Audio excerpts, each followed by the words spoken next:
The boy screamed so that absolutely everyone in the neighborhood could hear him, because on that day, the monsters destroyed his entire family, and he almost died. From that day, little Crom swore that he would become that person who destroys monsters one by one. Such people were called adventurers. In his world, there were skills. This is the power that was given to weak people to fight monsters.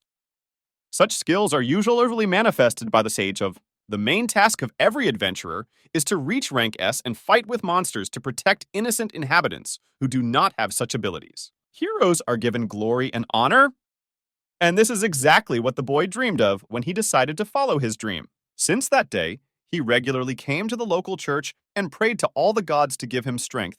But even if it was strange, he didn't care at all. He only dreamed of a strong ability. But unfortunately, as time showed, this dream was not destined to come true. But the boy did not lose hope, and one day he noticed that he had at least some ability. As soon as he noticed this, he immediately ran to his teacher, who took him after his parents were gone. And the boy immediately told him that he had the very skill he had dreamed of. But the man upset little Chrome, because as it turned out, with such a skill, he will never be able to become an adventurer. And that's the end of it. A few years later, Crom grew up a little, and two guys took him on a hike to a cave that was recently near their settlement. One of those guys was very angry with the cripple, and often shouted at him during this trip, because the guy seemed to him to be too slow and clumsy.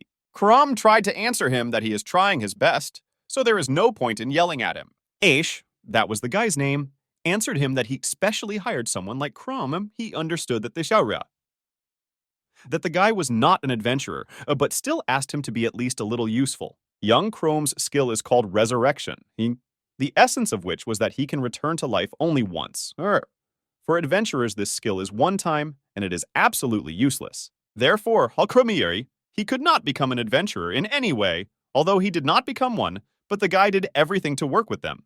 Now Chrome is something like a 6, which accompanies other stronger adventurers.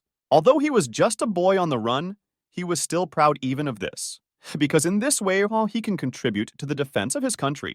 Ash told that he heard that this guy was abandoned by his own younger sister, as she had a huge magical potential. The interlocutor of this guy could not believe it, but it was incredibly funny for him to hear it. Crom was embarrassed that they were discussing all this in front of him, and he heard everything, but in any case he could not say a word to them, so he could only remain silent. How suddenly their dialogue was interrupted by some terrible sound coming from the depths of the tunnel, from which a monster suddenly ran out and ran straight at them. Ash was even happy with such an appearance, because he would finally be able to use his skill, which was called Flame Armor. His friend also did not stand aside and immediately used his skill, which was called a superpower. After that, they struck several blows at this little monster and crushed first all his plans, and then he himself. They quickly finished this battle, and were so glad that this monster was like a small bug for their level. They both knew very well that demons are difficult to outwit, but these creatures are very weak against a direct attack. In any case, the battle was already over, and Ash did not see Crom doing his job, so he immediately ordered him to collect the loot. As soon as Crom finished with this work, he immediately drew their attention to the fact that if they follow the given route, it will be difficult to return back. Ash was not very smart in this regard, so as usual, he just decided to shout at Crom and once again remind him of who he is. Crom could not answer him, not because he did not want to, but because his gaze was directed directly at something incredibly terrible. The guy looked up and saw a bunch of glowing eyes looking straight at them. And now it won't be such a simple battle. The guys began to panic, because they perfectly understood that this was a den of cannibals, but still they did not leave the hope that they would be able to cope even with such a number. Ash tried to inflict as many blows as possible with his sword, but at one point he realized that there were too many of them, and they were probably all very hungry. No matter how Chrome asked, he could not defeat such a creature, because his level was too low, so he could only hope for the help of the guys. But as soon as he decided to ask them for help, he realized that Ash was not going to help him, but on the contrary, wanted to use him as bait. Crom fell right into the den of demons and still begged for help from them.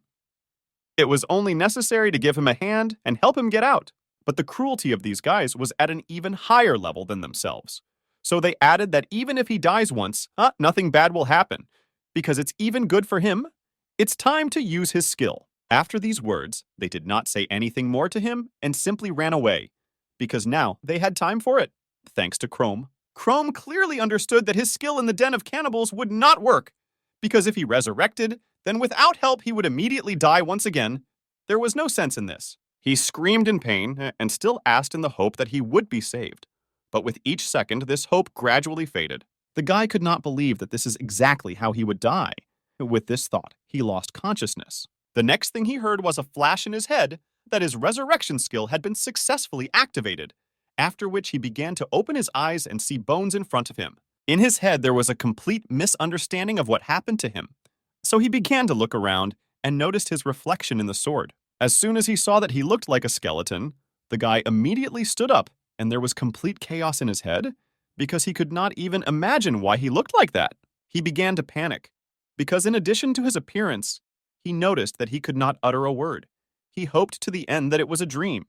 So the first thing he decided to do was check his skill panel, in which he first of all noticed that his level simply disappeared, and most importantly, his race changed. Now he is essentially not a human. The guy's panel informed him that he is now a creature whose soul was reborn with evil magic, living in the Showadok, the bones of the deceased. A strong enough body, but weak in attack and brainless. In other words, he is now a walking corpse. Chrome did not understand what all these words were for, because he is not really brainless. He can at least think about all this. The guy recalled how his mentor told him that although this skill is special, it is completely useless for an adventurer. This skill was very rare, so he did not know all its features. Now Chrome realized that he had some invulnerability, and now he is no better than a monster from the dungeon. He was immediately overcome by depression, which made him think that such a body is no better than a dead body. So he decided that he would stay here forever. He looked at his hands and thought only that even though his life was not sugar, he tried with all his might to help his country. And what did he get in return? Chrome risked his own safety, and in the end he was left to die in this cave anyway, without even thinking that he was also important to someone. He was very hurt, but still had to admit that his sister was right when she asked him to leave, because that way he would be in constant danger. Although the guy became a skeleton, he could still cry. He was sorry that everything turned out exactly like this. Phrases in which people said that you can become an adventurer only if you are lucky enough to get good skills from birth were running through his head. But suddenly he realized that they are all wrong, and he will achieve his dream even without having skills at birth.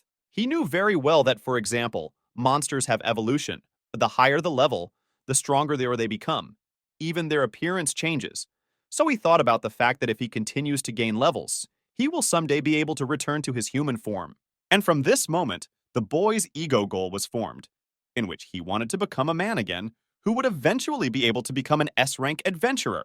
It will certainly be incredibly difficult to do this, because even taking into account the fact that there are very weak monsters, and he was not entirely sure that he would be able to raise his level. But having gathered all his will into a fist, he realized that, unlike other people, he can think. Besides, he has no other way out. He needs to at least try. Due to his appearance, ordinary monsters pass by him, because in their opinion, he died a long time ago. And this was the first of the advantages of being in this body. In addition, he knows the area very well, so it played into his hand, and all he needs is to collect information from the environment. The first in line was a level 4 goblin who did not even suspect that an attack was being prepared for him, especially from a skeleton. Chrome crept up behind him and was ready to deliver a blow that knocked out this monster. What he did, the operation was successful, and he defeated the monster on a level higher than him. So he immediately received a notification that his level was increased from 1 to 3, which could not help but be happy. He understood that his main advantage over monsters is that, unlike them, he can think about what is superior to them. He needs to reach level 5 in order to evolve. He already died once, and he was not going to repeat it again. So he promised himself that he would definitely raise his level. Crom decided not to stop the reckon there, and went on to destroy monsters that were not too strong in strength so that he could destroy them with one blow and as a result get more experience as a reward. But no matter how hard he tried, some of the monsters brought too little experience, which at times even upset the guy, because it seemed that the monster was big, but they gave so little experience for it. However, his strategy of lying down and pretending to be a corpse would soon not be so effective, and he clearly understood this. Therefore, he believed the tower that he should become much stronger after all. If they give him such a pittance of experience, then he will not be able to pump normally, even in 10 years. Chrome did not know what to do in such a case, so he decided to sit and think about it for a while. All that made him happy at that moment was that this body did not need sleep or food. It seemed to him that he never got tired. And even though he had a reason for this, he was not upset. Although if he does not even sleep, he may lose the remnants of his humanity, so this should be done at least sometimes. But to tell the truth, he understood that in this place there is not even food that could be chewed. It is just a cave. Also, due to being in the dungeon, he was completely lost in time. He did not understand that a week had passed since his rebirth. 3 days, or maybe only 3 days had passed. He was also interested in whether his sister was worried about him, although he remembered how it used to be now that he didn't show up at home for several days.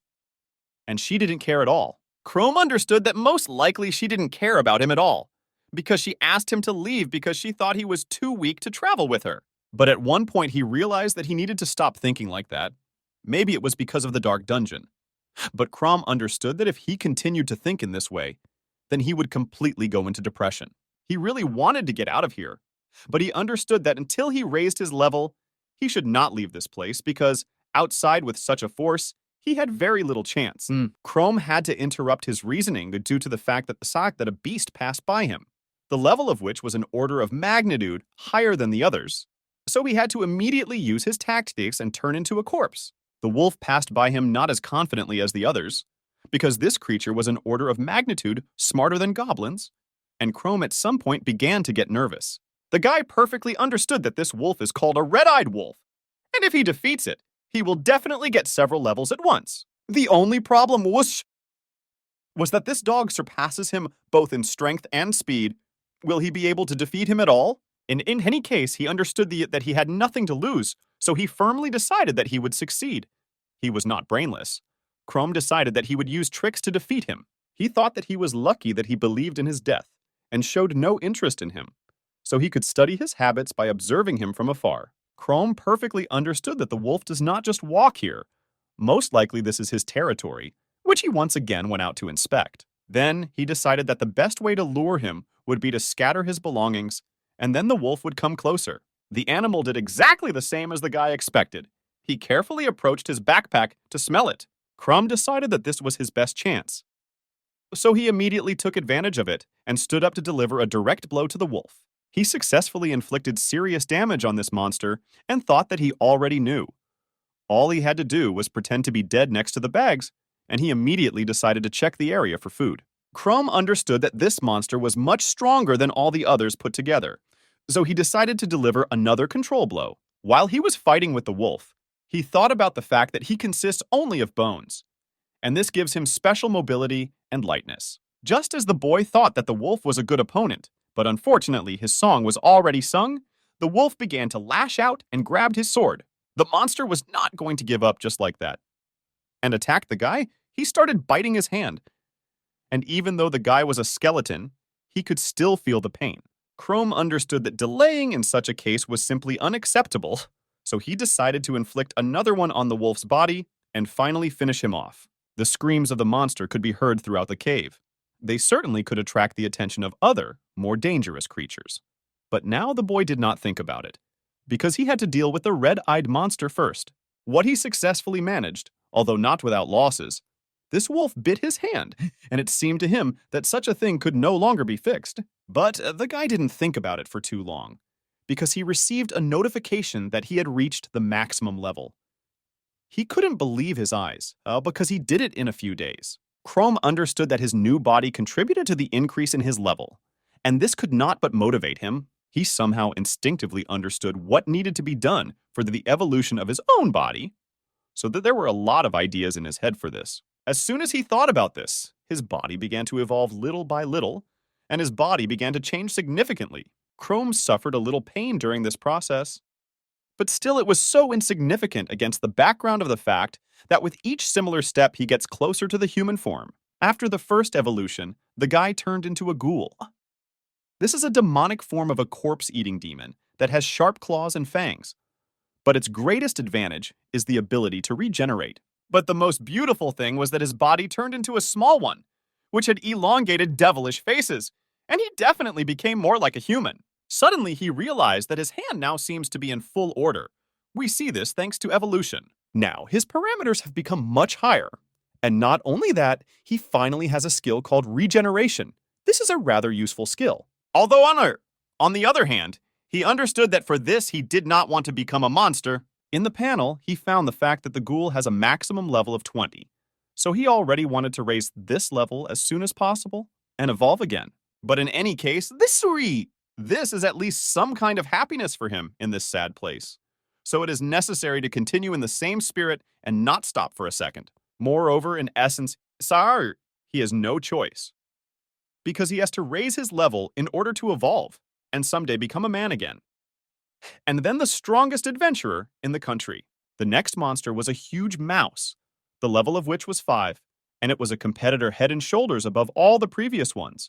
But Chrome needs exactly such ones, because only if he defeats such monsters, he will get more experience. And as soon as this battle began, the guy already had huge problems, because it was incredibly difficult for him to hold the sword in his hands, because the claws interfered with him very much. His thoughts distracted him too much from the battle, so he missed a weak blow directly in the chest.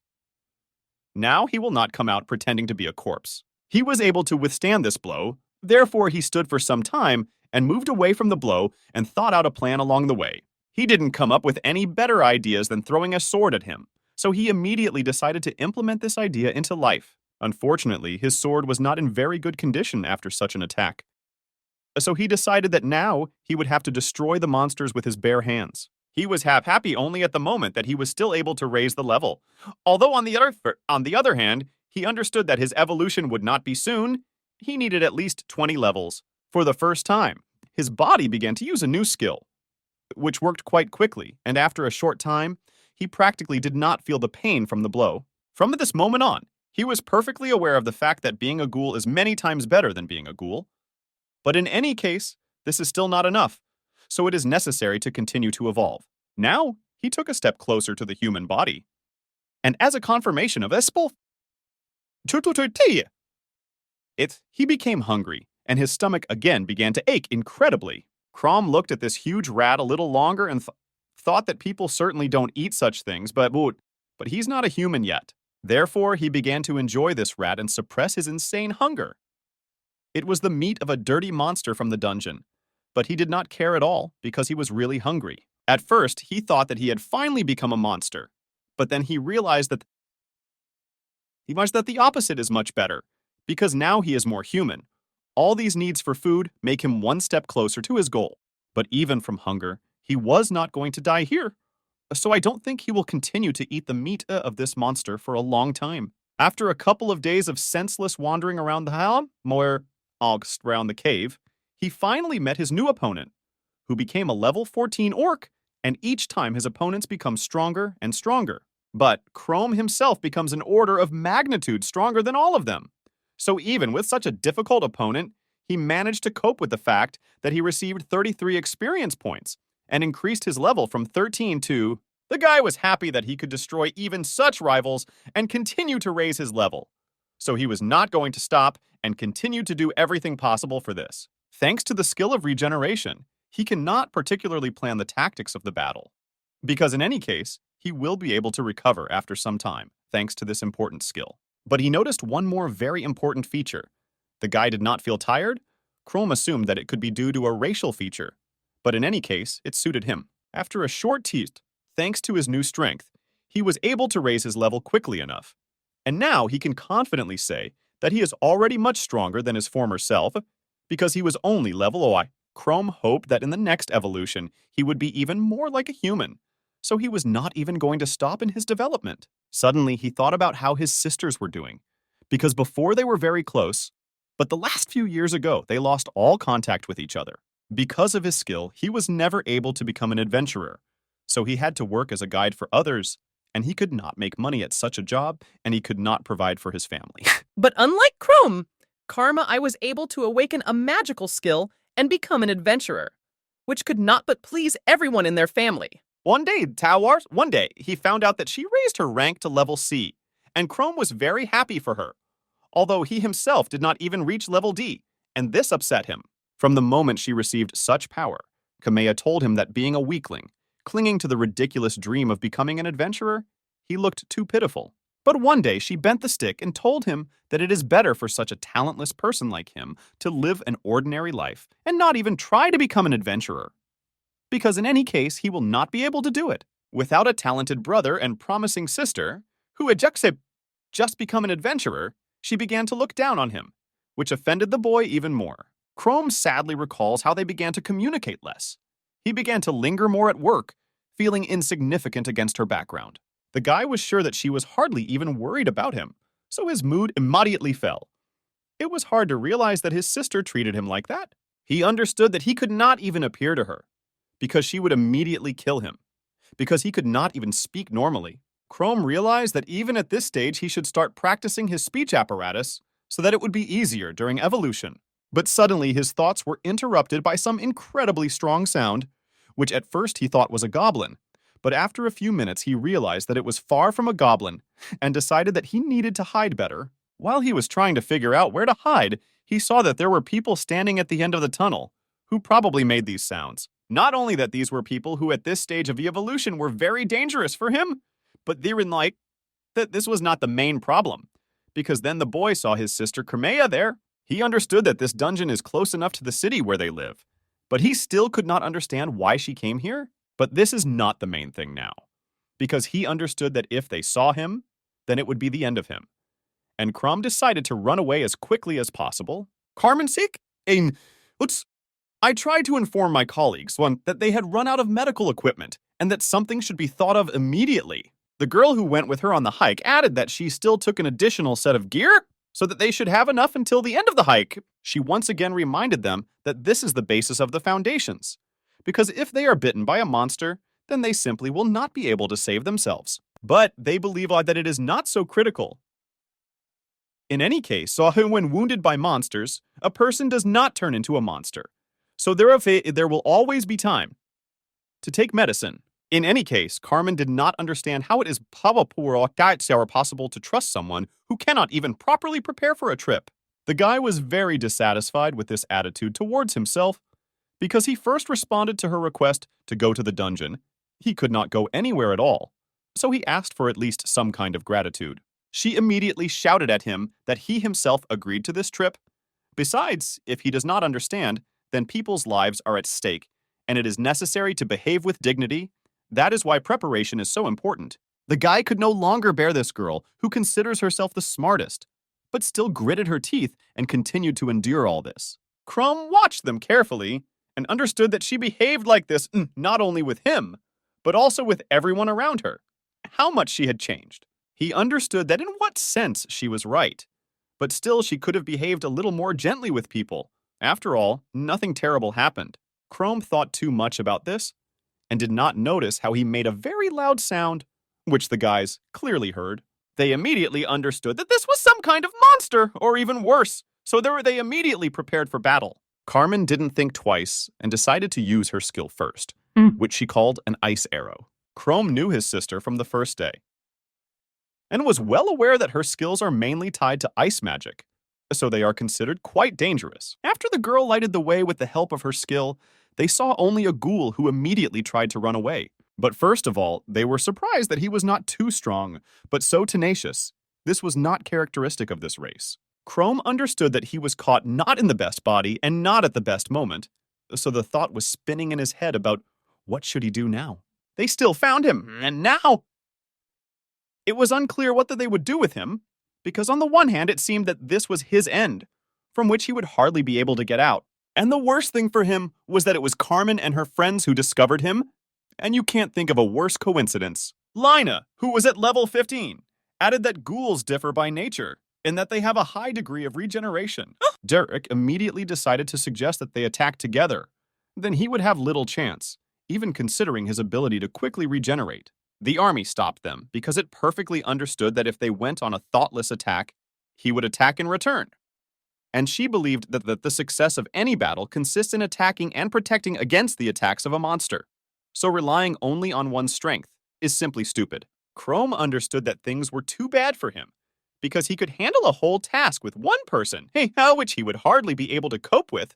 And here there were 3 of them, and even these such strong ones. Moreover, the army reached level 18. Chrome simply did not imagine when it managed to reach such a high level. He decided then that the best option in this case would be to run away. But for this, he first needs to distract them. But how can he achieve this? Derek did not listen to Karma and wanted to turn this ghoul into embers as soon as possible with the help of his skill, which he had at a fairly high level. He called his skill Flame Cover, which can defeat any monster lower than him. Lina also decided to immediately intervene in this not quite equal battle and used her skill, which she called Levitation. Chrome could not even imagine how she could be so fast. Her ability is really too strong, and you will have to think carefully about how to outwit them. And it is necessary to do it urgently, because Lina was already near the ghoul and struck him with the help of her sword. Chrome understood that he would dodge Lina's blow quite realistically, but this guy's fire would cause many questions. But on the other hand, he understood that if he ignored this acrobat, he would have a big chance of dying right away. He could not be distracted for even a second. He had an excellent chance to feel a strong gap in their levels, but he will not be able to escape, so he will have to fight and try to survive. Crom did not really want to do this, but it seems that he simply does not have a second choice, so he will have to use all his strength in order to at least somehow resist them. Derek believed that the fight should continue, and continued to attack with his sword, which was all in flames. But Chrome remembered how he differs from the usual monsters that are here in bulk. He knows how to think, and started throwing stones at this guy, which was quite unexpected for them. This angered Derek even more, so he wanted to take revenge on the ghoul even more. But before he had time to think about it, Chrome appeared right in front of his face and delivered an incredibly strong blow that knocked the guy off his feet. And the fries. Them Hunna Chrome realized that he could use his nails very well, because they are also sharp and would be good as an alternative weapon, But still considering all the moments in his forces, he realized that it was time to run away from them, despite the fact that he was still able to deliver a successful blow to Derek. Chrome knew that the guys should be aware that chasing monsters in the dungeon is quite a dangerous activity. Everyone knew that if a monster runs away, it's better to just leave it alone. But Derek and Lina seemed to think completely differently, and decided that catching up with the ghoul was a great idea and began to run after him. Chrome understood that he had no chance if Lina would chase him, so he decided that she needed to be stopped long before she caught up with him.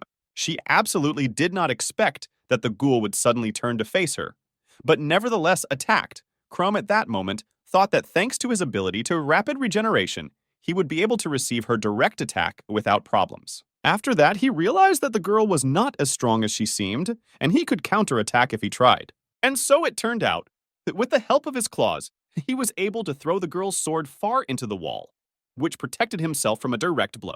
Crom began to smile because he saw that they clearly did not expect that the ghoul could be so smart, but this was his main trump card in this battle. But the army did not enter the battle until this moment, which realized that the time had come when its friends could not fight this ghoul and used another skill, which it called a hail of ice mines. Chrome could not have expected such a turn, because he only thought that he could transfer the battle to his side, as his sister interrupted all his plans. The guy's legs were the first to receive the blow, which literally tore apart, causing him to feel incredible pain, as a result of which he fell to the floor. Lina immediately started clapping, and says that they did not expect a second one from their Snow Queen Carmine. Derek, on the contrary, was very, very angry that she did that, because he himself wanted to finish this monster and finally raise his level. Carmen told him that he really acted like a real aggressive jerk, for which he himself paid. After that, she added that if he had been more restrained, he would have won immediately, and they would have avoided this unnecessary trouble with a simple ghoul. Chrome lay on the floor for some time, and at one point realized that he might actually die if he continued to lie like this and did nothing. But the main problem was that he was not even able to stand up. Not only that, his bones were damaged, and his muscles had come to an end. The guy even thought about the fact that Carmen almost blew his legs off with one blow, so he didn't even imagine how he would be able to cope with her. But he was incredibly lucky, because he still has the very useful skill of rapid regeneration in his arsenal, which restored his legs almost completely, and soon he will be able to run away again. Chrome felt that he had finally recovered, but he would not be able to stay on his feet for long.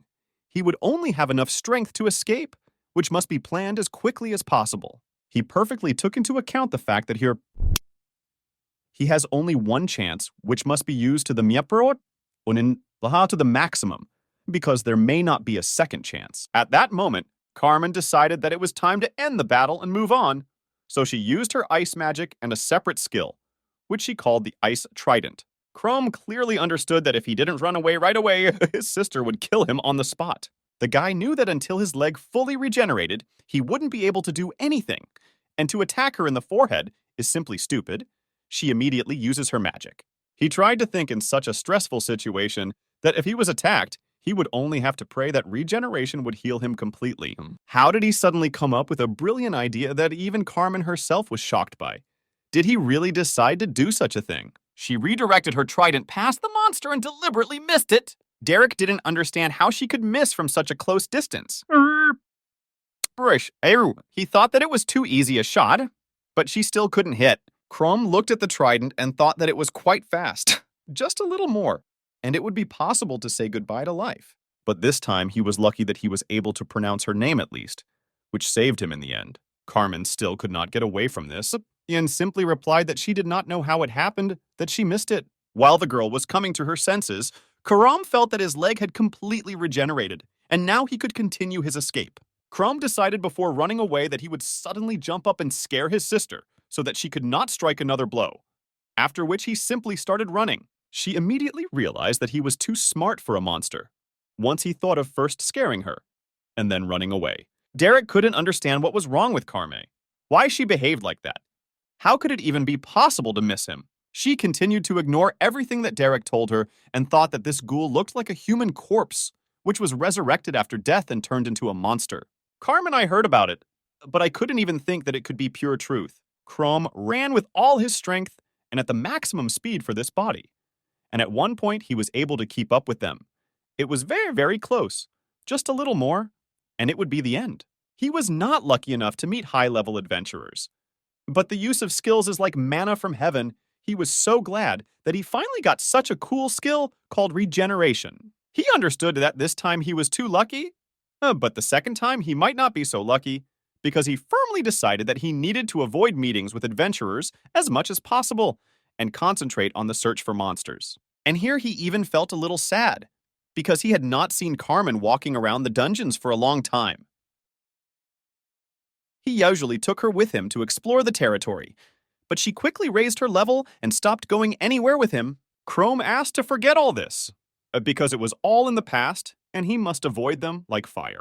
Carmen and her friends decided to take another road, so Chrome decided that the best solution would be to go in a completely different direction, because he thought that they would never meet. Although suddenly he realized that that part is the deepest part of the dungeon, and they are still planning to go there. But for what? Ordinary people cannot stay in dungeons for a very long time, because their bodies are different from the bodies of monsters. People cannot withstand the conditions that exist in the dungeon. For people, staying here for a long time is equivalent to a death sentence. The body is very quickly depleted due to the magical pressure in the air. A trip to the dungeon is always well planned. Adventurers often take with them guides who offer them safe and fast routes. But in their detachment, the guide did not see a single guide and began to understand that if they still go there, they will most likely die. And on the other hand, it was obvious that if he tried to stop them, this time they would definitely kill him. It was a double-edged sword. If only he watches them from afar. Maybe then they won't notice him, and it will work. Suddenly, on the way through the dungeon, the guys all came across a human corpse. Derek immediately assumed that this was the body of an adventurer, and immediately began to worry because it was not clear to him what kind of monster he met. That as a result, he simply died. He also assumed that during the campaign his corpse was clean aliened, and even money was stolen. And after these speculations, he began to panic even more. But the girl absolutely did not care about everything that happened to this man there, and who robbed him. She just decided that they would go even further. But Derek did not understand whether she was thinking with her head at all or not.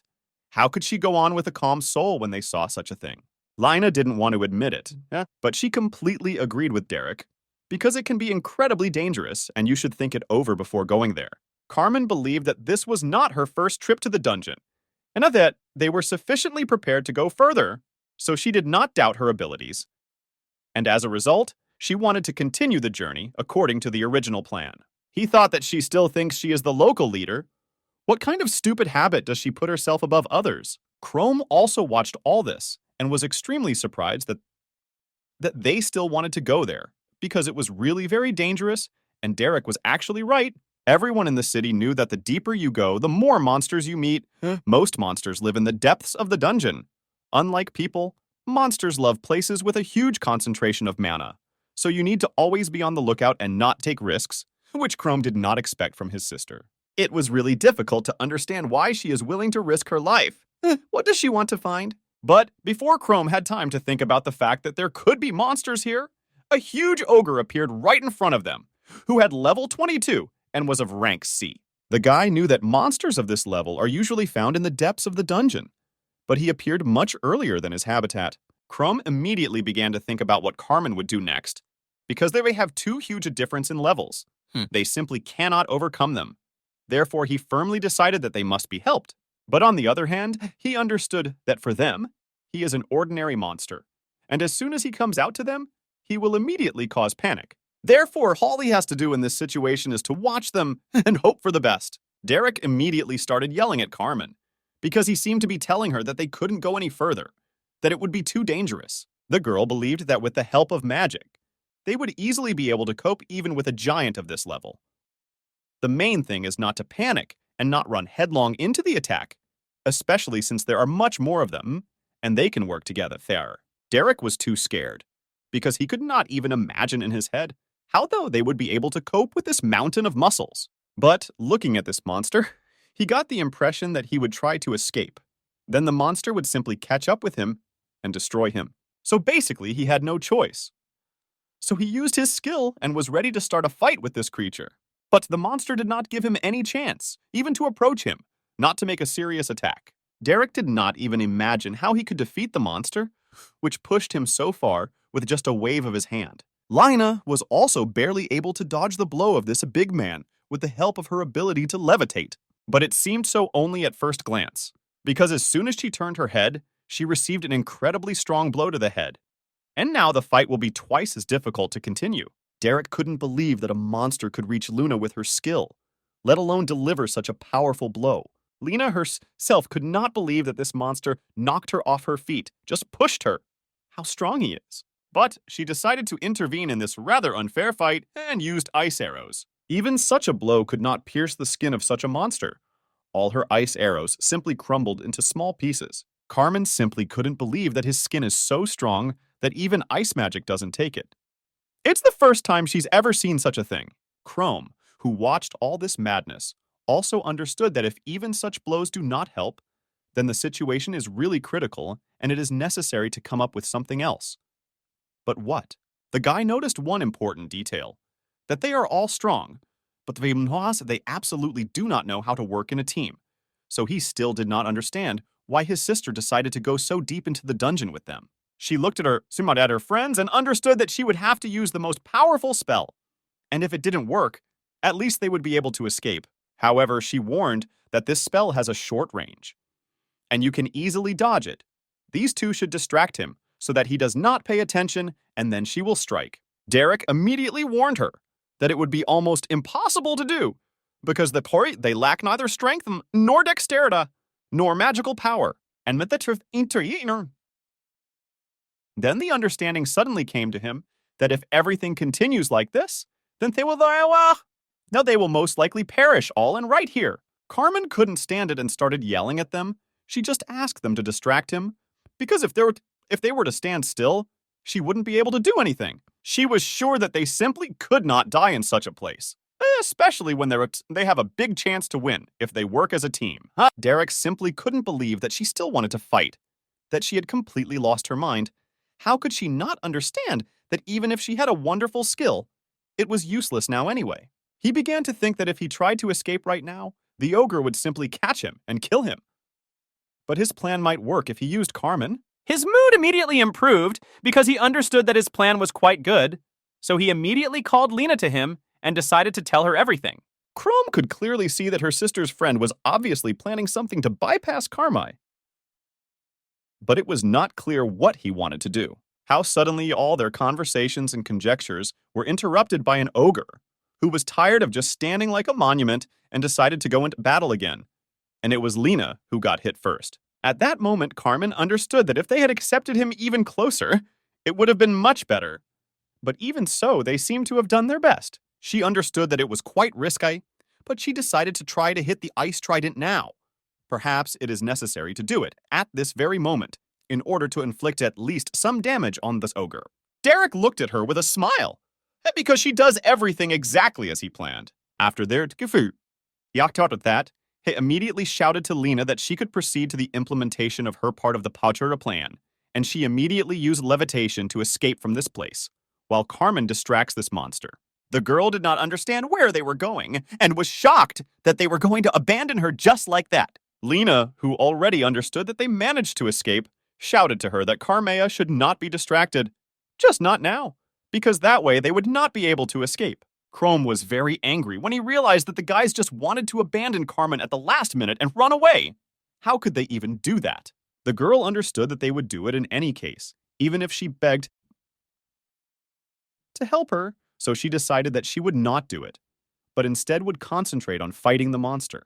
The ogre didn't care how many there were, one or several, so he continued to advance and swung again to strike. Carmen again used her magic spell, which causes a magic trident, and with the hope that this time she would be able to destroy him, she launched him straight at the ogre, and it seems she even hit.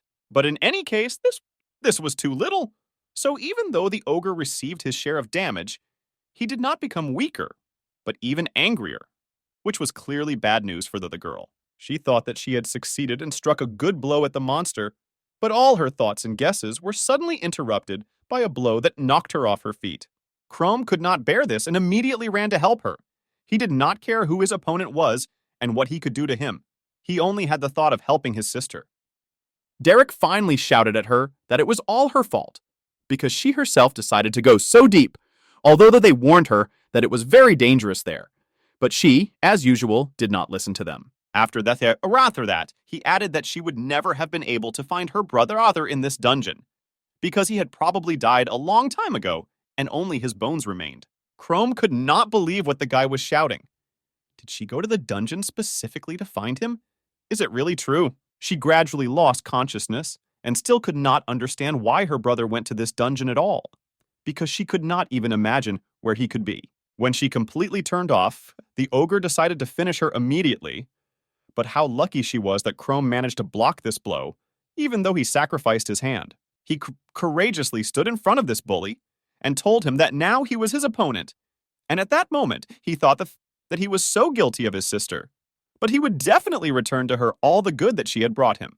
The ogre, who had level 22, even laughed a little at the ghoul who stood in front of him, because even such a being as the ogre understood that the ghoul was too weak against him. Therefore, he decided that it would be best to finish this guy as quickly as possible, so that there would be no questions. But as soon as he struck with his weapon, Chrome easily managed to dodge this blow. Chrome understood that not only was he losing to him in terms of level, but his hand had also been torn off. But the only problem was that it had no effect on his strength at all. But the most important thing is that if he loses, Kermoya will also perish, and this could not be allowed under any circumstances. Therefore, he began to actively attack this monster with the thought that he simply cannot run away or stumble. He only needs victory. Even the ogre began to realize that his ego was at its limit, and that the ghoul was not as weak as it seemed. But this was still far from his limit. Crom decided to combine his forces and the forces of his sister. So he took her ice arrow in his hands, which he immediately launched directly at the ogre, with the hope that she would be able to inflict irreparable damage on him. But this maneuver did not bring personal benefit, because right after this, he had to dodge another blow, which in the end, he had to take directly on himself. Crom's strength was actually already at its end, because he thought that if he attacked him from the side of the severed hand, then he would have more chances to somehow hurt him. But unfortunately, this plan failed. The guy understood that the task could not be easier at all, and that this monster was much stronger than him. Even with one hand, he was not at all embarrassed by this. He decided that it was necessary to come up with a radically new plan that would give him the opportunity to defeat this monster. But unfortunately, the ideas themselves did not come to mind. He tried to dodge all the blows that the monster inflicted, but with each similar blow, dodging became more and more difficult. Suddenly, Chrome noticed that it is still difficult for him to move with only one hand. His attacks have no effect because the guy is much faster than him. Although his endurance was not eternal, however, if he continues to beat him blindly, he will most likely tire quickly, and then it will make sense to strike a control blow that will put an end to this battle. Chroma Striker thought only that let him be reborn into a monster, but he is still a human, and people are much more persistent than this monster can imagine. The ogre was already tired of these games, and he was getting angrier with every second, because he simply could not strike a normal blow at the guy, because he was just constantly running around him. And Chrome believed that on him, the one who lost his arm, fangs were the only weapon with which he could stop the guy, and Chrome was only waiting for this moment, when the monster's patience would run out. After another roar of this monster, Chrome jumped straight at the monster and stuck his hand in his food. He was going to sacrifice his left hand in order to finally turn this fight in his favor. Chrome believed that it was worth giving the ogre a fatal blow, after which he would hardly be able to get up. The guy at one fine moment realized that hitting him in the chest was a bad idea, and he wouldn't pierce his head, but he would climb into his mouth and wound him from the inside. Clearly a good idea, which the monster simply could not expect. And as a result, the ogre was really defeated and lay in front of a small ghoul compared to himself. Chrome was still able to defeat him, for which he received 122 units of experience and pumped his level from 14 to 18, which could not but please him. Finally, this horror ended. In addition, his rapid regeneration was in place, just like his hand, which was able to recover so quickly that the guy did not even have time to understand how it happened. He liked this skill more and more every second. Now he regretted that it had not appeared in him much earlier. For example, at the moment when he was a man. But it wasn't necessary to forget why he did all this, so he turned to his sister and thanked her. He was really guilty before her for thinking that way about her. It was definitely unfair. Although she looked down on him, he still worried about her, especially after he found out that she specifically followed him into the dungeon. Therefore, now his main task was to take her out of the dungeon so that nothing would happen to her. While they were walking with her through the dungeon, Chrome suddenly realized that the sword he had picked up along the ways was very similar to the one he had thrown away a long time ago. Several people who wandered into the dungeon saw a monster run out right next to them, and they started screaming. Chrome understood that they would not understand him correctly, so he simply left his sister near them and ran away as quickly as possible. At that moment, she came to her senses and could not believe her eyes that she was still alive at all. But then all her thoughts were interrupted by two soldiers who tried to talk to her and asked what happened and how she felt in general.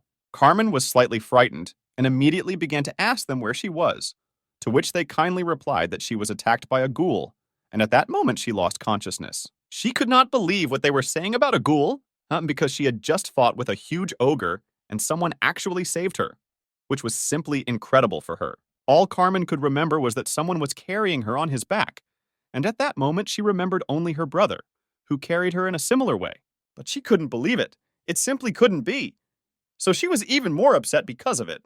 How suddenly all her thoughts were interrupted by those two guys who became very interested to know if this is the sword that is in her hands. She understood that she had already clearly seen this sword somewhere, and she suspected that it was her brother's sword. But all her doubts disappeared as soon as she saw that a message was written on this sword, in which Chrome asked Carmen to wait for it. After she saw these words, she still could not hold back her tears and burst into tears, because now she was sure that her brother had saved her. Chrome ran away from the place where he left his sister and thought that they would meet someday. But for now, he must continue his journey, and one day he will definitely become a man. While the boy was running, he met cannibals several times on the road, which he was able to destroy with ease in order to gain at least a little experience, which each time would bring him closer to the human form. He had to ask these creatures all this time because there really wasn't a second choice. But he didn't do it with pleasure, because it was such an abomination to his taste. The tentacles of this monster are like rubber. The skin was very thick, as if it were metal. The guy thought about the fact that after his death, he began to wonder about the cannibals who ate him, If he had been told about this in the past, he would have considered this person to be crazy. He certainly hates them for the fact that they actually ate him, leaving only the bones. But still, he never wanted to do exactly that with them. Usually, monsters of the same rank do not fight each other, and people do not stay in dungeons for a long time due to the high concentration of mana. But in any case, this was not very important, because every time he becomes more like a human. But he was more interested in what his next form or stage of evolution would be.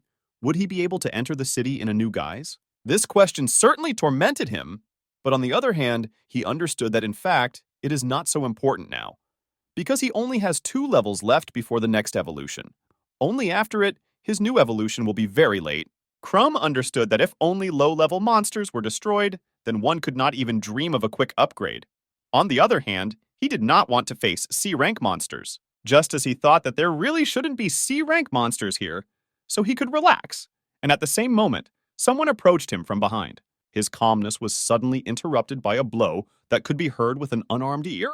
And as soon as the boy turned his head, he saw how 2 cannibals almost attacked him, but someone saved him. After that, he turned his head and saw the gargoyle, who was level 21 and seemed too strong for him. But they didn't have time to think about it for a long time, because as soon as the gargoyle destroyed the ogres, she decided that Chrome would be next on her list. He didn't understand how strong a rival she was, so he decided to run away, and along the way, he thought about the fact that it was simply impossible, because he was sure that in this part of the dungeon, there are monsters of level 20, and this is the maximum, which is very rare. Her throat didn't care what he thought, so she just launched a barrage of fire right at the guy. Chrome felt pain from every touch of this fire on him, and it was incredibly painful for him. But still, now is not the time to relax. We must continue to run as quickly as possible. But the boy did not know that in addition to fire, this monster had a huge sword with which he was ready to pierce the boy through. The sword flew literally in the area of his cheek, and he got away with a light wound. He was very lucky this time. But Chrome perfectly understood the Bernard that you can't count on what will always lead. The guy simply did not know what they were going to do to him, because not only does this creature spew out flames and blind him with it, it also flies without making a sound. He remembered that he defeated the ogre, thanks to the help of karma. But now it is a completely different situation, because even if his level has become much higher, he cannot take such risks and fight with such creatures. This monster was exactly the same. He was not going to go anywhere or leave his victim, so he continued his attack to the end. Chrome understood that he simply does not have time to run away at the same speed, because this creature is too fast. That's why he decided to go on a counterattack, because in any case, he won't be able to run away forever. But this monster was so strong that the guy, even taking into account the fact that he put a lot of force into his blow, did not even manage to scratch it. And the monster, in turn, did not allow him to be attacked again.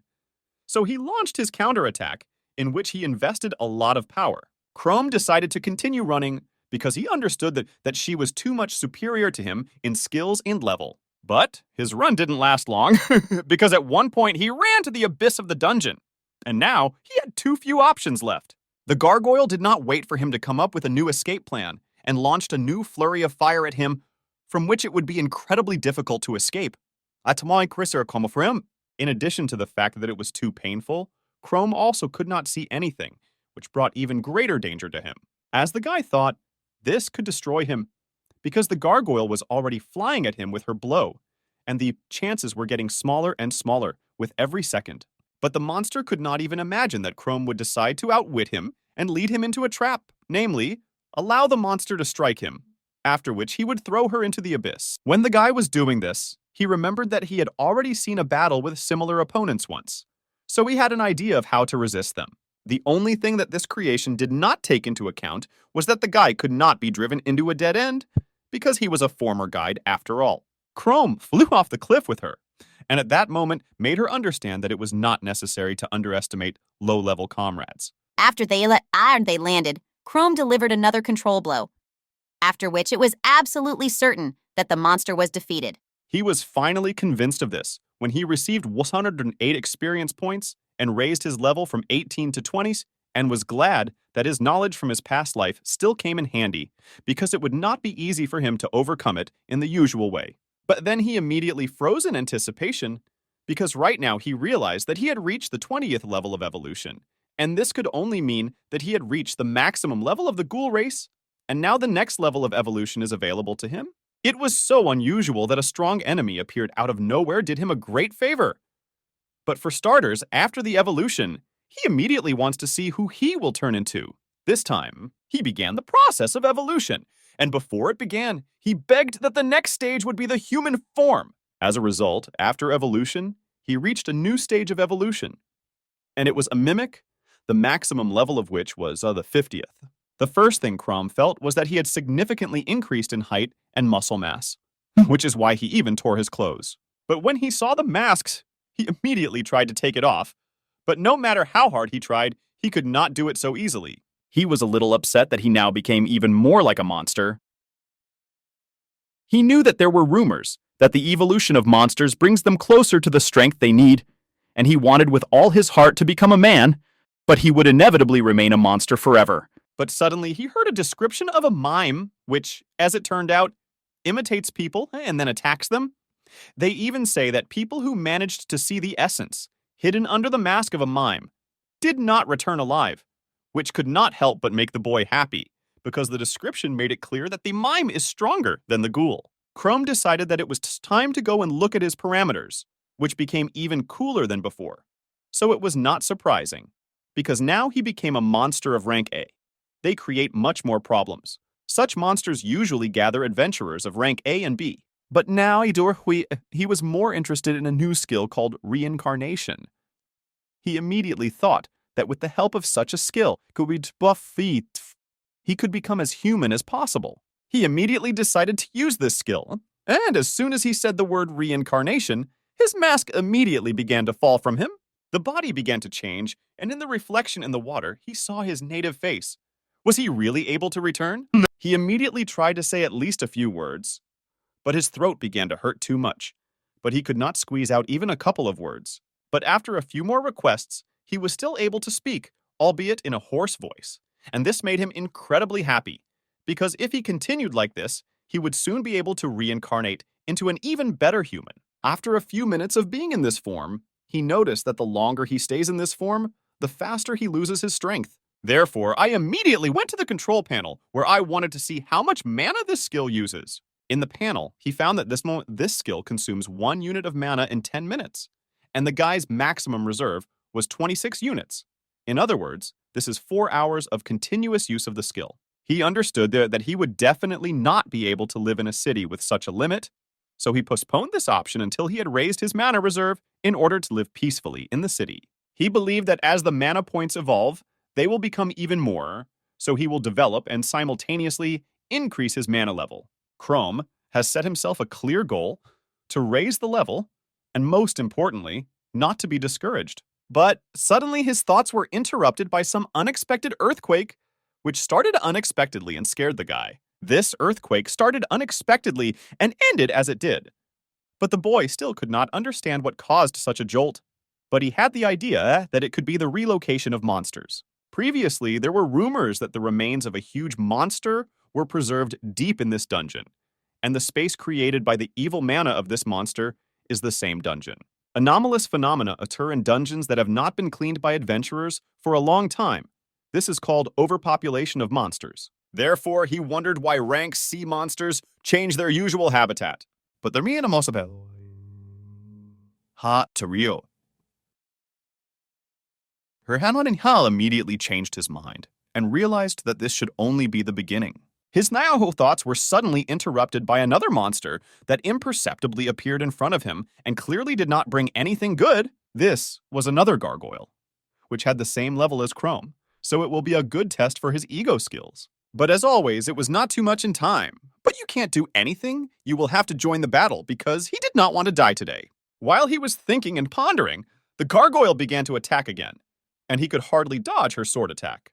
The guy perfectly understood that this monster would not be able to attack him without a sword and claws, so he decided to save him from these charms and threw a stone at him with all his might.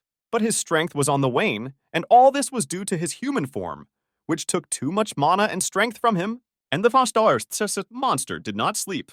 And as soon as he moved away from the stone blow, he immediately launched a counterattack, in which he released a bunch of fire at the boy, which caused him incredible pain. But the monster did not stop there and continued to attack. Only this time, it was an attack with a sword, which was directed directly at Chrome. At the last moment, the guy managed to turn back into his original form, in which he was able to deliver a good blow. After he dodged the blow of the sword, Chrome assumed that they all have the same battle tactics. And since he has already defeated such a monster, there should be no problems with this. Therefore, after a few minutes of this fight, the guy was able to inflict several crushing blows on him, which is why this monster still crumbled, for which he received 90 experience points. But he was very lucky that after evolution, regeneration still remained in his arsenal, and it helps him quite well in such battles. However, this time he dealt with the gargoyles much faster. It seems that gaining levels will become even easier, so the guy has even more motivation. Monsters were certainly strong, but to some extent brainless, unlike Chrome, especially since he will finally be able to dive deeper into the dungeon because he became a C-rank monster, which is resistant to magical energy, and he felt that the next evolution would be quite shortly. Now, the gargoyles are not his rivals, no matter how many of them appear here. And it was so nice to understand that, on the one hand, that he was finally able to reach at least some level of development, but his self-confidence was suddenly interrupted by several gargoyles, which came from an unknown source. So he decided that it was time to take back his words and run away as soon as possible. Again, with the help of his intelligence, he managed to deceive them. And as soon as he hid behind the first stone, these monsters simply flew past him. Monsters began to change their usual place of residence, and their level increased greatly. Something terrible is undoubtedly happening in this dungeon, which could not help but frighten Chrome. After some time of the boy's stay in the body of a mimic, he could say with confidence that they are powerful monsters. As a ghoul, he did not deal with opponents so quickly. He noticed that the monster still managed to scratch him, but this was an excellent reason to remind him that he has a wonderful quick regeneration skill in his arsenal, which immediately eliminated this scratch. High physical indicators, claws with fangs, endurance, a lot of skills, and a body much stronger than human. But he did not stop thinking that the next evolution is at level 50 and maybe he will finally be able to get out of here. But still, who would have thought that he would see monsters of rank Psych so often? Monsters of rank D and lower lived in this area. But now everything has changed. The overpopulation of monsters is definitely to blame for this. It started long before the ogre appeared on the territory of low-ranking monsters. If this continues, the monsters will rise to the surface and terrorize the surrounding lands. The only way to stop it is to defeat the main boss, who lives in the depths of the dungeon, and it seems that no one sees him. But he has an incredible amount of problems, and it is unknown how many victims there will be if the direction of the monsters reaches a peak. Suddenly, all his reasoning about this was interrupted by some steps. But the guy perfectly understood that these were clearly not monsters, more like the steps of people. Therefore, he decided that the best solution would be to hide right away so as not to contact them. And Chrome was absolutely right. He heard the steps of Frank Frey, who believed that there is no doubt that the reason for the appearance of a swarm of gargoyles at such a level is the overpopulation of the dungeon. His friend Guido disagreed with him a little, because if this is so, then he should go back and inform the master of the guild about it. But for some reason, they do not do this. It means that everything is not so serious. Shelley, their friend, intervened in the dialogue, who did not understand what Gwynny was talking about, because they must first of all defeat the boss before this catastrophe begins. Chrome, although it was interesting to listen to their conversation, but he perfectly understood that he had gotten stuck in such a way. So he decided that he needed to get out of here as soon as possible, because their level is much higher than that of his sister's group, so if he fights with them, will surely die. Guido decided to check with them. Do they atraki, or sirs, do they not think that it is absolute madness to go to the boss with only 3? Frank believed that the population could eventually get out of control, and they would no longer have the best opportunity to stop it as they are now. Guido was audibly confident that the fight would handle the local monsters if the overpopulation process began. Sounds too confident. After all, if overpopulation has started, then the level and appearance of monsters will change. It is stupid to go to the boss without having any information. Frank did not understand why he panicked so much, as if they were the first to get the materials from the boss and sell them at a high price. After that, Gwynny realized that he was hopeless. He was primarily worried about the fact that if this place becomes a haven for monsters, many people may suffer from it. And then it will be very difficult to correct this situation. The losses will be significant. It will not only affect their economy, but unemployment may begin and hunger. But this was funny to Frank because he believed that at such moments they should be crazy. They are adventurers. Their duty is to protect people first. Therefore, Guido thought that it was necessary to warn as many people as possible as soon as possible. But he was interrupted by Frank, who reminded him that Shella's hometown was destroyed because of the overpopulation of the nearby dungeon. The girl immediately turned away from them and remembered the terrible footage from that day. When Chrome heard all this, he realized that they were somehow similar to her, because his city was also burned and many people were destroyed. But still he was more lucky, because after some time, they were still able to restore it. Frank fully agreed with him. They are really risking their lives. But if they leave now, they will be risking the lives of many more people. Guido suddenly turned his attention to the nearest stone, behind which he saw the monster's hand. Therefore, he immediately reacted and took his bow in his hands to shoot and open this monster. Crom realized that he had been discovered only when an arrow flew past his face and almost hit him. Guido immediately added that his skill, the hunter's eye of God, reacted to the stones, that there was probably someone behind them, and most likely it was a monster. Crom understood that if he appeared in this form, then he would have to fight with them. There was no choice, so he decided that he would use his new skill. Frank decided that he couldn't delay, and asked his friends to get together and attack together on his command. So they would most likely be able to defeat the monster. On the count of 3 they attacked, and Frank was already using his magic sword. Crom had to hurry as quickly as possible, and as soon as the Baka began to attack, he immediately used his new skill, which he called Reincarnation.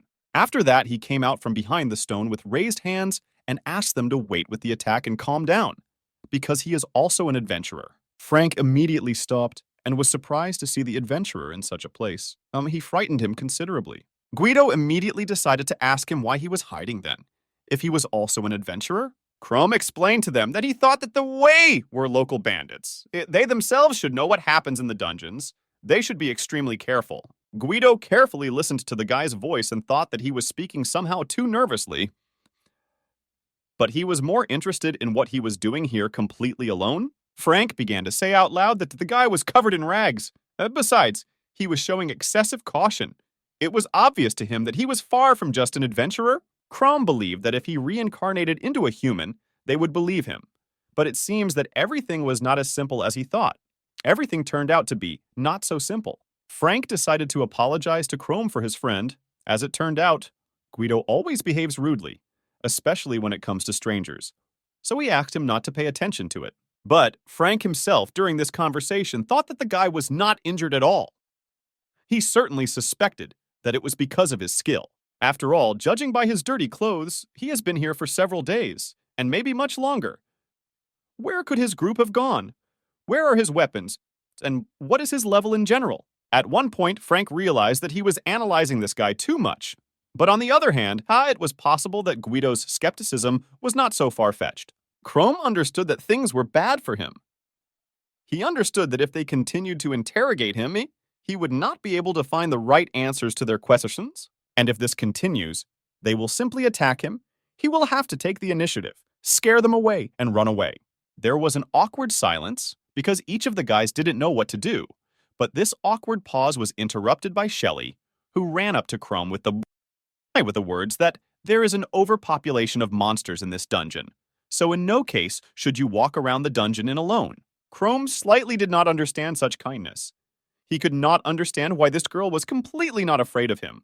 How could it be? Guido immediately ordered Shella to get away from him because he could be a robber and quite dangerous. But Shelley was sure that there are no absolutely bad people, especially if you can determine whether or not a bad person is a bad person at a glance. Guido could not believe that she was so naive that she could even live to such a level. The girl did not pay attention to her friend and continued to talk with Crom. She was interested to know how he got into the dungeon in the first place. Did he really go here alone? The guy was a little unsure of the answer, so he mumbled a little, but he was again interrupted by the girl, who added to him that if he was alone here, then they could take him out of this terrible place. Crom realized that this was an almost perfect chance to escape.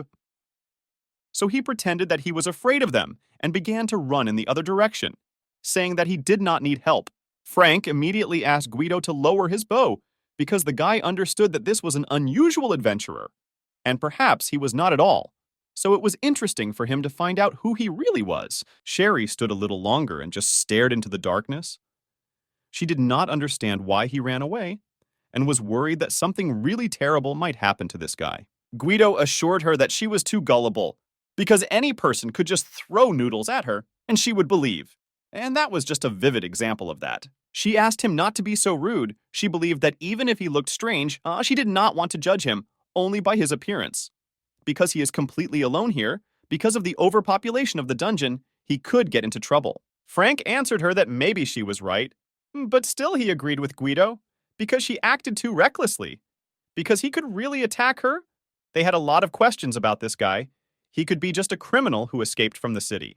But Sherry continued to argue with them and prove to them that she still believed that he was not a bad person. Frank thought that fights between people in the dungeon are a very dangerous thing for both parties. Even if he is a criminal, you should not chase him just to start a fight. He understood that Guido should be careful, but he should not show it right away opponents their true intentions. As for Shara, in this situation, no one from the opposite side could make the first move. But thanks to Shara's kindness, the guy felt uncomfortable and ran away. Besides, she easily relieved the tension that was in the air. Suspiciousness and judgment are important qualities of any adventurer, but Shella's faith in people is also very important for an adventurer. In any case, this guy ran away anyway, so Frank offered them two options: retreat to the garden or continue on their way. And he decided to leave the last word to Guido. Although Guido supported Frank's ideals, and it's not that he thought about Shara's feelings, maybe they were right. And if they wanted to play heroes, then he was not against continuing the journey, especially in a critical situation. They, in any case, will be able to escape. Sherry was so happy at his words that she almost burst into tears of happiness. Frank also did not stand aside and decided to hug the guy and add that he would never have thought that Guido was so kind. Guido immediately added that in case of danger, he uses his diorite as a shield made of meat and escapes, so he asked to keep this in mind. Sherry immediately tried to calm him down and added that she thinks that everything will be fine because they are a strong team and they will definitely handle everything. She also decided to ask them to gather all their strength into a fist for the sake of victory and not to let a tragedy happen in the dungeon, because she will not allow a repetition of that catastrophe under any circumstances. Chrome ran for so long that even in such a hardy body, he had to stop to rest a little and catch his breath. But he still managed to do it. But the guy didn't understand only one thing. Because he was very suspicious, why didn't they chase after him? Still, he was a little ashamed of his behavior, because so much time had passed since he was treated with such concern as this girl. He died more than a week ago, and then turned into a monster, and his team threw him to die into the depths of the dungeon. They were talking about the boss, who is in the very depths of the dungeon. Are they really going to attack? Even three of them. Although they looked much more experienced than Carmen's group, but three of them will not be able to cope with the boss. Chrome immediately tried to convince himself that he should not worry about him, because this is not his problem. He has a completely different mission. Besides, he was perfectly aware at that moment that this time he managed to escape, but if he met them again, then he would have to fight. They came to the dungeon being confident in their abilities. Unlike him, he will only cause them problems. Especially in human form, he is very weak, and if he shows his form, they will immediately attack him. Guido and the company still got to the same boss, and the guy was surprised. He was the boss. The guy had such an overwhelming feeling. Frank immediately asked him to be as vigilant as possible and not be distracted by anything, because this is their strongest rival. This huge monster was called King Gargoyle. His level was 30, and he was the strongest of all in this cave. At least that's what Frank's squad thought. Sherry was not ready for such a turn of events. 30 level was too high for them, because they expected the boss to be much weaker. But in any case, she gathered herself right away and promised herself that she could not afford to back down. Frank immediately decided to take the initiative into his own hands and told them that he would attack first, and Sherry should follow him. That's the plan he proposed. They perfectly understood that you can't drag out a fight with an enemy whose level is higher than yours. You need to act as quickly and thoughtfully as possible. So Frank completed the planning stage, and then went into battle using his sword. But the monster was not so weak. He could easily deflect the guy's blow, and it was quite unexpected, because no one had deflected Frank's blow so easily. In Anavixik, Kimber Sabakarsk, Enemy, Key. The main thing for Frank was to achieve a good final result, so he immediately went into battle to strike one more blow the more the monster opened. There was a sound of a blow, which was quite loud, and it seemed to each of them that this was the end of the monster. But all their kill this was only at first glance, because when Frank landed on his feet and looked at the boss, it became clear that he could not even really scratch him.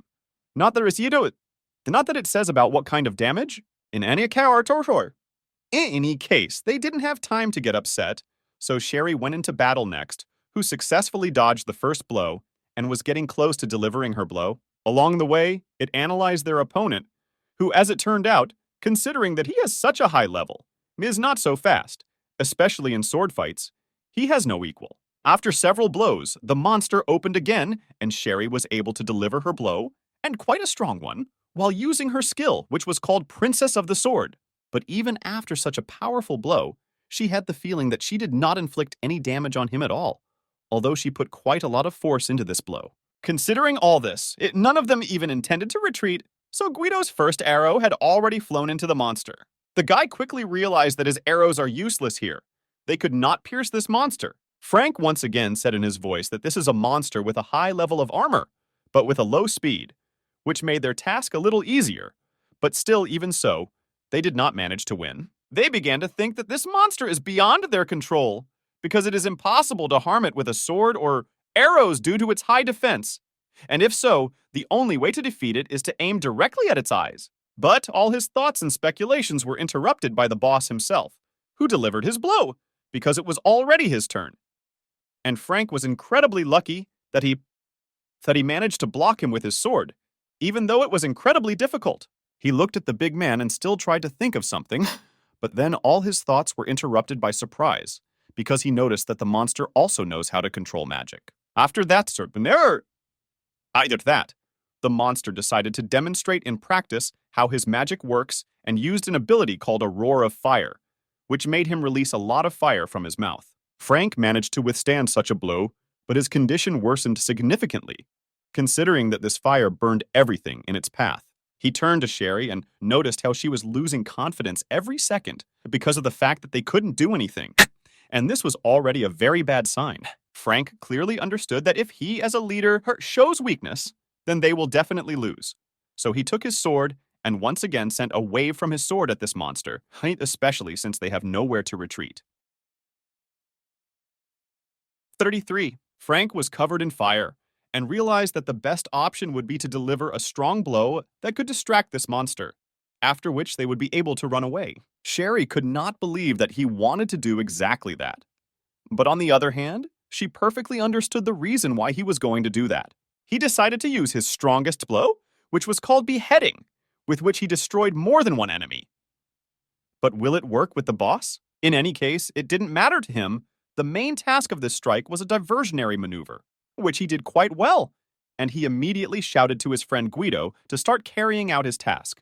The guy immediately released one of his arrows and told Frank along the way that he was acting too recklessly, and it would destroy them someday. Meanwhile, Guido's arrow flew straight to the target, which was the monster's eye, and it seems that Guido was very accurate as usual and hit the bullseye. This was good news for them. They were finally able to fully attack the monster, and now it remains to deliver the last blow, which will bury him. But no one could have expected that the monster would be able to withstand this blow. And not only that, it was clear from his Rupert's look that this was not the end, and the boss was going to attack him. The blow was taken by Frank, who this time could not block the blow and fell unconscious. It seems that this is the end of his story. Guido immediately shouted to Sherry to forget about Frank and run as fast as possible before the monster reached her. The girl remained in a stupor for some time and could not believe what had happened. How is that even possible? But she should have moved and done what Guido said, because the monster did not sleep and continued to attack. And this time, the girl was the main target. Guido looked at her through to her and understood that most likely the girl would not obey him. And he understood how disgusting she is in such situations, so he immediately understood that he needed to help her as quickly as possible. After a short amount of time, the fight reached a kind of stalemate, and the girl realized that she could not stop Frank from this reckless attack, so she simply could not leave him here. She perfectly understood that she needed to run away as soon as possible, but she did not do it for a number of reasons. Shelley tried to ask for forgiveness from Guido, because he still didn't want to go to this monster. But the guy asked her not to talk nonsense and to save herself while there was such a possibility. Guido was not going to blame anyone for this, because he himself made such a decision to fight. So he asked her not to blame herself. She looked at him with great respect. After all, he was a man with a capital letter. The boss didn't want to wait for them to say goodbye, so he immediately went on the attack. He didn't care about their emotions. The girl closed her eyes and was ready to accept her death. It was quite a shame that everything happened just like that. She heard the sound of a blow, but still understood that she was alive. Did the monster miss, or even decided to spare them? Everything turned out to be much easier. It was Chrome who came to the rescue in time and blocked the monster's blow, because the guy couldn't just watch innocent people being destroyed. Crom was so angry that he made it clear to this stone bastard that now he was his opponent, and the guy was quite serious. Shelley could not believe her eyes that she really saw the same wonderful guy who ran away from them. Guido also saw this whole picture and could not believe that the guy came to help them. Chrome listened to both of them, and on the one hand did not understand why he had come at all, but deep down he understood that this was an absolutely correct decision. Before he did it, he perfectly understood that doing all this was too risky, because if he had to fight with a monster, they would quickly understand that he was the same, and then he would have to fight with them. But then he immediately realized that he was not really thinking about that, because it is not about what is right, but about how he himself wants to act. After all, that is why he connected his life with adventurers. Although he had no talent or useful skill, but he still dreamed that one day he would be able to fight monsters and protect innocent people. These guys are risking their lives for the sake of saving millions of lives, and Chrome realized that he cannot abandon them under any circumstances. On the contrary, he must make every effort to help them. Therefore, he firmly decided that he would be able to help them. And not only that, he would not be a burden for them. At the moment when his blade came into contact with the boss's blade, the guy realized that even considering that moment, that he was incredibly badly wounded, but still the boss remained too strong. They simply had a colossal difference in levels, which did not allow the guy to make even one mistake, because in any case it would lead him to a bad end. But in any case, he didn't have a second choice. So they began to fight, and at first it was too difficult for Chrome to fight such an opponent. He realized very well that he would definitely not be able to deal with him alone. But the guys can't help him. Their condition is too bad. But they also won't be able to run away. The guy had 1,000 thoughts in his head at the same time. He didn't know how best to deal with all this and how to help his new friends. Crom looked directly at the boss and thought that the fight with them had bruised him. But not so much. They wounded his head and eye on his stomach. He understood that the boss is strong in himself, but his main weakness is his eye on the stomach. You need to aim at him. While the boy was thinking about this, the monster launched the next attack, which was too unexpected for Chrome, so he did not have time to react to it. And as a result, he received a serious injury through the whole body, which for an ordinary person would most likely be fatal. Sherry understood this very well, so she could not just look at how the guy was trying to help them, and now it seems that he will just die. Guido, who was barely holding on so as not to lose consciousness, did not understand how the guy could stay on his feet at all. After such a blow, Chrome admitted that he was a little distracted from the fight, but asked the boss not to underestimate him, because he is much stronger than it seems at first glance, so the fight will definitely continue.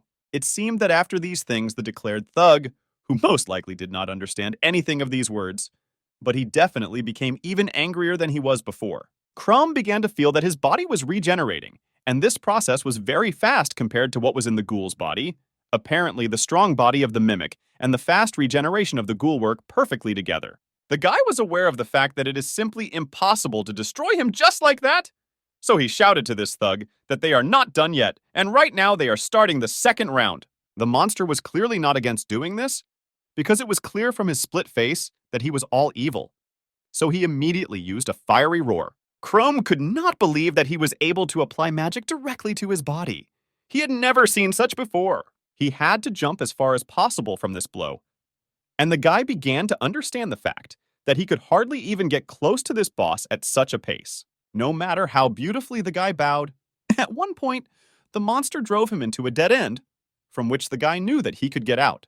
He saw a new blow coming at him, and a doubt appeared in his eyes that he would not be able to dodge this blow just like that. Sherry understood what all this was leading to, and most likely, the guy would just die now. And then it would happen to them too. But as much as the monster didn't want it, Crumb was still able to block this blow, and he did it rather unexpectedly for everyone. Including himself, he simply stopped such a strong blow with his hand, and all this time it was a plan that the Thirigay wanted to carry out. It consisted in distracting the monster and striking him in his only weak spot, namely in that very eye. The monster raised its voice and began to scream incredibly loudly, which would make anyone cover their ears, but it did not affect Ren. Sherry could not get away from the surprise from the moment the guy appeared right in front of her. Because at first he was able to deflect the monster's blow, and then he was able to stop his attack and hit him right in the eye. And now even she began to think about who he was. Is the guy like that? But the monster was not going to give up just like that. Even taking into account that Crumb delivered a rather strong blow, the boss continued to spew a lot of fire, and it was already getting very hot there. Therefore, he decided that it was necessary to immediately get out of this impasse as soon as possible. Otherwise, he might not have a second such chance. Crumb understood that this monster was not as simple as it seemed. He inflicted a fatal wound on him, but he can still fight. It's quite amazing. The guy managed to dodge another attack, but he also understood that he could no longer attack him in return. Thanks to the regeneration, he was able to attack him. He was not harmed by the fire curtain, but his mana was almost at an end. Looking at this monster, the boy understood that his actions were quite bad, because it was not only that he could not use regeneration, but at such rates he would not be able to use reincarnation. But he was glad that this stone monster was on the verge. It was quite difficult to predict which of them would die first, but no wonder the guy wanted so badly that the monster would be the first. Chrome looked him straight in the eyes and thought that because of the cover, he would not be able to get closer to him. And if he turned into a monster again, it would clearly scare only those guys, but definitely not him. This was a rather stalemate situation, and the guy had to immediately think about what he could do with it. Otherwise, they would all end up here together. Sherry, at this moment, tried to gather all her strength, because she clearly understood that if she did not do anything, then something terrible could happen to the boy. Guido also decided not to stand aside and tried to gather all his strength in order to at least somehow reach his bow and help Chrome. But it was quite difficult. But no one said that he was a weakling and that he would not succeed. That is why he still managed to reach his weapon, and with his last strength was able to shoot an arrow while saying that he hates being in debt to someone, so that in this way he asked the guy not to perish. Crumb was shocked that the guy still found the strength and was able to launch his arrow. But it was difficult to understand where this arrow was actually flying. The arrow hit the ceiling above the monster, and it seemed that the guy missed and didn't even hit such a huge monster. But after a few seconds, it became clear that, in fact, the guy was aiming there, because as soon as the arrow was there, a lot of stones began to fall on the monster, which could give Chrome an excellent opportunity even if they changed their position. Chrome thought that Guido managed to get hit in the head, although not with his arrow. It was just great! It was his chance, which he couldn't miss. So he gathered all his strength into his fist and decided to continue this fight. Therefore, he went on the attack and struck the same eye again, because they believed that this was the only weak point of this monster, so they aimed only there. From such a blow, the monster began to scream so loudly that the guy was simply thrown back by an explosive wave. The monster immediately pulled the sword out of his eye. But now, he felt really serious damage. But in any case, this did not prevent him from continuing the fight. And Crumb did not understand how this creature was still standing at all, because he hit him too hard in a very weak place. At the same moment, he thought that he should stop him now while he was vulnerable. But the problem was that he threw away his sword when he attacked last time. No such idea came into his head that could at least somehow help him with this. So he made the decision that it would be best to attack this monster with his bare hands. After a few seconds, the guy was already flying at this big man with his claws. And in this case, one had to hope only for the best. Chrome believed that a good mood would give him even more strength. So during the flight, he shouted that it was over and everything was over. After that, he still managed to deliver a rather strong blow directly into the eye of this monster. And it seemed that this time, everything would work out and the monster would finally fall. And so it happened. The guy still managed to defeat the dungeon boss of level 30, for which he received as much as 600 units of experience and raised his level from 21 to 25. Chrome thought that dungeons are places with evil magical energy that attract monsters to themselves, creating a beautiful place for them, for them to live. And the boss of the dungeon is the very first monster that settled in the depths of the dungeon and became a kind of energy source for them. But now the boss is dead. The overpopulation will stop for a while. The hierarchy of monsters will change with the loss of the leader, and everything will return to normal. So there was only one question in his head. Did his new friends show a partial conversion during the fight? Guido looked at this guy and thought only that he really saved them from this monster, and also that the three of them, trained adventurers, could not cope with the boss of the dungeon, and he was able to defeat him alone and even inflict the last blow with bare hands. Who is he really? Chrome was happy because he raised his level so well, thanks to this battle. And besides, he saved the guys from the inevitable. Everything turned out great. His mood was so beautiful, because he understood that now he was even closer to a new stage of evolution, where perhaps the appearance of a human was waiting for him, which could not but please him. Suddenly, Sherry came up to him unexpectedly, who thanked the guy for saving them. She admitted that without him, they would have died. And at that moment, she finally decided to introduce herself and said that her name was Sherry. Chrome did not expect that she could appear so suddenly and barely managed to hide his panel, where it was written who he really was. The girl continued to look at him and asked him to introduce himself too, if it was not difficult for him to do so. Chrome began to worry incredibly much due to the fact that he has too little mana left, almost to zero, and his ego can be revealed at such rates. He understood that it was not long before he would turn back into a monster, so he decided that he needed to get out of here immediately. As soon as the girl stretched out her hand to ask him his name once again, as Chrome just started to run away and along the way thought that all this was very bad, because she should not see him like that, and he no longer can support this form. Shara again could not understand what happened. And what did she say to him that the guy decided to run away again? Guido, just like she, did not understand what the problem was. After all, he is a very strange type. Guido was even more surprised when he realized that this guy ran away so fast that he didn't even take his reward for winning the boss fight. The guy believed that this eye was proof that overpopulation in the dungeon was stopped, and the guy who defeated this monster could get a huge sum of money for it. Sherry found another reason to praise this guy, because he didn't take the award and didn't even say his name. Such modesty. It was so wonderful for her. Guido could not believe in the existence of such fools. Now, it was unclear what he was doing here in complete solitude and how he was able to heal his mortal wounds. Does the energy of the dungeon affect him like that? But suddenly his thoughts and reasoning were interrupted by Frank, who pointed out the fact that Guido thinks too much. The guy immediately turned around because he was not ready for the fact that Frank still survived. Frank aided that this boy did not abandon them and saved their lives. And there is no point in looking for some hidden motive because he saved them and decided to simply leave. This is his right and must be respected. Guido agreed with him, because perhaps he is right about this guy. His motives are perhaps really good. After a few minutes, they decided that it was time to remove the eye, but Frank asked Guido to do it as carefully as possible.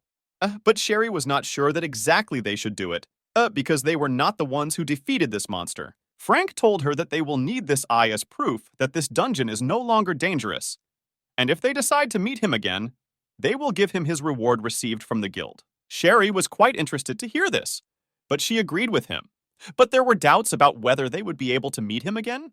Chrome was so glad that he managed to escape, because the effect of the skill would have ended and he would have shown his true face. Of course, he could have lasted a little longer, but often the use of regeneration consumed a decent amount of mana, which is why his reserves ran out so quickly. But the good news is that at level 25, his mana reserve has increased to 30 points. And if the reincarnation spends 1 unit in 10 minutes, he can now last more than 6 hours. It will take half a day to restore half of the mana reserve. If so, then he can provide himself with shelter and live with people in the village. Therefore, he decided to first get out of the underground and test his theory, because he already wanted to return to his old life. In the center of the city of Leiburg, people could not believe that these three adventurers were able to cope with the boss of the dungeon, and thus stopped the overpopulation of monsters. Frank told them that this was the pure truth. It was the first time he had seen a boss of such a high level. He also added that if it were not for them, the Western dungeon would have been flooded with a huge number of monsters, and it would be unknown what the consequences would be for cities. The master of the guild, Hans, stood in front of them, and it was a little difficult for him to believe in all this, that only 3 adventurers could defeat the boss of the dungeon.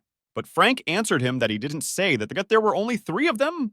They invented it themselves. Hans did not understand what the guy was talking about, because he clearly remembers that the 3 of them went on a trip. Sherry intervened in the dialogue and said that everything Frank says is absolutely true, then added that in the dungeon, they met a boy who helped them defeat the boss.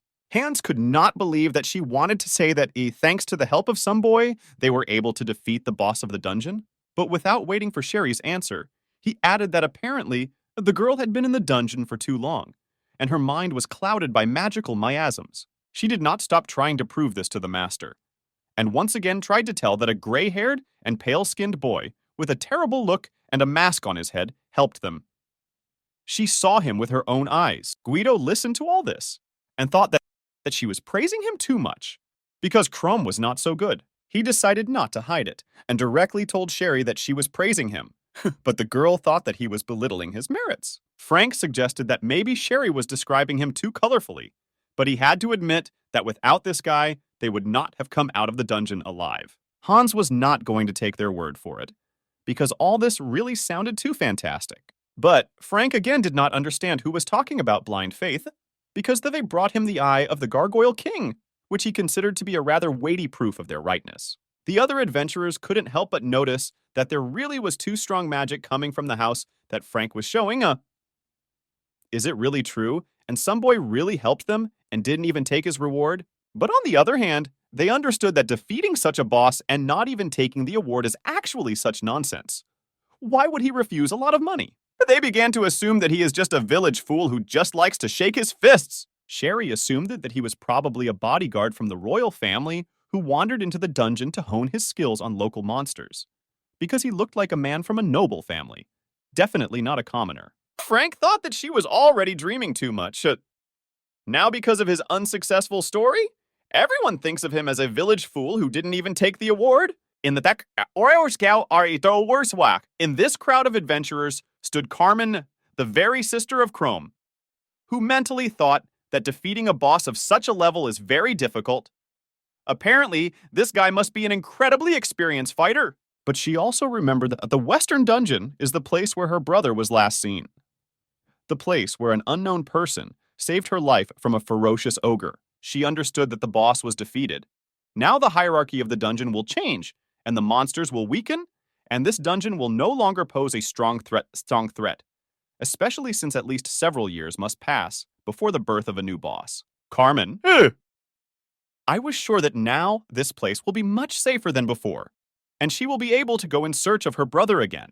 After some time, Frank changed his eyes to their legitimate reward.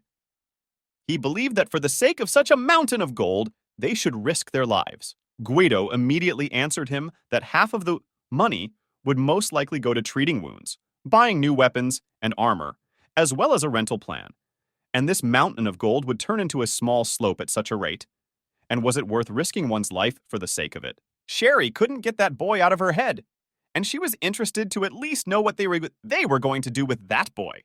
But Frank explained to her that since he ran away, it could only mean that he himself and refused his reward. Therefore, he thought that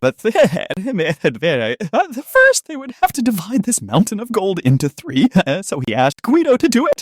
And separately, he wanted to thank Sherry and gave her separately a small bag of gold, which was quite unexpected, but very nice. But she still did not fully understand why he gave her this money.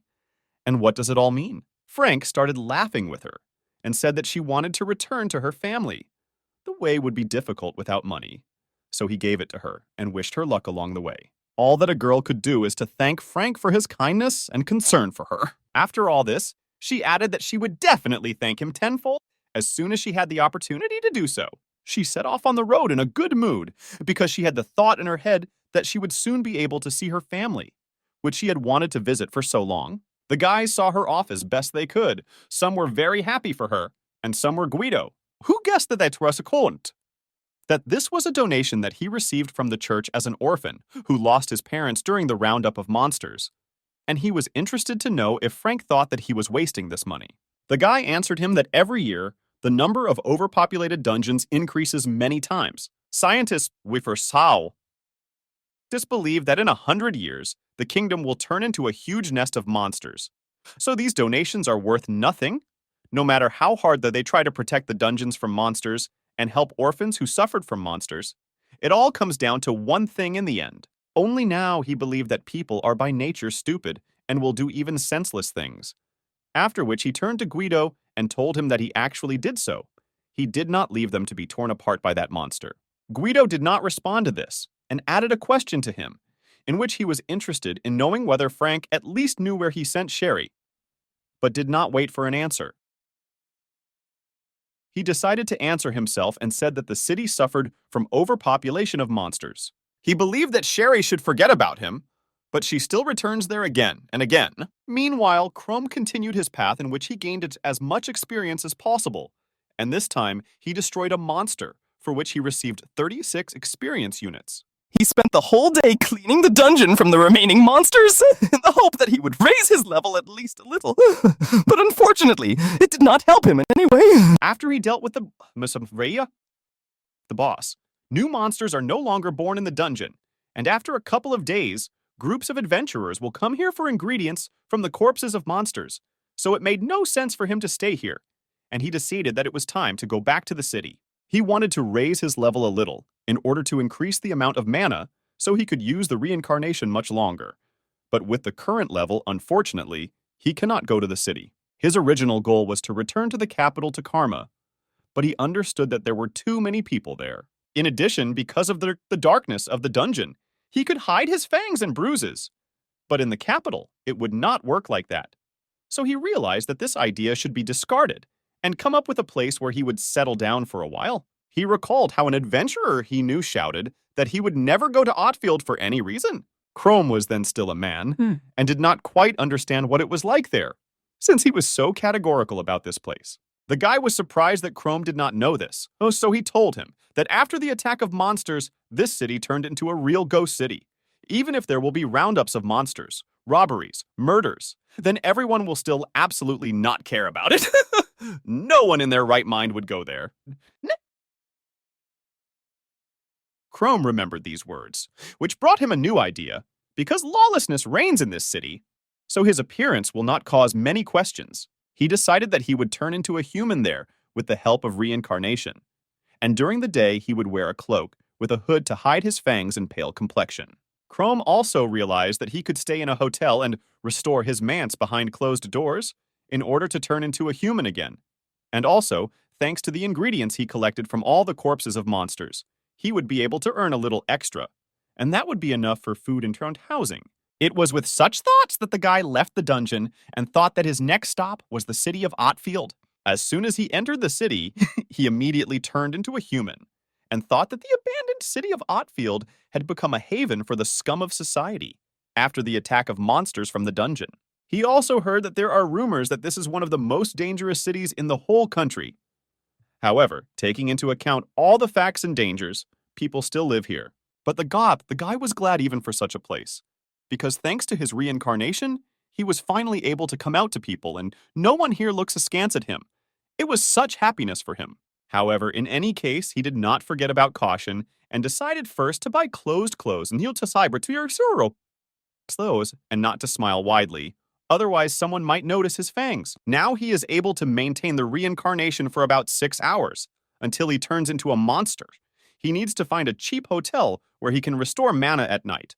But first he decided that he needs to look at the guild headquarters. As soon as he entered one of these headquarters, he immediately presented his finds, namely stones from monsters of level 20, 3 whole pieces. The man who worked in this shop did not understand how such a guy could get such pebbles, because it was clear from his face that he had neither equipment nor muscles with which he could fight. Chrome didn't know what to say to him, but he thought that these were the eyes of a gargoyle, which he collected before leaving the dungeon. For these stones, he can get a sufficient reward to live in the city for a while. The seller decided that these stones were not worth more than 500 gold coins, so he decided to pay the guy exactly that much. Chrome believed that the man must be joking like that, because for such ingredients in the capital, they pay 10 times more, and that's at least. But the man did not argue with him and suggested that he go there if he didn't like something. After the Bornell. After that, he added that there effects that they are not in the capital, but in the forgotten city of Otfilda, where even 500 gold is already a good amount of money. The man even suspected that he could steal these stones at all. How could he know that?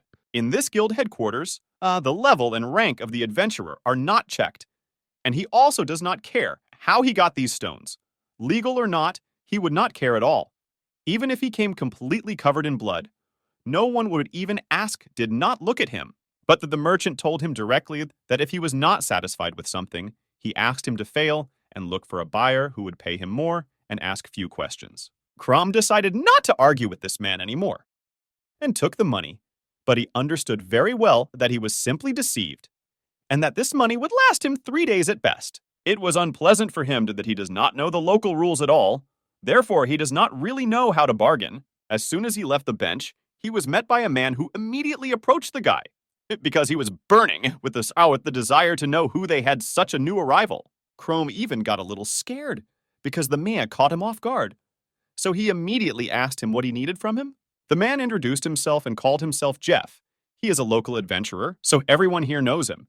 He also added that newcomers here are eaten with guts, so he advised the guy to better learn the local rules. Chrome did not expect such a turn of events and did not understand at all what rules Jeff was talking about. And could this guy be trusted at all? But instead of telling Chrome the same rules, Jeff suddenly pushed the guy against the wall and gave him a rather unpleasant blow. Chrome immediately asked to talk to him and find out why he attacked him at all. Jeff asked him to give him the money for the stones he stole, and he will cover his back from other bandits. Chrome could not believe that Jeff was going to blackmail him, and he did not understand what other people would be waiting for him in such a city, but still decided to answer him firmly that he did not need his services. Jeff answered him with a smile that this was a wrong decision, because he believed that such a weakling as Chrome would not be able to last long here. But before Jeff could finish, he was hit in the face by Chrome and fell to the floor. The man immediately got angry because he did not understand how such a weakling even dared to touch him. The other warriors, who were standing nearby and saw how Jeff fell from one blow, began to laugh at the fact that the Psot, out of the well-known Jeff, could not cope with the walking skeleton.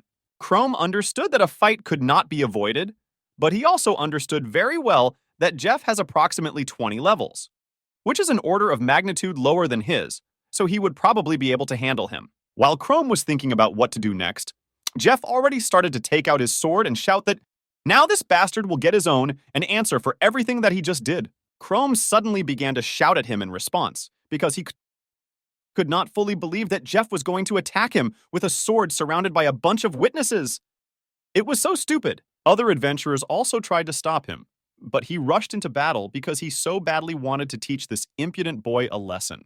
Chrome realized that he was unlikely to calm down just like that, and went first into battle and successfully knocked out his sword. The man could not believe that this is really happening. How is it even possible? But Chrome decided that it was time to end it, and the best solution would be to simply run away as far as possible. Before it was too late, Jeff shouted to him in pursuit to run faster, because if he catches up with him, he will teach us such a lesson that he will never forget. Chrome perfectly understood even that he could easily defeat this guy, but he would not like to spend extra mana on him. Otherwise, his disguise would be quickly revealed, and at this moment, he began to understand that apparently living in this place would be much more difficult than in the dungeon. When the evening came, he realized that he did not get up so much even in the dungeon. As in one day in such a small city, in the end he was able to pay for the hotel, buy a sword and a cloak. Only he had the feeling that these things already used to it. Also, he was able to find the cheapest and simplest room in order to restore mana for the night, and then continue to develop his level. He would like to stay among the people for a while longer, but he will have to gather information about the city and then go hunting in the dungeon again. But thanks to his skill, he will still be able to settle among the people. The Holy Father was not convinced that Sherry was obliged to give them so much money. After all, she could have spent it on her own needs. But she told him that he should not worry about it, because she will definitely earn even more money when she returns to the capital. The man decided to add to her that although they are grateful for her donations, she could spend the money on her own needs. And he also advised her to forget this city as a terrible memory and continue to live for herself. But the girl sincerely did not understand what he was talking about, because she was sure that she would never leave this city. Because after the attack of the monsters, it was he who raised her in this church. Moreover, her younger brothers and sisters live here, and she is obliged to take care of them. One of the younger boys suddenly interrupted her, because he was very interested to know if she was a famous adventurer in the capital. To which she replied that his sister was one of the coolest adventurers. After the theater, that, he asked a rather unexpected question in which he wanted to know whether the capital would help them deal with the whole of disaster. Sherry was a little unprepared for such a question, but she asked him to be sure that they would definitely deal with it. After that, she decided that it was time for her to move on. So she said goodbye to each of them and went on her journey. The Holy Father asked her to take care of herself in the end. She is still an adventurer, and this job is famous for its danger. As a result, Chrome could not talk to anyone. As soon as he tries to start a dialogue with someone, he is looked at as an idiot. So he thought that maybe he should collect more stones from monsters and sell them in the capital. Although on the other hand, he understood that it was too risky because there is a lot of security around the capital. In the capital, he will be caught quickly. If he seems suspicious to them, he can walk around here and no one will look askance at him, and there clearly will not be such a thing. Moreover, into the capital, he may run into acquaintances with whom he would not like to cross paths. But on the other hand, he understood that he would definitely not earn a lot of money in this city. He thought so much that suddenly he saw a familiar face in front of him, which was looking at him with an open mouth. The guy simply could not believe that he met this girl again. Is this the same Sherry from the dungeon? And the girl clearly began to glow, because she definitely recognized him. And she was sure that this was the same boy who saved her life. He didn't fully understand that she could forget here, in such a wilderness. He thought that there were only scumbags here. She immediately ran up to him and began to ask him if he remembered her. After which she decided to remind him at Martyr that they met in a cave, and he heroically saved her and her companions from the Gargoyle King. She could not even imagine that they will be able to see each other so soon. But the guy clearly did not plan this meeting. She was so happy because she again met a hero who saved her life. Moreover, in her hometown, Sherry thought that this was fate and nothing else. Chrome tried to remember the name of this girl and remembered that her name was Sherry, and that she had the lowest level in their squad, if he remembers everything correctly. And yet he did not understand what she was doing here. Her friends did not give the impression of criminals. They must have come from the capital. But suddenly he realized that if he stood and remained silent, he would arouse even more suspicion. So he decided that you need to escape from her as soon as possible. Sherry kept hoping that she would finally be able to learn his name. So she asked him to introduce himself, because last time they didn't get to know each other. But instead of telling her a little about himself and at least introducing himself, Chrome decided that the best option would be to simply run away somewhere further. She didn't even have time to understand that something like that had happened again. That he was running away again, because she was 100% sure that it was him, and she didn't recognize herself. But then she remembered Frank's words and realized that he was actually right, that he could be a common criminal, because this explains his stay in Whitfield. But still, she decided that it was worth running after him and asked him to listen to her. She was not going to dig into his past. She just wanted to thank him for saving her. Chrome did not stop for a second, and while he was running, he did not understand why she was chasing him. Had she guessed his true essence? Suddenly she stopped and did not understand where he disappeared to, although she is fast. But he turned out to be much more agile because Sherry could not even notice in which direction he ran. Chrome ran and tried not to look back at anything, so he himself did not notice how he ran into a dead end. But he noticed that that there seemed to be neither Sherry nor anyone else here. But this time it was very close. She almost caught up with him. Still, he decided that he would have to use his claws to get away from her by hiding behind the wall. He had very little left to finally reach the top of the wall, when suddenly he made a mistake that caused his sword to fall out.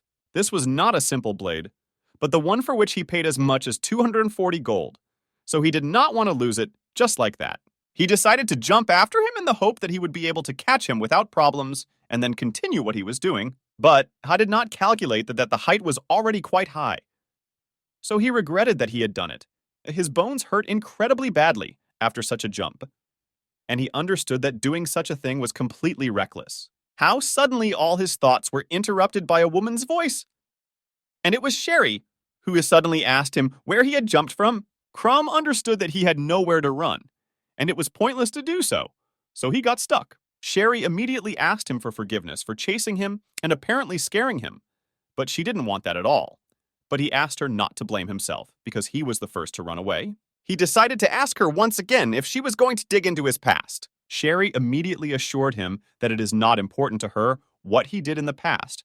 What is important is what he did in the present, namely that he saved her and her friends in the dungeon. He looked at this girl and thought that he was afraid to meet his friends, because they might see him as a monster. But this girl was the only one of all the locals who just wanted to talk to him, and she was so kind to him in comparison with others. Sherry interrupted his thoughts again and asked him to tell her his name anyway. The guy was a little embarrassed by this question, but still made up his mind and answered her that his name is Chrome Clink. She was so happy that he finally said his real name, after which she added that she hoped he would say his real name. Chrome decided to ask her a counter question, because he was incredibly interested in what she could have forgotten, Brikes, Uriko in this forgotten city. But then he suddenly realized that this was not a sufficiently correct question, and began to apologize. But the girl calmed him down and said that, in fact, it was all right. After that, she told him that she actually lives in the capital, and she comes here to visit her relatives because Otfrid is actually the city where she was born, which made the guy extremely surprised. She told him that she visits relatives once an hour, and every time the city becomes more and more dangerous, and this could not but upset her. Now the guy understood what actually made Otfrid a haven for criminals. After that, he told Sherry that he was actually in this city for the first time, so he was interested to know if this city was always so dangerous. The girl told him that in the past it was a prosperous city. It certainly did not compare with the capital of the kingdom, but it was full of life, and the Talverturn, Asura, even the townspeople loved Otfrid with all their hearts. But near Hatfield there was a dungeon, where there was an overpopulation of monsters. Sherry was still a child at that time, and the local adventurers could not prevent the impending threat. And at one point, camps of monsters formed on the outskirts of the city and on the trade roads. Trade gradually waned in Whitfield, and all the nobility dispersed to other cities. In the end, many left Otfrid, and they were replaced by criminals who began to protect this city from monsters, making Otfrid a place of thieves and lawlessness. Although criminals protect civilians from monsters, they do not consider the people, forever demanding money from them, which the citizens do not have much anyway. After that, Sherry added that she dreams of becoming a first-class adventurer and bringing peace and tranquility to Otfrid, which will allow him to be revived again. Chrome Huntkark could not even think that this girl has such sincere desires. She wants to do a really good deed. The little boy, who just left his sister Sherry, ran to his father and told him that as soon as he becomes an adult, he also wants to become an adventurer and will protect the city together with Sherry's sister. After all, in fact, he also has a useful skill, which with proper training can grow into considerable strength. Therefore, he promised that he would work hard and give all the money he earned to the church, thereby helping his family, and first of all, his father, to which the man replied with a smile, and that Sherry's desire would have touched him to the depths of his soul. But suddenly their conversation was interrupted by some stomping, and the Holy Father began to get a little nervous, because they were not expecting anyone at such a late hour, and as soon as the doors opened, the little boy saw two men dressed in cloaks. He tried to ask them who they are and why they came here, to which the same Jeff answered him that Otfrid knows how to surprise, because he could not even think that this church, which was destroyed in the trash, is still working, and that someone even lives in it. The father perfectly understood that these people are representatives of the Red Dragon Gang that controls the city. They did not answer the boy's question, but turned to the old man and told him that they had fewer and fewer workers every day.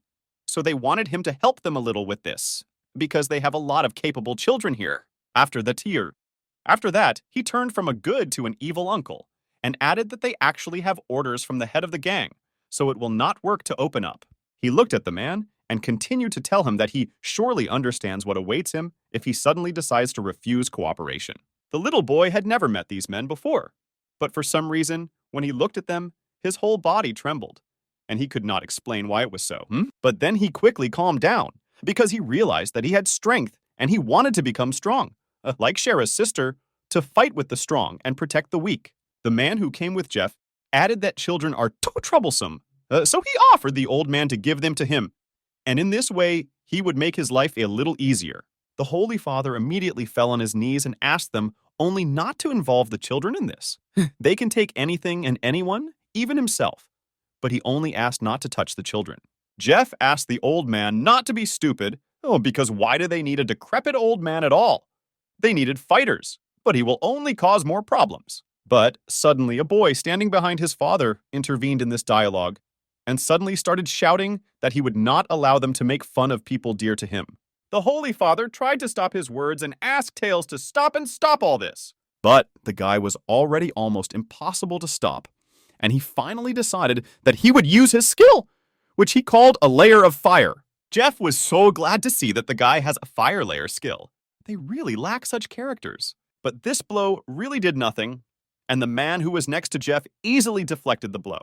The boy could not believe that his blow, in which he put all his strength, gave nothing. It was so shameful. The man explained to him in a calm tone that the boy simply lacks the skills to use his skills correctly. After that, he decided to show him how to use his power correctly. And the best way to demonstrate it, he showed his skill. Jeff had known this man for many years, but he was still amazed at how amazing his skill was. And every time he could not believe that a man would do such a thing. Tails realized that he simply cannot defeat them. They are too strong for his small level, and even his strongest blows will not help. The man was very glad that the boy finally understood and bowed his head to him. After the trip to Purport, he also added to him that if he goes with them, they will be able to develop his abilities to the same level. The Holy Father perfectly understood where all this was going, and at such rates, they could and would destroy the little boy. So he decided to take a weapon that was nearby, and he remembered how he had fought monsters before, and even now he could show something. So he decided to strike one of them on the head while they were distracted. But unfortunately, Jeff saw this, who immediately repelled his attack with his sword and left no chance even for the man to save himself. After that, I decided to ask him what the grandfather had planned and if he really thinks that he could defeat the two of them. The old man shouted to Tails to run as fast as possible, but the boy looked at him with frightened eyes and did not know what to do. But it still occurred to him that now was the time to run away. So he gathered all his strength into his fist and ran away. Jeff shouted to him to make the boy stop, but he did not listen, and his friend intervened in the dialogue, asking him to relax. He believed that before they chase after this kid, they need to immediately teach this old man manners. And after these words, he struck a blow. At such a loud sound, the children came out to see what was happening and saw the whole picture. The old man desperately tried to tell them to run like Tails, but it was incredibly difficult to do so. But they immediately silenced him and told the children to stand still, and if they moved even a step, they would blow off this old man's head. The man continued to cast spells and said that the more ball lightning accumulates its energy, the more destructive it becomes. Either he will smear his head, or he will give them these children. Chrome was very grateful that she took him out onto the road today. Otherwise, it would be so easy to get lost in these nooks and crannies. Sherry was so happy to help him, so she added that if there was anything else she could help him with, he should just let her know. And she also offered to give him a mini tour of the city, or the surrounding area, whatever. Chrome thanked her, and then a thought popped into her head about how Frank told her that the guy didn't take his reward himself. Therefore, she decided to apologize to him for the fact that the money they received for the victory over the Gargoyle King, she gave it all to her relatives in the church, and Frank and Guido shared all the rest of the proceeds. Crom answered her that she might not worry about this issue, because he still has money for some time, so everything is fine. The guy added that he would be grateful to her if she told him about the dungeons in more detail. As soon as she decided to answer this question, she was interrupted by a child's voice calling her name. It was Tails, who ran with all his might and was looking for his little sisters, and was finally able to find her. She didn't know what happened, so she leaned closer to him and asked the boy not to walk the streets alone. It's too dangerous at such a time.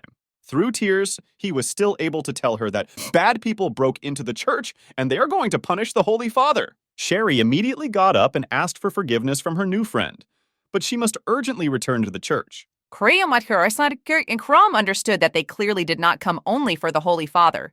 There must also be orphans. So he immediately added that he would go with her. Also, he clearly understood that Sherry is his most reliable source of information in this city, and his help will not prevent her. The old man in the church continued to scream about the pain these men were inflicting on him, but he did not give up under any circumstances. Jeff did not understand how he could withstand so much. What kind of level does this old man have? After that, he added that he did not want to be a murderer at all, so he asked him to be obedient and surrender at last. He did not understand why the old man had all these homeless people, because they are so many problems, or he does not want to give them to us because of his pride as a priest. Then it would be simply ridiculous. The father didn't care about everything they said. He just loved all these children as his own and would never leave them.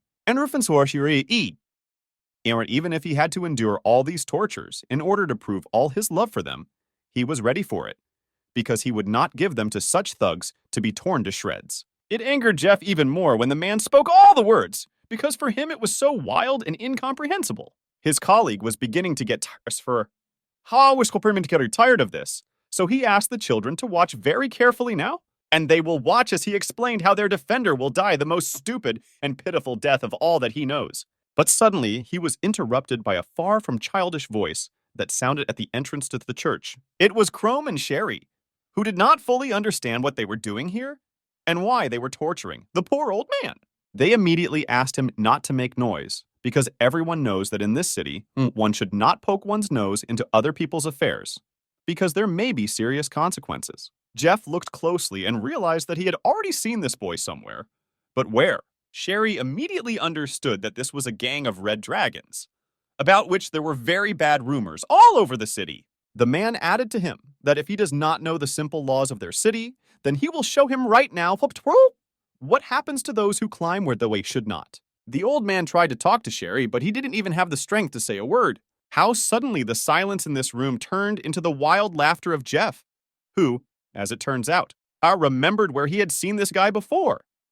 This is the same idiot who ran away from him in fear.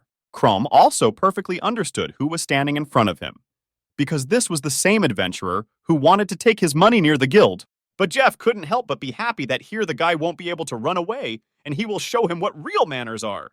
The old man understood what this was all about, so he asked Sherry to tell this strange guy that he needs to run away as soon as possible, because these guys are from the Red Dragon Gang. If they stay, the gang will pursue them until they are destroyed. But Chrome wasn't going to listen to him, and took out his sword, with which Jeff started laughing incredibly hard, because he didn't understand where the guy got such a rusty toothpick. After that, he added that he understood the guy very well.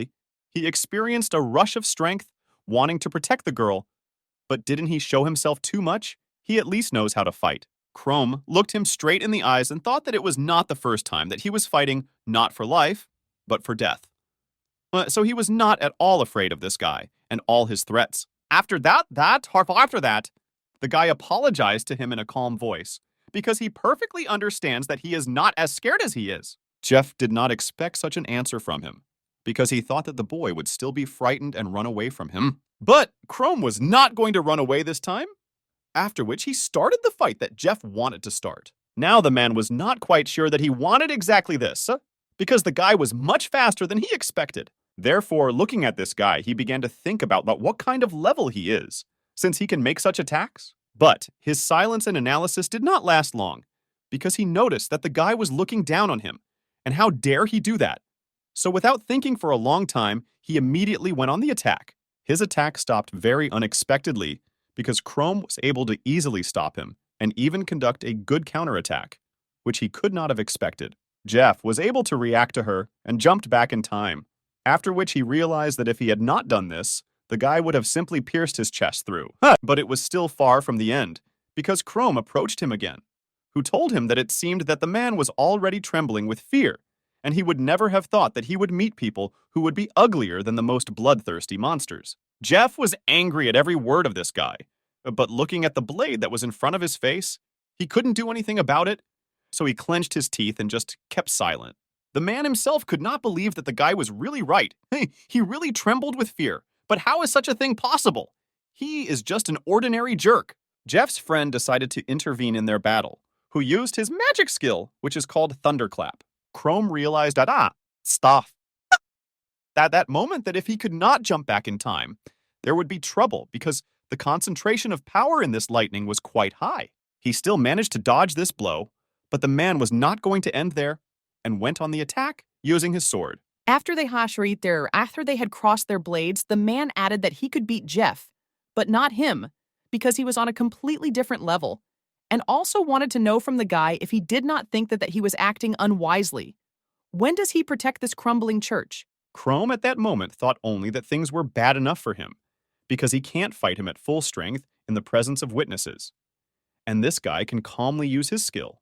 The guy looked at the man and realized that he clearly lost to him in the face of a man. But the man was not going to wait for the guy to come to his senses and figure out how to defeat him and simply continued his attacks, which were much more difficult to repel than Jeff's attacks. Jeff was watching this fight at this time and was sure that this jerk would never be able to stand up to Raid himself. Well, he himself planned to intervene in the fight a little later. Yes, sir, officer. Jeff decided that at one fine moment, he would strike the guy right in the back while he was busy fighting. But as soon as he decided to do it, Sherry intervened in the fight, who did not allow him to do it and looked him straight in the face, saying that now she would be his opponent. The man has already started to get out of himself, realizing that this bastard is always lucky and this is not normal at all. But he will make this girl regret that she got into the wrong business. After a few hits, Sherry realized that he is fast enough, and his level is clearly higher than hers. It will be very difficult for her to beat him. Jeff looked her straight in the eyes and was almost sure that he was much stronger than her. And what's more, she was just an adventurer, and she never fought with people seriously, because monsters are much easier to destroy than people. He continued to look at her, and with every second, his confidence grew. And he thought only that he was higher than her in terms of level and much more experienced. Therefore, he would definitely not lose to her. Considering the way she looked at him, he understood that she was clearly fighting a human for the first time, and all she was capable of was simply destroying dumb-headed monsters. But what a pity that he was much smarter than monsters. So he offered to spare her E and just give a couple of lessons on fighting. The girl understood that he was stronger than her. But all these words made her gather all her strength into her fist and teach this guy a lesson. Raid looked at Chrome and told him that he is certainly strong enough, but his sword is not capable of inflicting absolutely any damage on him. He also added that he himself must realize that he is not capable of defeating him because he is much stronger than him, and his weapons are much better than Chrome's. Raid asked him to think logically, because even if he assumes that they will leave after this battle, it won't change anything, and they will most likely just come back later. And unlike his friend Jeff, he just hates show-off. Therefore, he decided to offer him to surrender and calmly leave this church, and they will pretend that they did not see him?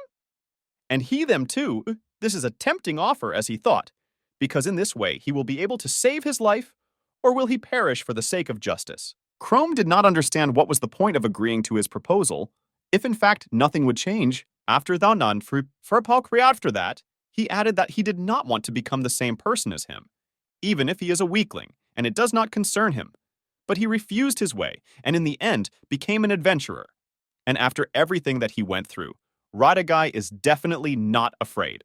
This freed Raid only from anger and disappointment at how stupid the guy is, because he was not really going to fight at full strength, but he and his childish cries already got him quite a bit.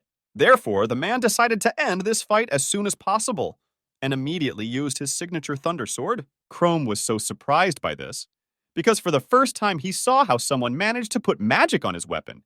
Is this even possible? Raid did not answer him. He only said that he hoped that the boy was ready to answer for all his words. After that, he immediately went into battle using his power to the maximum, and along the way, shouted that this was the last thing the boy would see in his life. Crom was able to dodge the first such blow and slightly jumped to the side. He looked at the man and thought to them that if he tried to parry such an attack, his sword would immediately break. But he also understood that attacking in such a state was not an option because he would surely die. Chrome understood that I will not be able to dodge these blows forever because even he has his limits, and if this continues, he will not be able to defeat this guy. Sherry was distracted from the fight with Jeff to see how Chrome was doing and noticed that everything was not very good there.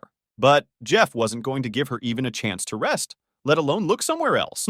So he attacked her again. And along the way, he shouted at her not to be distracted while she was fighting him. Sherry was able to block his blow, which he thought was very good and fast, because he usually attacked in the back. Jeff didn't understand why she was so fast and how she was even able to repel his blow, because he has a higher level and plenty of combat skills. But he can't attack her. She parries all his attacks with ease. How suddenly all his thoughts were interrupted by Sherry herself, who could clearly see in him that he did not expect this. And she could clearly see that his sword had no will, no determination. And all that he was capable of was mindlessly waving his sword, with he will never defeat her with such intentions. She did not expect the second girl from him, because Jeff, in response to this, simply went into battle again and started swinging his sword again. At that moment, she thought about the fact that because of these guys, she dragged Chrome into another trouble. After all, initially, Chrome was not connected with this church in any way. And because of it, Chrome is now in danger again. So she decided that she should end this guy as soon as possible and help Chrome in this way. The guy at that moment thought that he could not even survive his direct attack, because if he pressed him against the wall, he would not be able to dodge in any way. With his skill, he wouldn't be able to get close to him in any way to deliver even one blow, so he simply didn't understand what he was going to do with it. His thoughts were interrupted by Raid, who noticed the fact that the guy was thinking about something and asked him to finally show what he was capable of. Chrome, after these words, understood that he had no other options than to withdraw his reincarnation skill. But he was embarrassed that there were so many people here. He understood that if he turned into a monster, he would only frighten the children and the priest. And the Sherry would not be able to fight because of the shock. So it was obvious that if he took off his disguise, there would simply be no way back. But then he thought about it and began to go through the options. Because this could not be the only chance. In the dungeon, he was still able to save those three from death. But now everything is different, and if he turns into a monster in front of them, then they will unite to destroy him, and maybe the destruction of the church will be avoided. Crum understood that Sherry and these children would never look at him as a human again after such a thing. They would have only one image in their heads, the image of a monster. On the other hand, he still remains a monster in this disguise. Without it, why does he resist then? But Raid understood that the guy apparently wants to die, without even trying to do anything to prevent it. After that, he decided to use his magic again. And this time, he decided to use ball lightning. At this moment, Chrome realized that his opponent is really very strong, because he uses two spells at the same time. This was such a high skill for a guy. But he did not manage to look at it for a long time, because as soon as the guy thought about it, the man immediately struck him, and it caused serious damage to his hands. Even after this, the man was not going to stop and continued to step on the guy, and Crum urgently needs to come up with something. Otherwise, this will be the end of him. Ride praised the guy for the fact that he actually has the reaction that is needed, but it is far from enough to defeat him. And now he was preparing a blow, after which Crum would surely end. But the guy wasn't going to retreat just like that, and took out his sword, with which he hoped to repel such a powerful attack. Raid somehow assumed that this rusty sword would not be able to protect him. And after that, he made such a strong attack that this sword simply disintegrated into small pieces. But this was not the worst news, because it was a distracting maneuver, after which Raid pierced the guy with his magic sword. The Holy Father was so upset that this boy was seriously wounded, and most likely this will be the end of his story. Raid was surprised that the Kadabai was able to replace his side. Did he think that if he replaced non-vital organs, he would avoid instant death? But the man believed that Subzefi Michael. This was just a pitiful request, because he would do everything possible so that the boy did not survive this battle. Suddenly, his thoughts were interrupted at the moment that he realized that he simply could not pull his sword out of the boy's body, as if something was holding him, as if he had stuck the sword into a rock. But then he realized that the guy simply regenerated the wound, and the sword simply grew into his flesh, and this dark color is his skin. Chrome at this moment began to smile incredibly hard, because the guy understood that the man had finally fallen into his trap. Raid simply did not understand what was happening, but he clearly did not like that the guy was so calm, because his hand was wounded, and a sword was sticking out of his stomach. But he was still smiling. Chrome thought through everything to the smallest detail, and realized that all he needed was to direct it to the point he needed. Before that, he weakened the effect of reincarnation in the abdomen, made his skin stronger, and then used regeneration. And it worked. While Raid was wondering who this guy really is, Chrome didn't wait a minute longer and just went on the attack. He immediately struck the man with a good blow to the face, which might even knock him out. So it happened. Raid fell to the floor from such a powerful blow and lost consciousness, which gave Chrome time to think about his next actions. As it turned out, the man did not completely lose consciousness, but he was in a very bad state and could say a few words in which he did not understand how he could lose to a guy like him.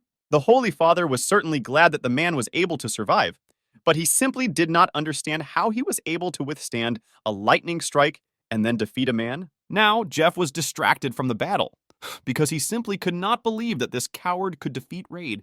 But this was not the end, and when Chrome pulled the sword out of his body, he immediately turned to Jeff and learned from him what he was going to do now, because his friend would no longer help him. Sherry also intervened in the dialogue and added that he would never be able to stand against the two of them. Jeff himself understood this very well, because he couldn't even cope with Sherry, and then this coward is standing in front of him. He realized that he had no chance. So he realized that there was simply no second choice and suddenly held his breath. After that, he shouted to them to grab the poisonous fog of the snail and let out a pile of fog in which it was impossible to see anything. Sherry did not expect this, because this fog was really too thick and she could not see anything in it. It was a distracting maneuver that he used in order to escape. And in the end, he told them that they are stupid, because they are taking risks for the sake of protecting this church. And also he reminded them that it is the Red Dragon that dictates the rules of this city, and violators of the order are supposed to be harshly punished. So he jumped out of the window, but promised them that he would definitely see him again. Sherry sighed with relief, because in fact they were very lucky that he decided to escape precisely by running away. This time he was lucky and no one revealed his true identity, but there might not be a second time, and he perfectly understood that. One day, the moment will come when he will not be able to defeat the enemy in the form of a person, And it was not clear what he should do then, although on the other hand, he understood that it was not really that important. As soon as the Holy Father moved away from what these creatures had done to him, he immediately thanked Sherry and her friend, whose name I think was Chrome, if the old man heard everything correctly. The man believed that only thanks to them, no one was seriously injured, and everything would be fine with them. After that, he turned directly to Chrome, because he wanted to know if everything was all right with him. He was still pierced with a sword, but the guy calmed the old man down, said that everything was actually fine, and he had already healed his wounds with the help of his skill. Chrome thought that due to the fact that he had spent too much mana on regeneration, the reincarnation would not last long, and he needed to return to the hotel as soon as possible. But suddenly his thoughts were interrupted by Sherry, who turned to the Holy Father and told him directly that it was impossible to stay in Whitfield any longer. After all, she thought that the city was unsafe before, and now it has become even worse, because the bandits from the Red Dragon may come here again, and then that he will not be able to get rid of them so easily. She began to offer him to go to the capital together, but he interrupted her and asked for forgiveness. But he cannot live in the capital because it is incredibly expensive there, and they will have to pay for housing and taxes, for which and it will be extremely difficult to transfer everyone to the capital, because they will need money for the trip, and they will have to watch the children very carefully. But Sherry again said that these bandits could break in here again and take the children, Besides, she was ready to help them. She could give them as much money as they needed. She only asked them to leave this city with her. The Holy Father was still against this and continued to prove to her that they would be able to take care of themselves. He believed that it was more important now that they leave the city as soon as possible, because that bandit definitely remembered their faces, and he clearly would not leave this situation just like that. After all, they forced them to run away. They pinched their tails, and they won't let them go so easily. Sherry was incredibly grateful to Chrome for helping her again, and asking him for forgiveness again for getting into trouble because of her. After that, it became very interesting for her to find out what he is going to do now. The guy told her that first he would like to rest a little in a hotel, and then think and act on the situation. But then he realized that he shouldn't have said that.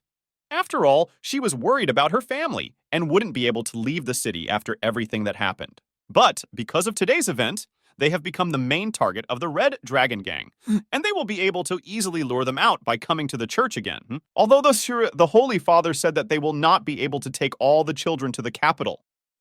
But if Sherry does nothing, the bandits will come for them again. The girl was very worried about this because she did not even know what to do in such a case. And Crom himself, looking at this whole situation, understood that he also needed to do something to help his new friend, but he certainly did not even suspect that he could do it. After that, he turned to Sherry again and remembered that she said that Otfrid was flooded by criminals after the overpopulation of the dungeon. But where is it located? To which Sherry answered him that it can be found in the northern part of the city. But she should go there did not advise. She said that once upon a time, a whole expedition was assembled in the capital to clean this dungeon. But a well-prepared group of 20 people was completely defeated by the local inhabitants of the dungeon. Chrome could not believe that the capital had actually sent an entire expedition for such a seemingly simple task, but even they could not cope. After that, she added that since then, the city has not received any support. Chrome understood that although he had not decided what to do next, it was necessary to clean this dungeon, and thus put an end to the tyranny in the city of Hatfield. Initially, he came to this city in the hope of living among people, and for this he needs to raise his level. And inevitably, he looked for a dungeon with a bunch of monsters for leveling. And since the expedition did not cope with the monsters, then he will be able to find worthy opponents there. Nevertheless, anarchy reigns in Otfield, organized by the Red Dragon Gang.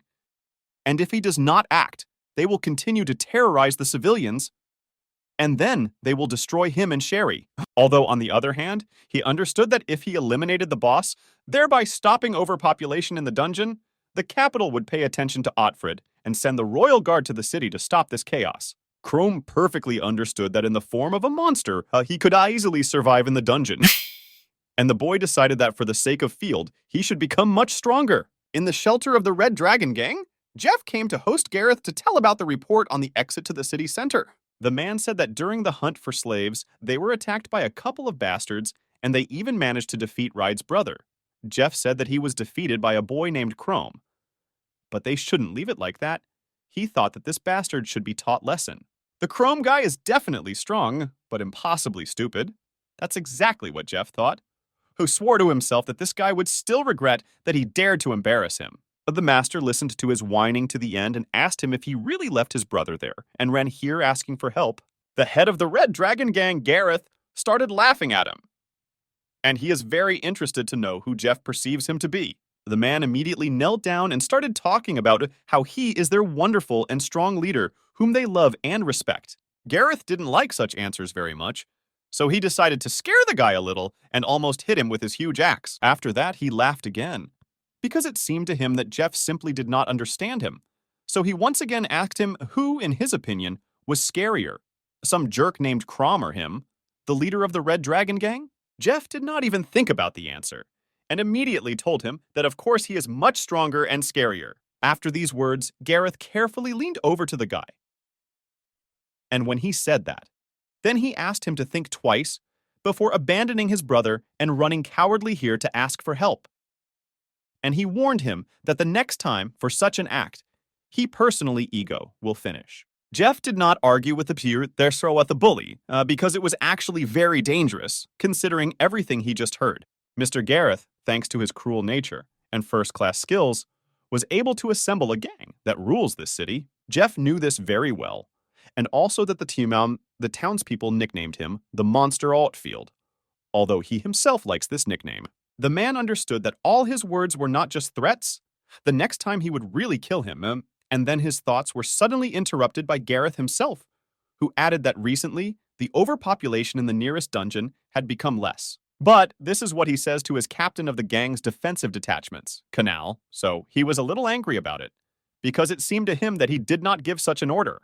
This angered him beyond belief, so if she has no good reason to ignore his orders, then she can say goodbye to her life. Canella realized that now was the time to tell him that she had just come here to report incredibly urgent news. According to their reliable sources, Knights of the Royal Order have been prowling around Otfield for several days, and they found only a couple of such soldiers, but that there are probably many more. After that, she added that all their forces were directed to patrolling the city, and not to the dungeons. As soon as Gareth heard all this, his anger began to cross all boundaries. How much he did not like these soldiers, who constantly interfere in their business. But then it suddenly became funny for him to think that they planned to take power from their city, because these soldiers do not learn from their mistakes at all. So he decided that he would have to teach them manners. Canella completely shared his feelings, but she advised him not to enter into direct conflicts with them, because it seemed to her that the capital still wanted to find out the cause of the gift of disaster in the city. Therefore, it was necessary to act extremely carefully. She promised that they would deal with them, but it would take some time. Chrome did not search for the same hole of disaster for a long time, because he quickly found the northern part of the city in which this hole was located. He looked at this terrible picture and understood that it was because of this dungeon that all of Otfrid was suffering, and that is why he wanted so much to end their torment. Chrome decided to properly prepare for the trip to the dungeon, so he slept in a hotel in advance and had a hearty breakfast. Now he is ready to kill at least 100 monsters. But suddenly he noticed too many people nearby. But the guy sincerely did not understand why they had gathered here, because the sun hadn't even risen yet, and there were already so many of them. How suddenly a monster appeared, holding a huge ball of fire in his hands, with which he ran to these very people. People could not believe that this happened again, and a monster came out of the dungeon again. They wanted so much that someone would save them. Chrome looked at all this and was perfectly aware of the fact that the Red Dragon Gang is even going to save civilians. It's all a lie. How suddenly a man appeared among the people who announced to everyone that he was an adventurer and that he would be able to defeat him. But he did not have time to follow every civilian, so he asked them to grab children, women, and run away from here as soon as possible. A man from the crowd, holding a sword in his hand, also said that he could fight and would do it for the sake of his family. The monster at this moment was not going to stop and continued to run with his fiery lair right at this crowd. The man who wanted to help so much got scared at the crucial moment and was incredibly helped by the same adventurer who promised to help them. And he did it with the help of his skill, which was called the Holy Shield. As it turned out, this adventurer was a girl who, after blocking the monster's blow, immediately counterattacked with her sword. A stupid monster who did all this thoughtlessly. But even he understood that the end would come to him if he suddenly continued in the same spirit. The girl immediately asked the man, who wanted to help so much, to leave, because today he is too weak and will unfortunately only interfere. Chrome, who was carefully watching this, realized that while there was a chance, he needed to attack this monster while he was distracted. What he did directly, the boy destroyed this monster with the help of a single blow with his sword. The girl turned her gaze towards the monster, which Chrome had just swept off his feet, and was surprised that there was another adventurer here. Chrome saw that she was looking directly at him, so he added to her that he could also fight if she really needed his help. The girl, the Quarsonosun, thought that he was able to hurt the monster from the pit of disaster so badly. She did not know that there were still such strong adventurers in Whitfield. He did not seem to be attracted to a bad guy. But on the other hand, she understood that he may turn out to be a bandit from the Red Dragon. Therefore, she decided not to trust him too much and said that if he wanted to help, he would be bait for her hunt for monsters. After that, the girl went into battle and wanted to destroy this monster as quickly as possible. She was able to do it very quickly, actually, because she used another skill of hers, which she called the Holy Sword. Chrome was quite surprised that she too can use magic on top of her weapon, as her last rival Raid did. He also perfectly realized that holy magic is considered the most effective weapon against monsters from dungeons, which she proved not only in words and actions. Crom did not doubt for a second that holy magic, as expected, was one of the most powerful of all possible. He understood that if she attacked him, then most likely nothing would be left of him, even in the form of a monster. People who lived in this part of the city immediately ran to her with happy faces because she was able to defeat such a strong monster with just one blow. Now they thought that she was just something. The same man who wanted to help so much immediately decided to ask her who she was because they had not seen her in town before. But the girl did not answer him because in her head only thoughts were swirling that her holy magic reacts only to monsters that are near her. And during the blow, her sword also reacted to this guy. At that moment, Crom thought that nothing threatened him in the form of a human. And besides, he was so glad that no one was hurt. But after so many thoughts and careful analysis of this guy, she thought about activating her holy magic on this guy as well. Crom continued to look at this monster and think about what level this monster was, because it was head and shoulders above all ordinary monsters that he met. But most of all, he was interested in the fact that such a monster was able to penetrate the city. Is it true that the Red Dragon is supposed to protect people from monsters?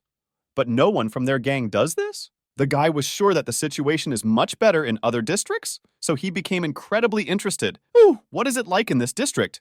Why don't they come here? The girl looked at this guy and thought that he was able to deal with these monsters, compared to ordinary citizens.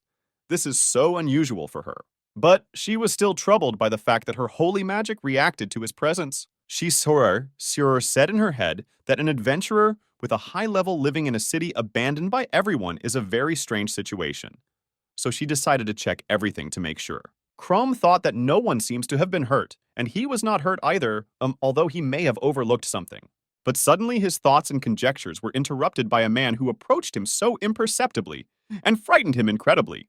But he just wanted to thank him for his help. After this rat, he also added that if he hadn't been here, next to them, this monster would have burned the entire area in an instant. Therefore, he looked directly into the eyes of these two heroes and was incredibly grateful to them for everything they did. The people who had gathered around Crom and the girl wanted to thank them incredibly. But the guy tried to tell them that this was unnecessary and that this should not be done. Now, Crom began to understand that entering this battle was too risky, because the more people he sees, the more his appearance will arouse suspicion in them. But even this was not the end of gratitude, because his daughter ran up to the man, who was so glad that he was alive. And he, in turn, told her that it was all thanks to these two people. The girl immediately started thanking them and saying that they both looked like heroes from some fairy tale. And it was so cool for her. Crom did not even think that one day he would be called a hero, although it was nice, but it was still quite unexpected. But his good mood and smile were suddenly interrupted by the cry of a girl standing next to him. The guy did not understand what was happening and why she was shouting at him, because everything was fine.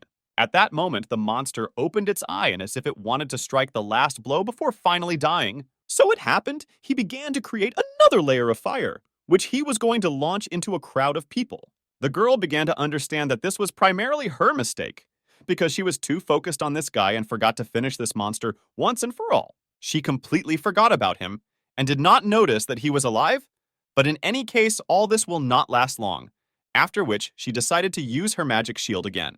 The girl was ready for a new attack, so she simply asked this monster to move on to his pitiful attack. The monster focused its attention on a little girl who ran to her father.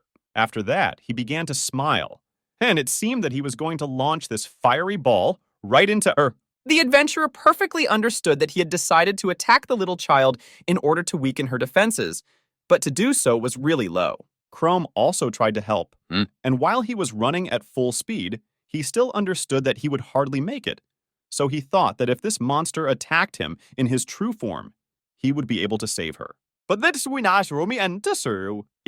way, he will have to reveal his true nature to all these people. And if I see it, then he will not be able to appear again to the people in this city. He understood that in essence, this meant that he would no longer be able to stay in Whitfield, and he would no longer see her. His friend Sherry. Crom began to blame himself for the fact that he was still a very bad person for doing this to a girl. He wanted to save the Empire from evil, so he wanted to become an adventurer. But it turned out not as he wanted. The father of this little girl began to scream because he began to worry too much about her. And these feelings were quite justified. because in fact a huge layer of fire flew into her, which could simply wipe her off the face of the earth. The little girl was already covering herself with her hands and understood that this was most likely a miserable end for her. The monster, who turned out to have little intelligence, realized that his whole plan had failed after he missed his fiery ball. But to be more precise, he hit it, but not where he aimed, because this blow could be blocked by Chrome, who decided for himself that the life of this little girl is much more important than what others think about him. The man who watched all this so carefully could not believe his eyes that he was really seeing this. Was it really a monster that saved his child? Chrome at this time decided not to stand still and continued his attack, so he ran straight at his opponent, which was a monster that the guy dealt with just one blow of his claws, for which he received 38 units of experience, which was already quite good, considering the fact that he had not received any experience for a very long time. People simply did not understand what was happening, why the monster destroys the second monster.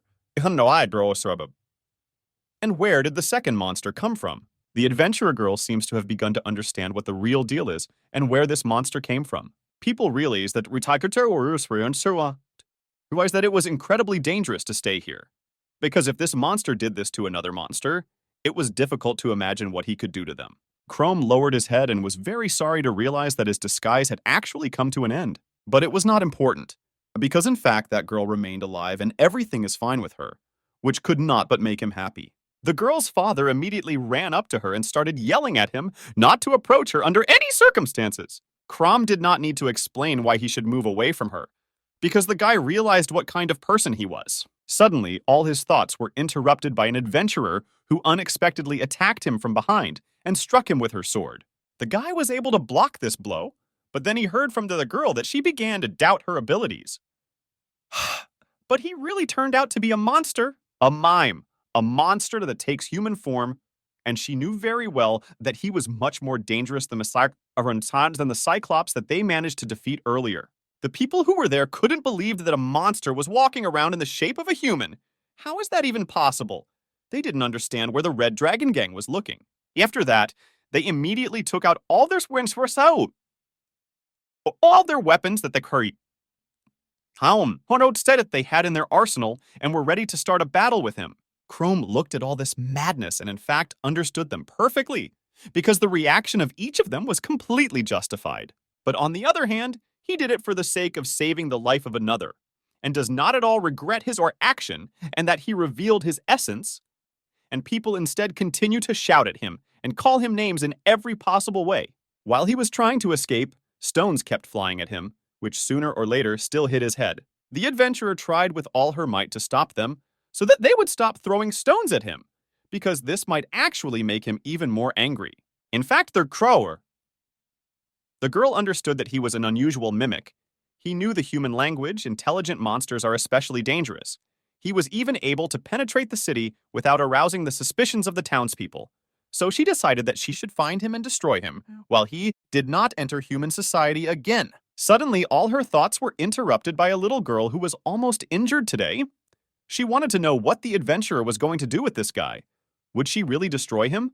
The girl tried to explain to her that this is not actually a guy, but an ordinary monster, which simply differs from others in its intelligence. The father of this girl immediately ran up and began to explain to her that this boy was simply deceiving them, that he was actually a monster hiding behind a human mask.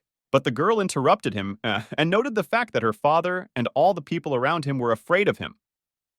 As soon as they saw his true form, although he fought with them by the monster to protect them all, he even managed to save the poor girl. The father listened carefully to her, but it seems that he still did not understand what she was trying to convey to him, because he immediately began to shout at her that she did not understand anything. He did not really want this. But the little girl began to cry because she did not understand how the boy who saved her life could be bad. All the people who were there thought about it, because she was right about something. Darling, that was the name of this adventurer. Suddenly she felt someone's hand on her shoulder, and the person who was behind her asked her what she was doing here. The man repeated to her once again that he asked her not to draw attention to himself, at least not so much. Mila immediately tried to justify his actions, because he really does not understand what happened here. He didn't even listen to her, because it was time for them to move forward in any case. before anyone from the Red Dragon gang noticed them. But the girl thought that their main task now was to deal with that mimic. But Captain Lamp interrupted her and added that their main mission is to investigate the situation in the city by order of the king. They and the knights must be careful, because after the appearance of their disaster hole, a gang of red dragons began to rule this city. Besides, their mission is much more important than chasing some monster, so he ordered her to report the situation now. Mila could not argue with the captain in any way, so she simply agreed with him and accepted his order. She began to tell that a Cyclops entered the city and began to attack the townspeople. And also in the middle of the fight, a mime in the form of a human stood up to protect the people. Although he was a monster, but he could freely communicate with people, his intelligence was much higher than in an ordinary monster. Eclomp did not understand at all why she got into this fight. After all, he asked her not to draw attention to herself. She was a little surprised that he really didn't understand why she did it, because people could die. But this man didn't stop repeating that their mission was much more important than saving some area of the city. After that, he explained to her that they will be able to save not only this city, but also the whole country. And for this, they must merge with the crowd and find out as much as possible about this ghost city. And if this mission fails because of her fault, then he will personally spare her life, and she can have no doubt about it. Mila immediately began asking him for forgiveness for disobeying the order and promised that this would not happen again. He thrust back his sword and asked her to think before doing anything, and yet she was incredibly worried that an intelligent monster had appeared in the city. Buddy Lamp answered her that this guy was just one of many monsters,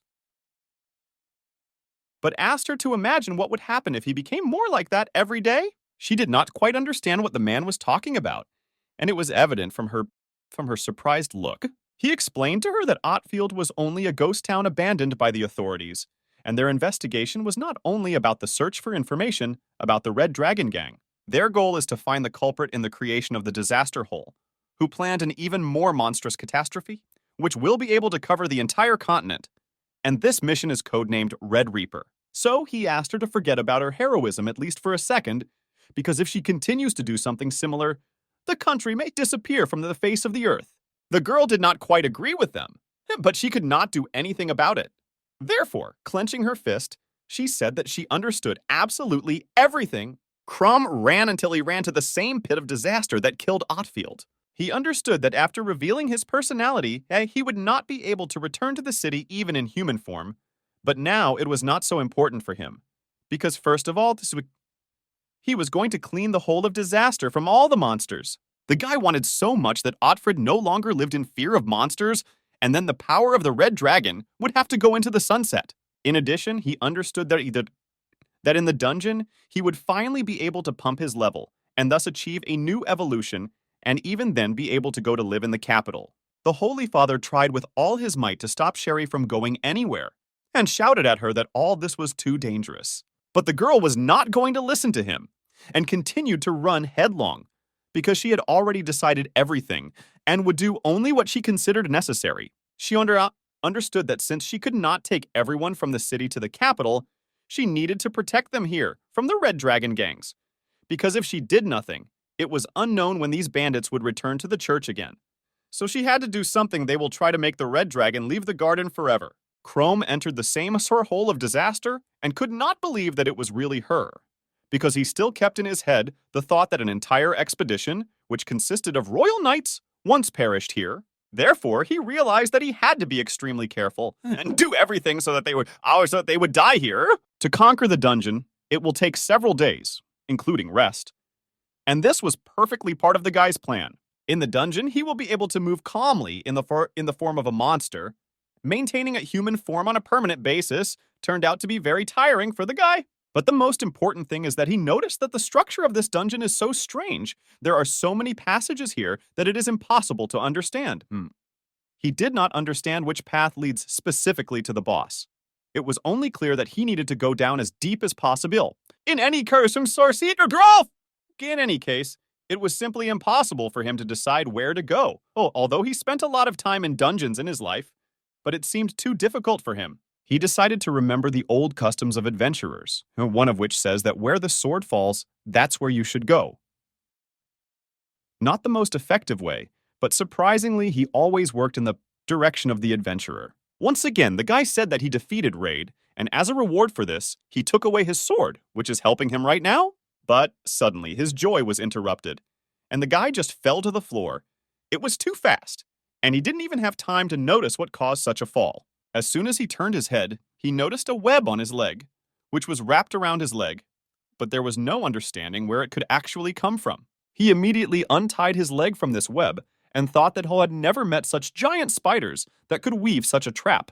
But how happy he was when his old dream came true and he met two demonic spiders, the level of which was 22. Both spiders at the same moment flew up to a small height in order to use their skill, which they called stone hail, the essence of which was that a magical layer appears over the victim from which stones fall. The guy understood that it would actually be nice for him to run away from there as quickly as possible, but he was somewhat hindered by the web, which with every second covered his legs more and more. It was already a little late to run away, because their skill began to work and stones began to actively fall on the guy's face. He understood that the situation was quite deadlocked, but not critical, and he decided that he needed to wait until the moment when they came closer to him. And then Chrome knew for sure that he would be able to get out of this web and at the same time chop these two handsome men into mincemeat. But the spiders turned out to be much stronger than the guy expected, especially after one of them shot a sticky web right at the guy. After a few minutes, he was covered in this web, and he gradually realized that he had been hit incredibly hard. Both spiders continued their hunt and released as much web as possible, which was quite disgusting to watch. But at one point, the guy realized that in fact, it was not he who fell into their trap, but they, when they decided to attack him, after which he pulled this web on himself with all his might. They both flew to a small height, which they clearly did not expect in reality. All this was part of the guy's plans, who wanted to pit these two against each other, which he succeeded in doing perfectly. It was clear from the faces of each of them that the battle did not go quite as that they wanted, but Chrome was not going to let any of them go. He struck each of them with rather powerful blows, after which they simply split in two. And the guy got a total of 250 experience units for eliminating two such creatures, which was a pretty good start. After such a difficult but rather short battle, the guy was even able to increase his level from 25 to... Now he had the thought in his head that at the beginning of the dungeon, he would meet opponents of approximately level 23. But the lower he descended, the higher the level of his opponents would be, which he expected in principle. Ego was pleased by the fact that he had only 24 levels left before the next evolution, which was actually not too much. But it was worth admitting that he would like to evolve before meeting the boss of this dungeon, because the higher his level is, the easier it will be for him to deal with him. And besides, during the evolution, he will receive new abilities that will clearly help him to defeat the boss. As long as the local monsters do not cause him special problems, he decided that it is necessary to engage in battle with everyone, even if the opponents have a level slightly higher than his. And then the leveling will go much faster. And as soon as he thought about this, he heard the sound of a monster approaching him from behind. In the darkness, only eyes were visible. And they were much larger than those of humans. Is it really a spider again? And indeed, a spider came out of the darkness, but quite unusual, because in fact, it was the queen of demonic spiders, which had as many as 37 levels. Chrome, looking at this monster, understood that he was too hasty with his conclusions. But there was no time to feel sorry for yourself, because this huge spider had already begun to attack the guy. This spider was more like a rhinoceros, which simply demolished wall after wall with its blows.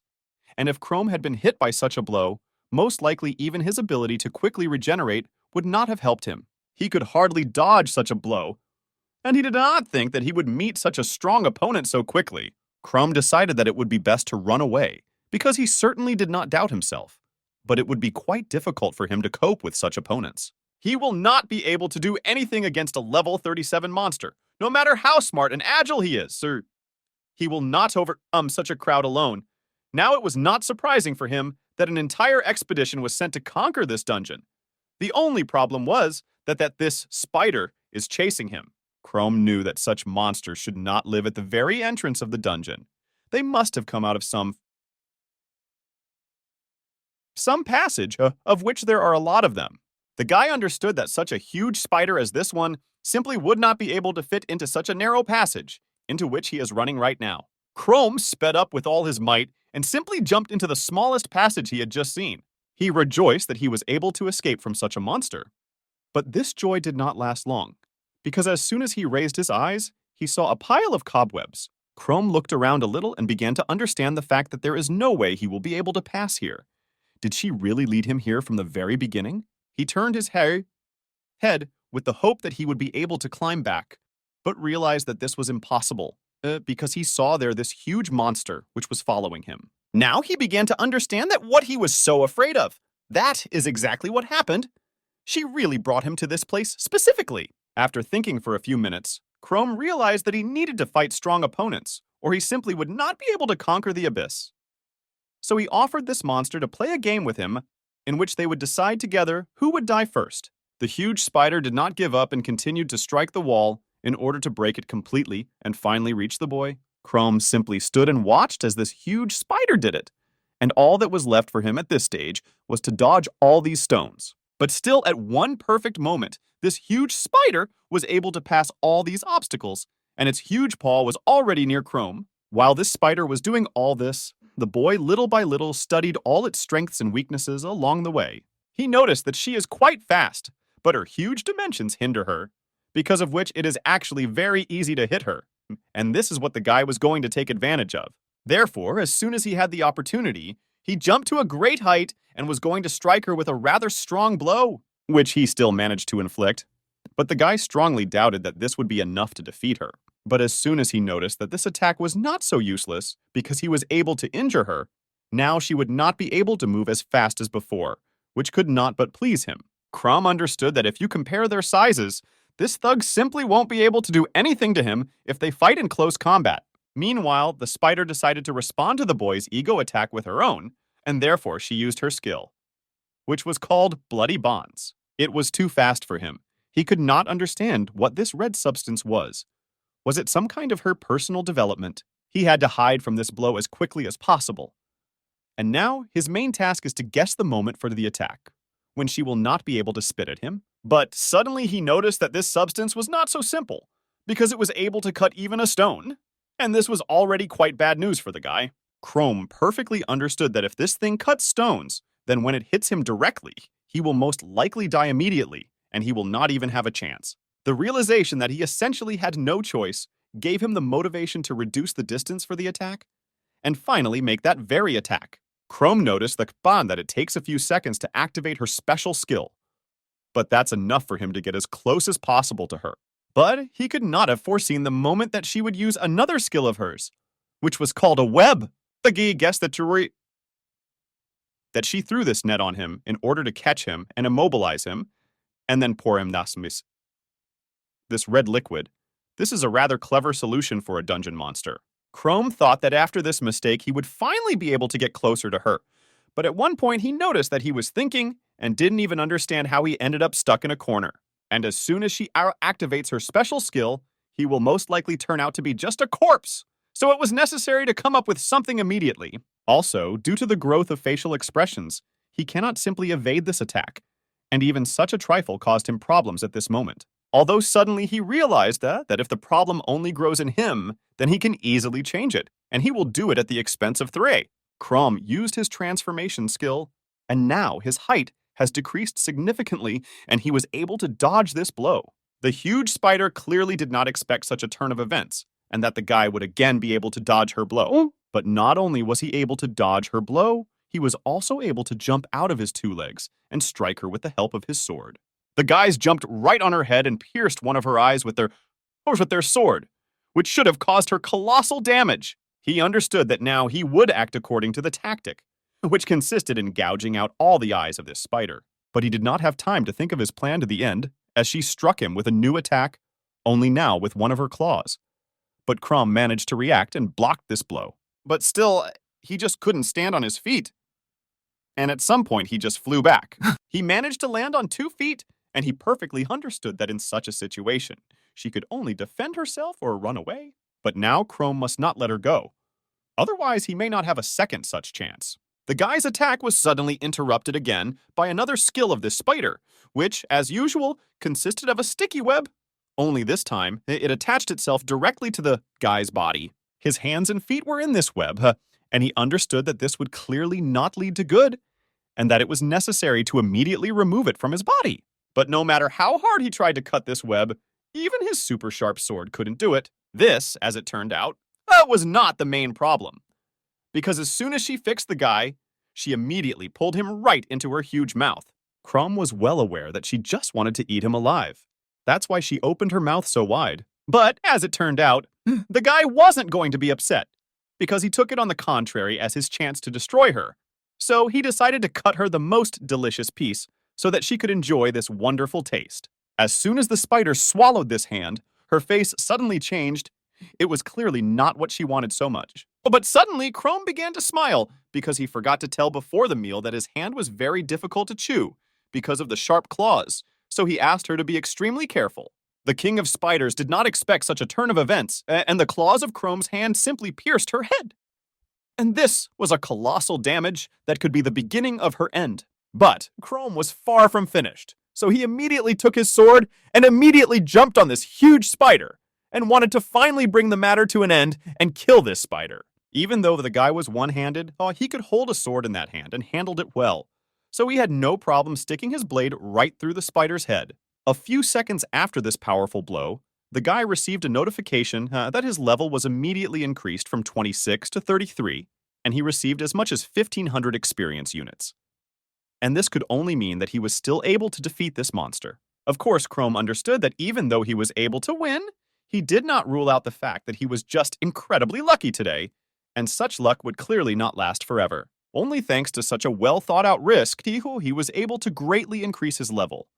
But considering his new level, he was still happy about it. His hand, which he successfully pulled out of the spider's mouth, was in very bad condition, but he understood that it would be better for his hand than his head. Moreover, he can insert it back, and with the help of the skill of rapid regeneration, return it to its former form. And in fact, nothing happened. And yet Crumb recognized the fact that she had beaten him well, and he would have to rest so that his mana could fully recover. Sitting on the floor and resting, he thought about the fact that there is such an irony in life that once he got into the dungeon again, he feels much better and experiences less stress than he experienced in the city, sitting, for example, in a hotel room. Crumb decided that as soon as his mana recovered, he would immediately continue his journey. And for now, he really needed rest. After some time of rest, Crumb began to run after various monsters, which were already quite weak for him. Also, every time he asked to leave marks on the walls, which showed him the way and whether he had already been to this place before. The pursuit of monsters continued. He engaged in battle with everyone he saw, and it didn't matter what level they were. But at one point, a rather unpleasant situation happened. The guy came to the same place where he had already been for the third time, and he had to put a mark for the third time, which upset him very much. After all, more than 24 hours have passed since he entered the dungeon, and he still did not reach the lower levels.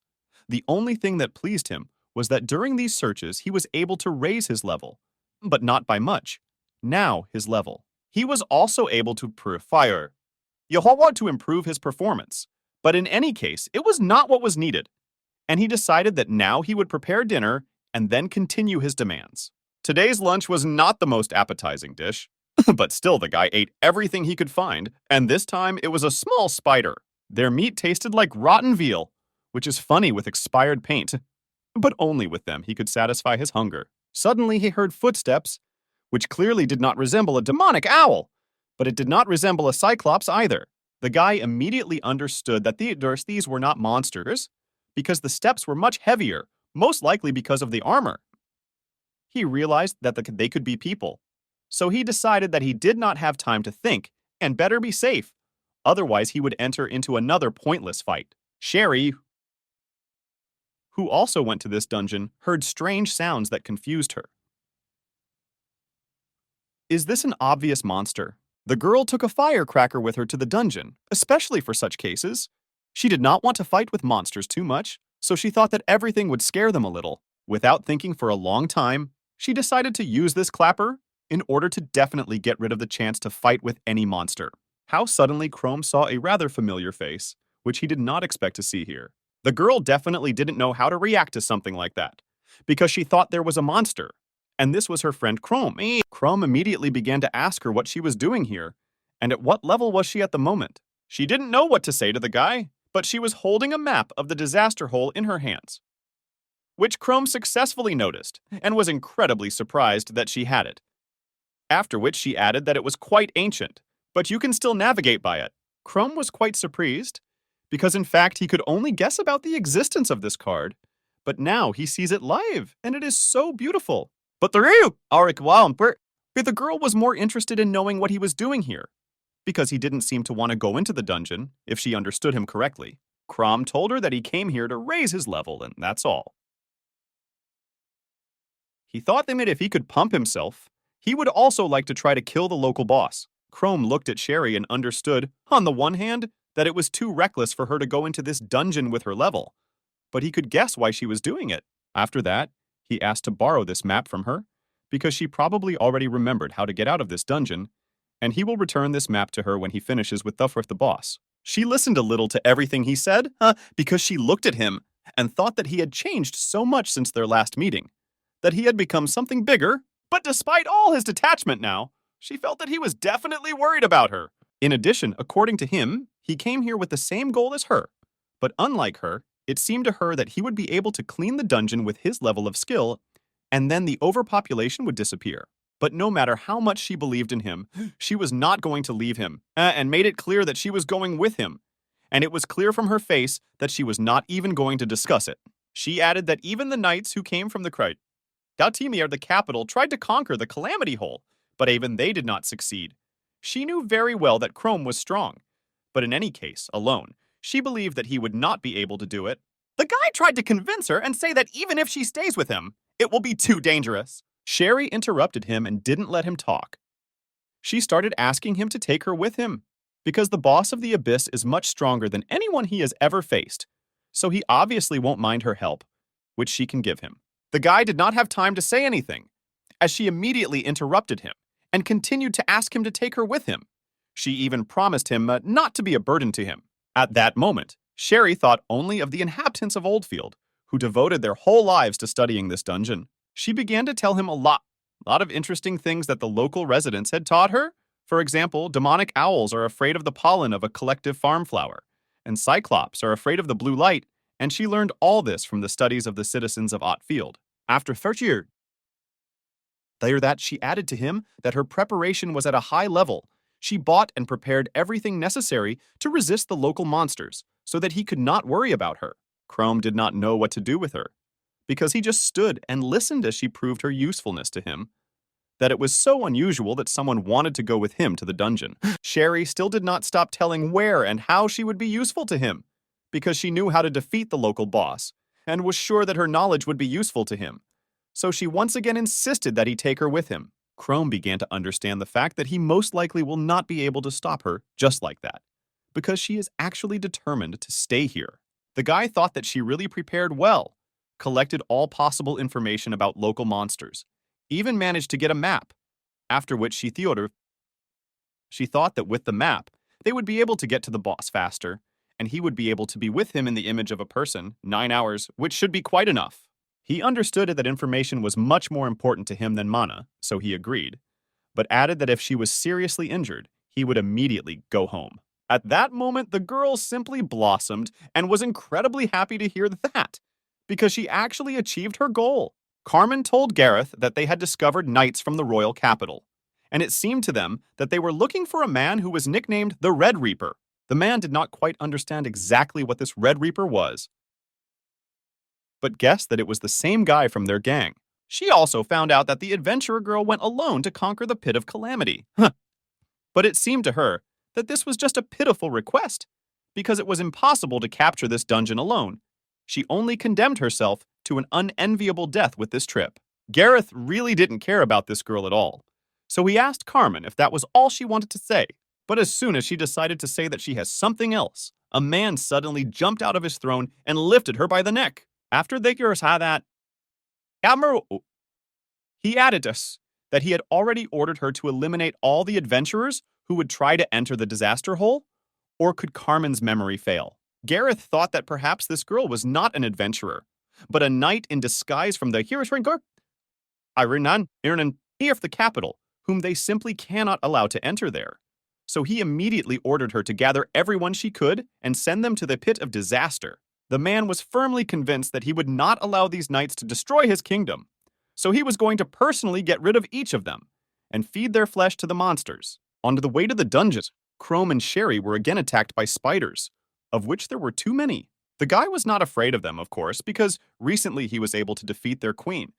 But there was one nuance. It would be too troublesome for him to fight with monsters and look after Sherry at the same time. But just as he thought about it, a girl suddenly jumped out from behind him and ran forward to attack. Chrome did not understand what was happening and what she had planned. So he tried with all his might to stop her as quickly as possible. But the girl knew perfectly well what she was doing, because in her head she had the knowledge that demonic spiders are blinded by herbal powder. So she immediately took out a small bag with such a powder and threw it at them. What was Chrome's surprise when he saw that it really worked, and all these monsters simply went blind. After that, one of these spiders even ran away and crashed into one of the stones that were next to Chrome, while the guy stood and could not understand how it works at all. But in any case, he did not wait and dealt a fatal blow to one of these spiders, and noticed the fact that it became much easier to fight with its drugs. They killed all the spiders that attacked them, and it was quite easy, because they were blinded, and the guy was even able to raise his level from 37 to 38, which couldn't help but make him happy. Sherry was a little tired, but still she was incredibly happy with their thought that she and Chrome were a great team, so she even told him about it. Chrome answered her that, to be honest, he himself did not expect that they would be able to deal with all this so quickly. When they reached the same tunnel where they had to choose which one to go into, Sherry told him that it is always best to go on the left side, so that they can get to the local boss much faster. At some point, the gay even felt quite ashamed that he didn't even think that it was possible to buy a map of the dungeon in the city, and as a result, he wandered around the dungeon all day and didn't really get anywhere. But Sherry interrupted him and added that she did not think that he would be able to get a map of the dungeon in the city. But Chrome did not understand why she thought so. Sherry told him that bandits from the Red Dragon destroyed all the maps of this dungeon that the adventurers had, and her map was given to her by the abbot. Many adventurers, as far as she knew, laid down their lives in order to learn the right way to the depths of the dungeon. The girl knew that it was not beneficial for the Red Dragon to get rid of the boss of the dungeon. Otherwise, they would lose their power. If the townspeople had a map of the disaster hole, they would gladly go here to eradicate evil, so she wants to fulfill their wish at any cost. The guy understood that this card is essentially the hope of the residents of Otfield and Sherry, and does not want to disappoint them, so he tries so hard.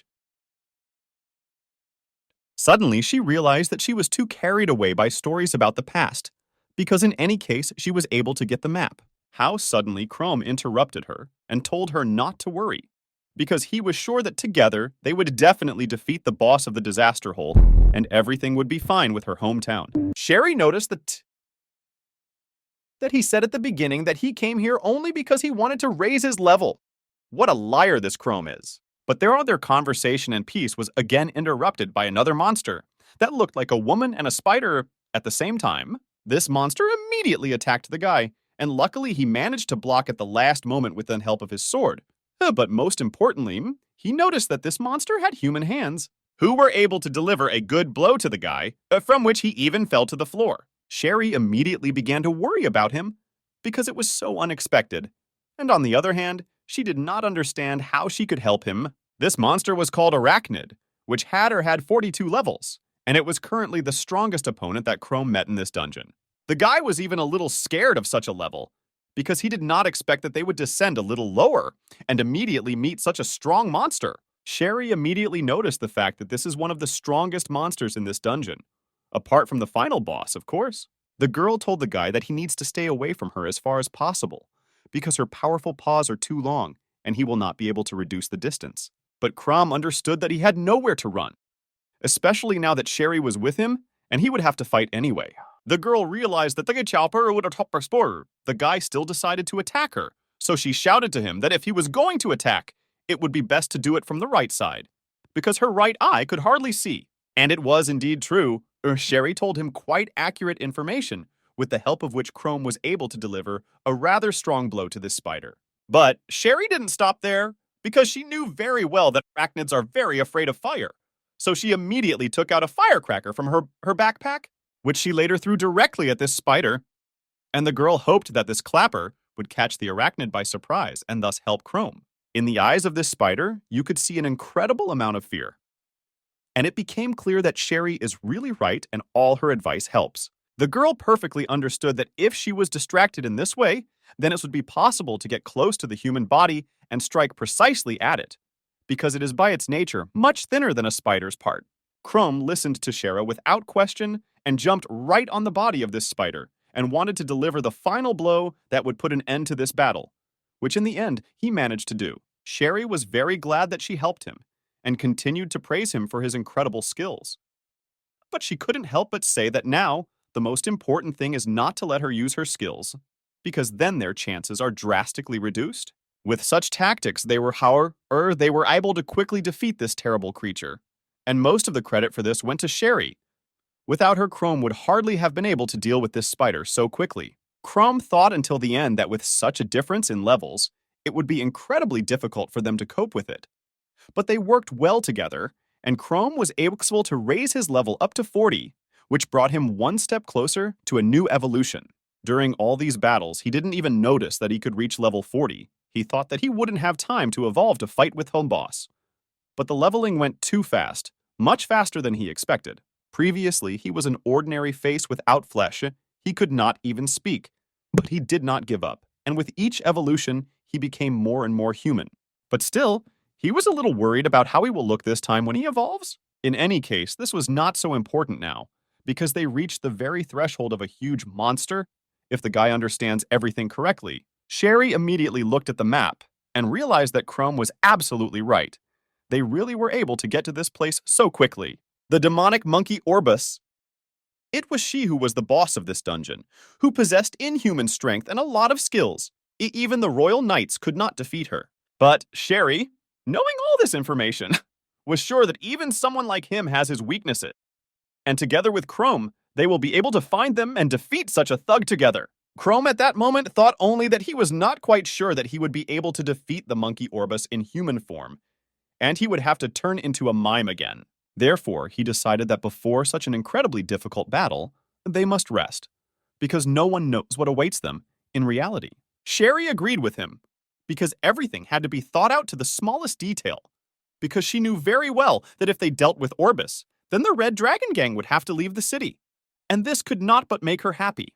Then life will return to Otford again, and in peaceful days, because this nightmare will not end soon at all. Gareth was incredibly angry with all his subordinates, because it was because of them that they made a mistake, and now an adventurer has sneaked into their dungeon, who can bring them an incredible amount of problems.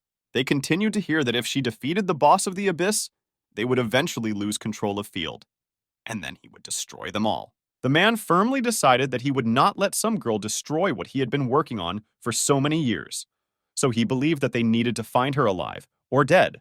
He also said that she was called Otfield's Hope, but he didn't care about that, because he was going to destroy this girl and hang her body on the central gate and thus prove to whom this city really belongs. Sherry told the guy that the demonic monkey Orbus lives in the deepest part of the dungeon. Chrome understood that for the dungeon, the boss is like a heart that supports the life of local monsters thanks to its own mana. And if they destroy it, then new monsters will stop appearing, and thus Otfried will finally be saved. But the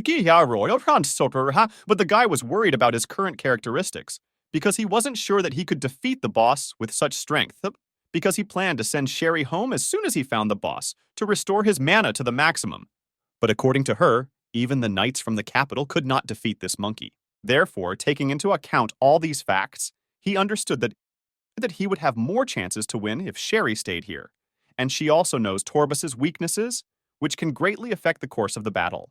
But still, the guy turned to Sherry and suggested that she tell him all the loopholes in the battle with the boss and just leave, not letting her answer this question. He immediately added that he knew very well that she would most likely prefer to stay here with him. She put her hands on her knees and said that he was absolutely right, because those who were lucky enough to survive the battle against Orbit came up with a special tactic by which he could be defeated. Although she is not as strong as Chrome, she thought that she would distract the boss, and he would do everything to put an end to this nightmare. That was her solution. Chrome couldn't say anything more to her, because he understood that if she herself made such a decision, there was simply no point in dissuading her, and he himself didn't want it too much. Sherry thought only that Chrome and she were already close to the goal of their journey.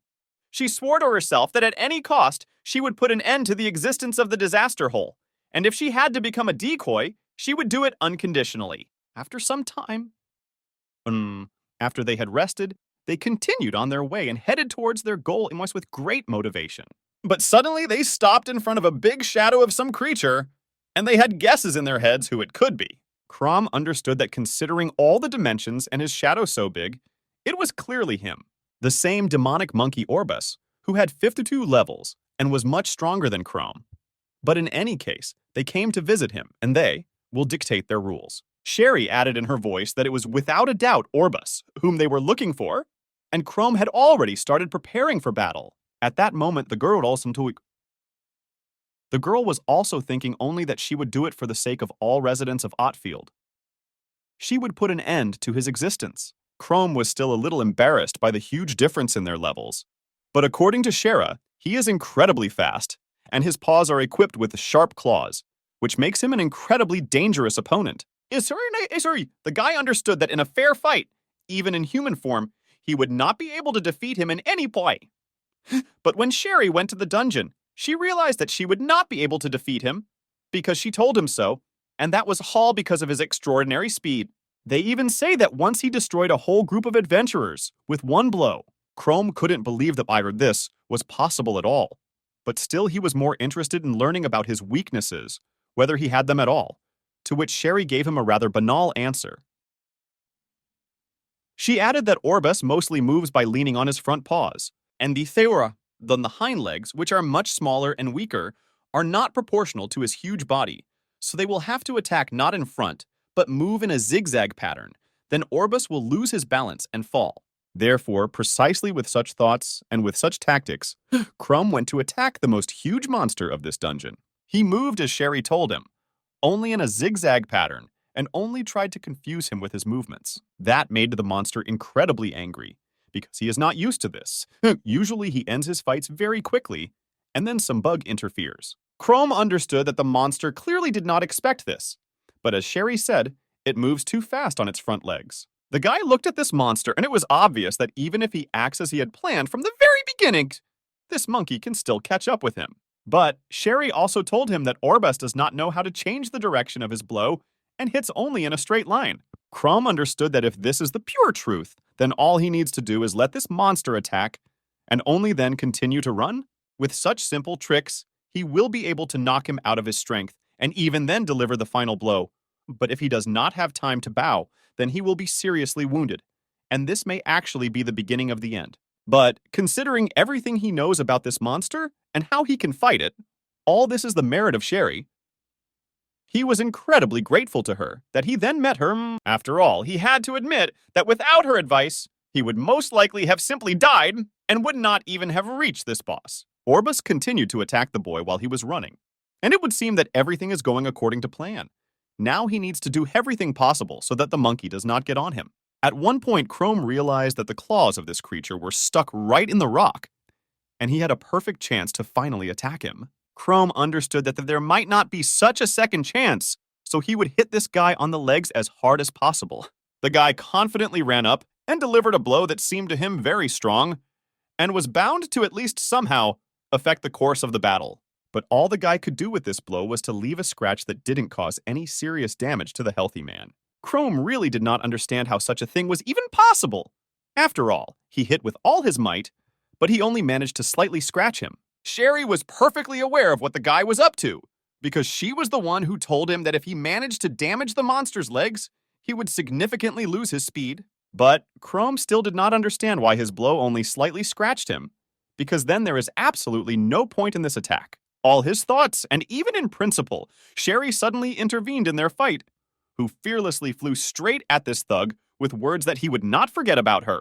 With all the strength she could muster, she hit him on the back, and hoped that this would significantly weaken his strength. But to her surprise, she seemed to strike a stone, but her blow did not seem to hurt him at all. Not only did this blow not injure this healthy man, it also made him unbearably angry. and Orbus began to shout throughout the cave. After that, he began to make chaotic blows somewhere, and in this way was still able to hit Chrome, who instantly flew away and fell to the floor. As soon as Sherry saw this, she immediately began to worry about him. Because of her, he was seriously injured. But the guy came to his senses quickly enough and calmed her down, saying that in fact everything is fine with him, and she cannot be nervous. And in this, the ego function helps him perfectly, which is always useful. It is the fastest regeneration. The only minus was that the regeneration consumes too much mana, and at such rates, he will not be able to maintain the appearance of a human. But he immediately gathered himself and realized that nothing bad had happened yet, and you just need to stick to the plan. Therefore, he decided that the best option now would be to run right at this big man and try to damage his legs. After all, he clearly understood that they still have a chance to win. None of them were injured, so they just need to repeat this trick again. However, they were not prepared for the fact that Orbit's skin would be so strong, and Crumb began to understand that in the form of a human, he would not be able to inflict enough damage on him to even weaken him.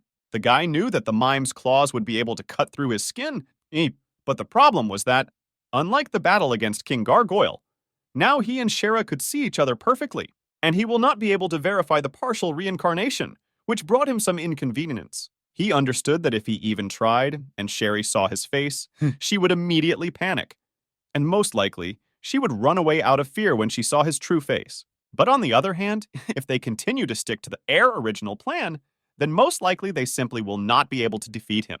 And then they will both perish. There was only one conclusion, that while Sherry is here, he will not be able to fight at full strength. Suddenly, the boy's thoughts were interrupted at the moment when he noticed that Orbus turned his attention to Sherry. He understood that she would not be able to escape from him in any way if he suddenly attacked her. Therefore, he again decided to divert his attention precisely to himself, which would take this monster away from his girlfriend. But this crazy macaque began to completely ignore the guy, which incredibly upset the guy, and had began to attack him again and told him that he was his enemy today. After another attack, Orbus still turned around and hit the guy with a retaliatory blow, which almost hit him. This all happened because Chrome finally understood how to distract him. He wounded his tail, which according to Shera was not a weak spot, but such a place that allowed him to distract his attention. But now it's better to run away from the Kari Titurund because he definitely attracted attention, but he didn't know what to do next.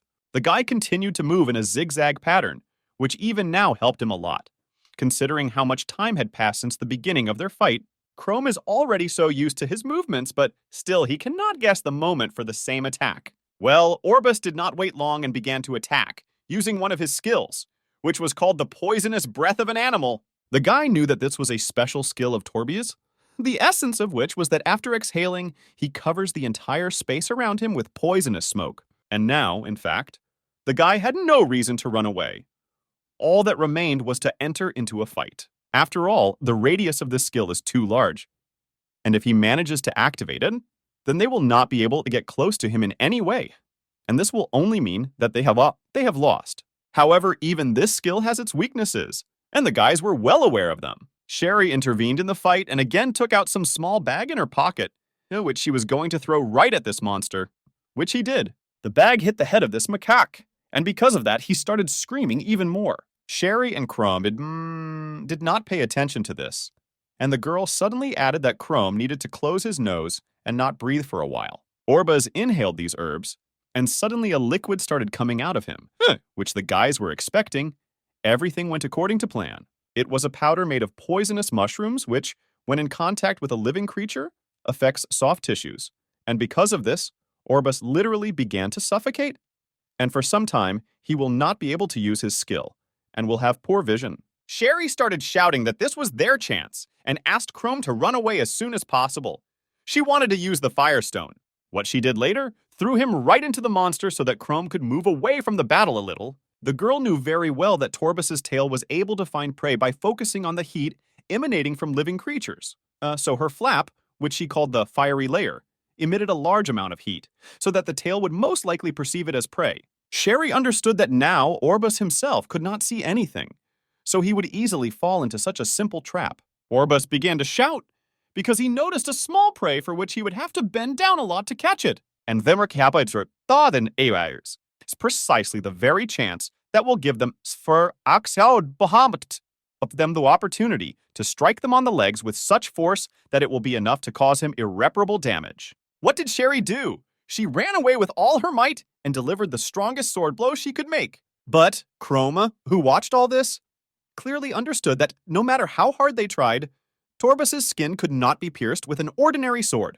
And if so, then he decided that he would use his fangs. And in this way, he would not have to turn into a monster, and Sherry would not notice anything. Despite the fact that Orbus screamed incredibly loudly, Crom still continued to bite him, and he managed to bite off a huge piece of what seemed to be impenetrable skin. But this was followed by a logical kick from him, because the guy crossed all his boundaries when he did something similar. Sherry was so happy because they still managed to weaken Torbus, as they had planned. Crom could not disagree with her, because it was precisely thanks to Shera's strategy that they aimed to achieve such a result. Now, Orbus cannot see and use his skills, which prevented him so much, and also because of the wound on his leg, he will no longer be able to move normally. Both Crom and Sherry were perfectly aware of the moment that the victory was actually almost in their hands, and they only had to try a little harder. Therefore, they flew at this huge monster and began to beat him as hard as they could, striking at all the points they saw. Chrome understood that now that he had lost all his advantages, it would not be difficult to finish him off. But suddenly, after a dozen blows, Chrome noticed some kind of smoke coming from the leg of this monster, and he didn't quite understand what it was at all. After a while, the guy understood that this was most likely a regeneration. Chrome simply could not believe that he also had such a skill, and he immediately understood that if they did not stop him right now, then all their efforts will be useless. Therefore, Crom immediately continued his attacks. Only now the guy applied even more strength and effort in order to finally defeat this monster.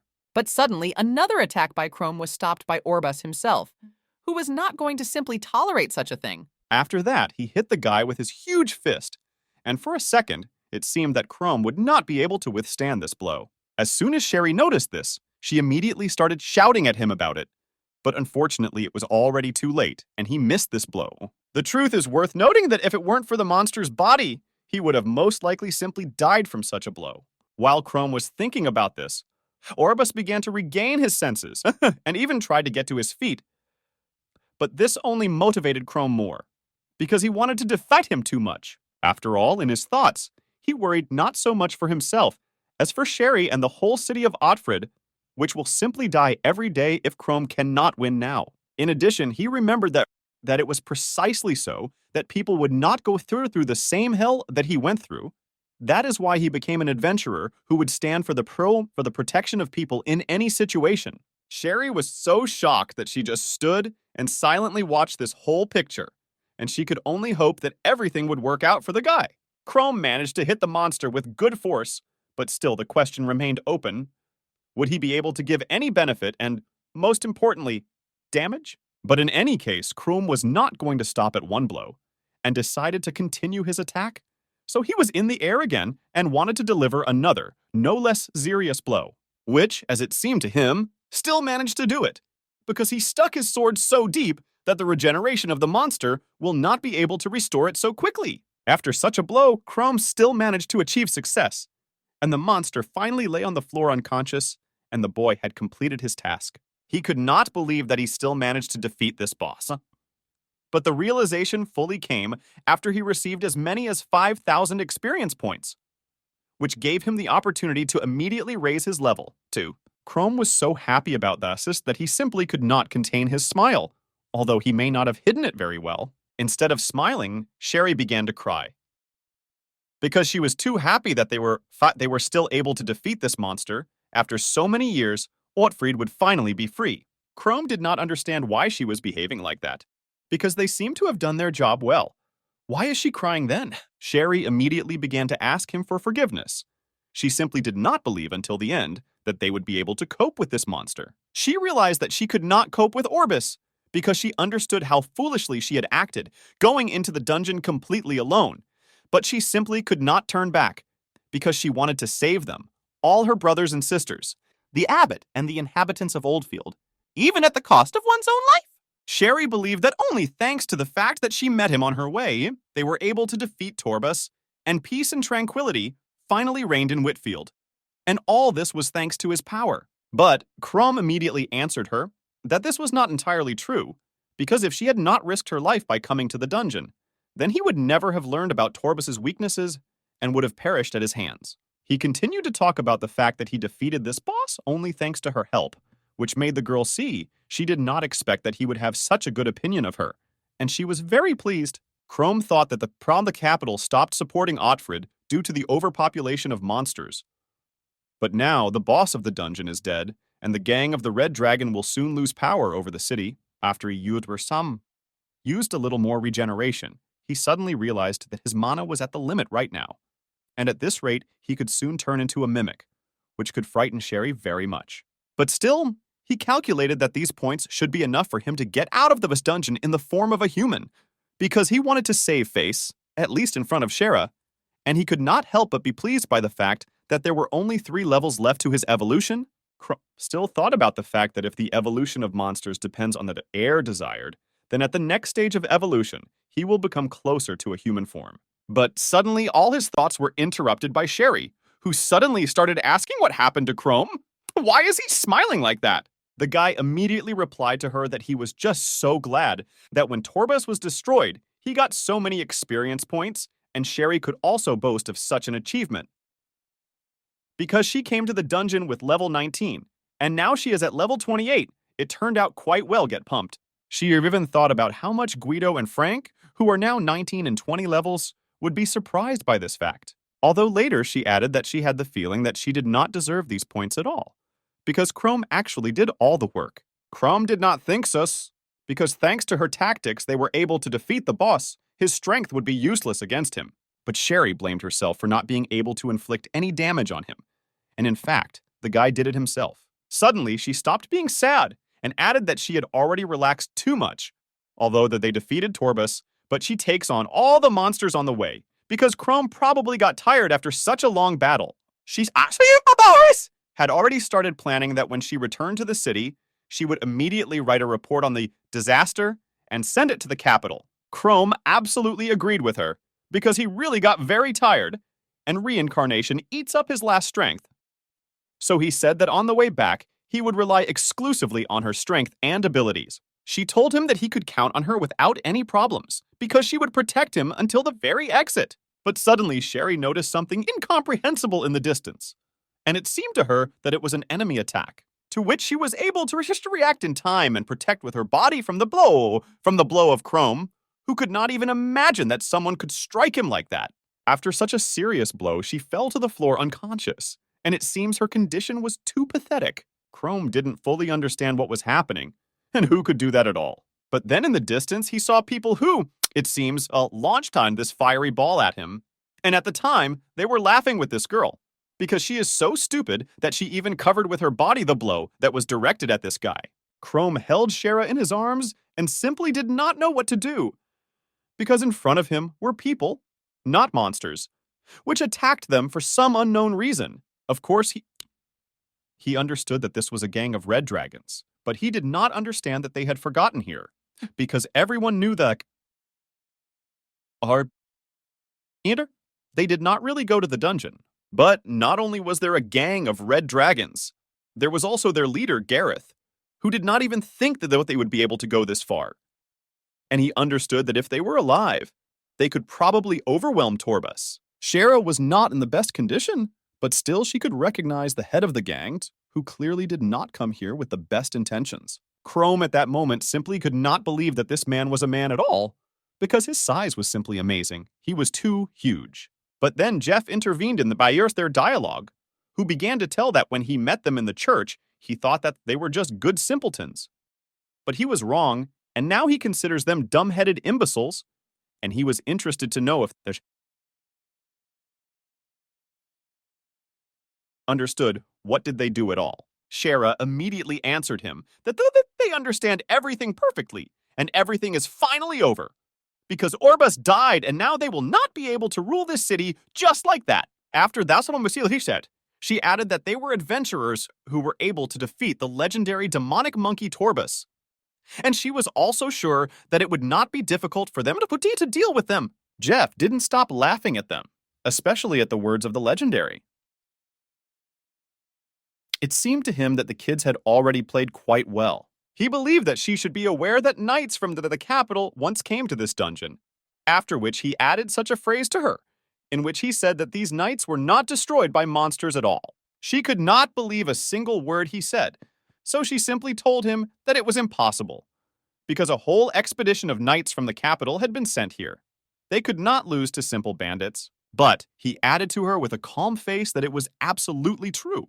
It was the gang of the Red Dragon that was able to encircle the capital's knights. Jeff told her that they spread a fake map of the dungeon throughout the city, set a trap on the way to the boss, and those lucky ones who still managed to reach the depths of the dungeon, they destroyed with their own hands. They all there believed that the capital knights were the same dumb-headed altruists as Cher and Chrome. They couldn't even cope with ordinary bandits. Chrome immediately began to seethe inside of his anger, because he simply did not understand how it was possible to be such creatures. But then Gareth intervened in the dialogue, who told them that they, like knights, will meet their end in this dungeon, because he is not going to leave his kingdom. Even if the boss of the dungeon has already been destroyed, he believed that no one would know that it happened here today. After that, he added that they still won't allow adventurers to enter here.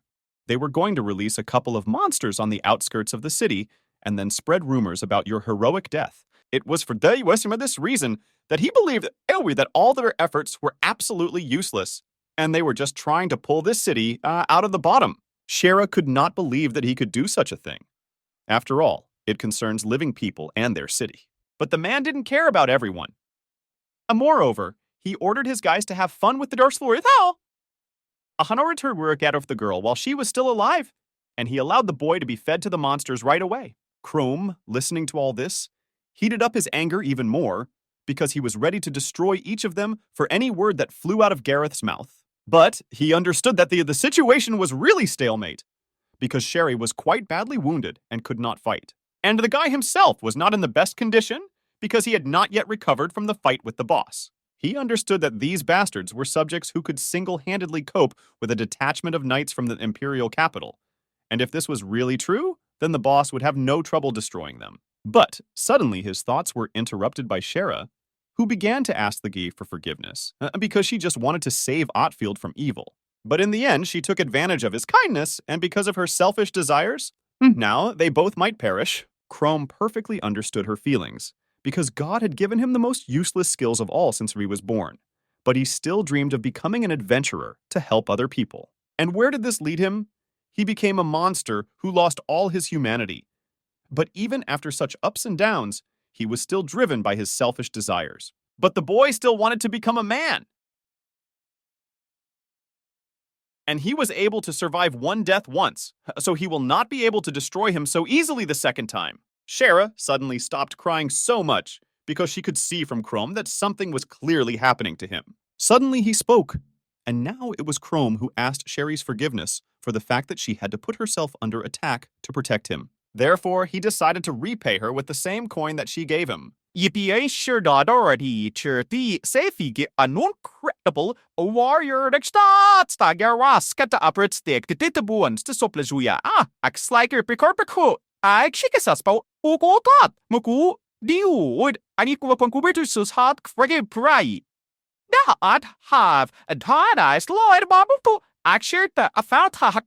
After that, he immediately went on the attack, which Chrome was able to successfully block. The man was incredibly funny because of what Chrome can do, so he was able to deliver another blow with ease, which was even able to injure the guy. Shara asked to restore her strength as quickly as possible, because she perfectly understood that if she just stood aside, Chrome would hardly be able to defeat them all. Schwartz were this moment repeated to them for the 100th time that their end had come, but he still had to admit that their levels were much higher than theirs. But in such a state, they would not be able to cope with the whole crowd. And after they destroyed them, he was going to cut off their heads and bring them to the church to show these children so that they would remember once and for all what happens when it comes to who plays heroes. He looked at the guys and repeated once again that they should not have crossed the road to the Red Dragon.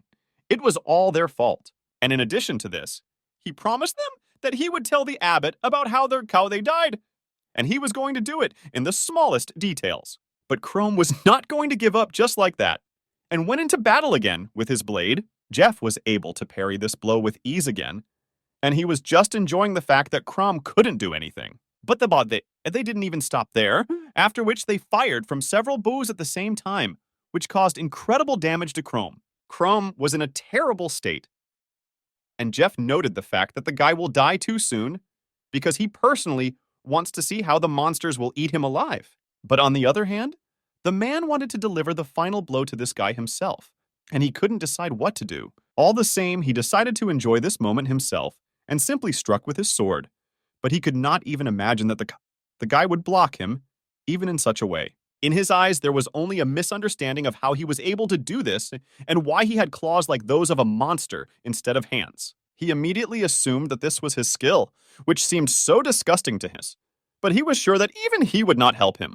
But that was far from all, because Chrome had only warmed up, after which he hit him with a retaliatory blow, which knocked the man to the floor. Shara did not understand how this was possible, because she was sure that Chrome had the skill of regeneration, and as everyone knows, a person has only one skill in his entire life. And if this is true, then how is that possible, and what happened to Chrome's hand? Gareth watched all this carefully, and after this moment, it became even more interesting for him to watch it. Chrome stood with a stone face, and thought that Shara was the first person in his entire life who showed him sincere kindness and compassion. So he wanted to save his face, at least in front of her. He could not have expected that they would meet again, but on the other hand, he was very happy that he was able to make friends with such a person as her. He was so sorry that he was able to meet her only after he became a monster, although now he understood that there was absolutely no difference. And a smile suddenly appeared on his face, which could mean only one thing: that he was now ready to return to battle again and asked each of these animals to attack him in turn or all together. He absolutely did not care. Jeff began to realize that he had not used his skill all this time, and the man had no idea what he was still capable of. But he didn't care, because he wouldn't allow himself to be intimidated by some stump that had grown on him from nowhere. Chrome began to put on his mask and was not against checking all this, since Jeff is so confident in himself. He was even interested in finding out if he was scared or not, after which Chrome completely put on his mask and took off the reincarnation skill. At that moment, Jeff flew at him with all his anger, and along the way shouted that the guy would not come out of this dungeon today. But unfortunately for him, he ran into Chrome's sharp claws, which simply cut the man in two halves, for which Chrome even received 560 experience points. Everyone who was in that dungeon began to perfectly understand that all this team, he was actually not a man, but a monster. Chrome destroyed a person for the first time, but he didn't even feel anything. Although this is normal, because he is actually a monster. People from the Red Dragons gang immediately began to panic, because they had never seen such a monster. But still they had to somehow deal with it. Shara just silently watched him, and couldn't believe that her friend Chrome was actually a monster. Chrome at that moment thought only that he was so ashamed in front of Hero that he had been deceiving her all this time. But he asked her only this time to let him protect her. The guys from the gang actually didn't care who he was, a monster or a man, because they were sure that he should be here and die.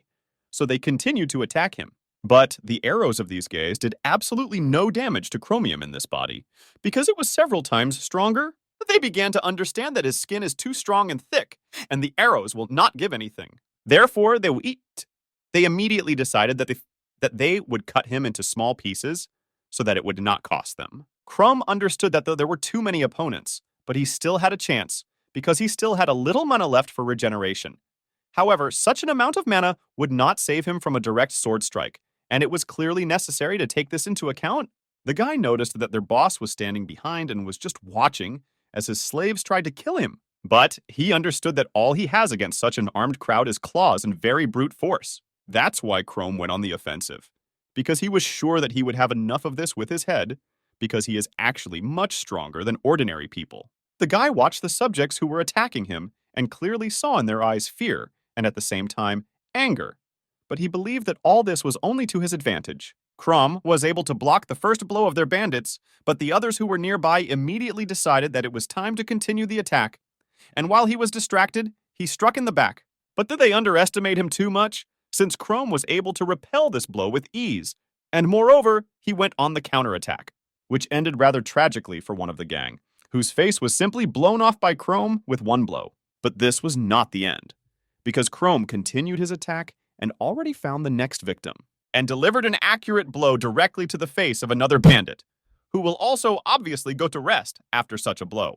While Crom dealt with all to these bandits, he gained about 2,000 experience and was able to increase his level to 48. One of the bandits already easily recognized the fact that though their opponent was too strong, and he did not understand where such a strong monster came from the whole of the abyss, the only girl who was on their side understood that it is bad when the guys are so scared, because they cannot concentrate on the battle in such a state and will be constantly distracted. And looking at this monster, she understood that he was doing all this on purpose, as if he knew that the more they were afraid of him, the easier the fight would be for him.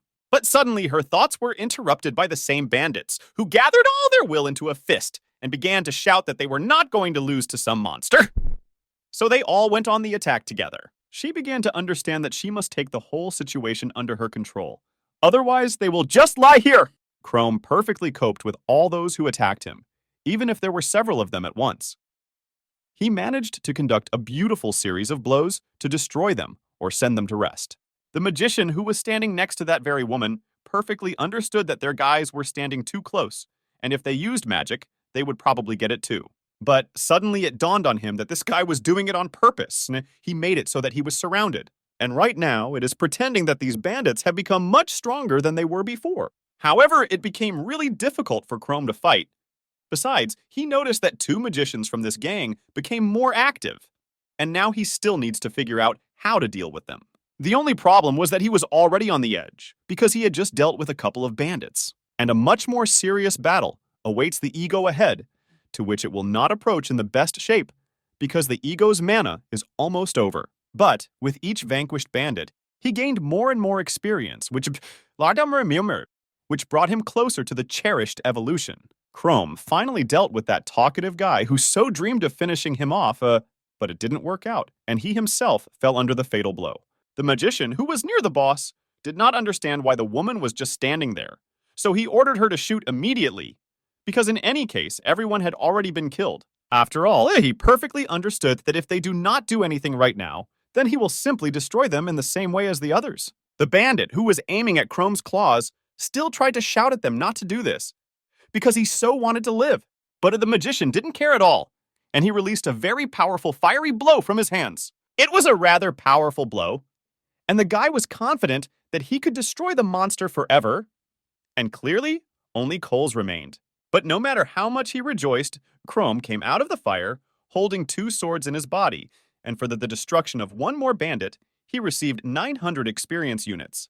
The magician could not believe that this monster was still alive, but now it was right in front of his nose, and the man thought that he could not do anything, not even cast a spell. And Chrome himself perfectly understood all this, who here made a sharp lunge and dealt an incredibly strong blow to the man with the help of his sword.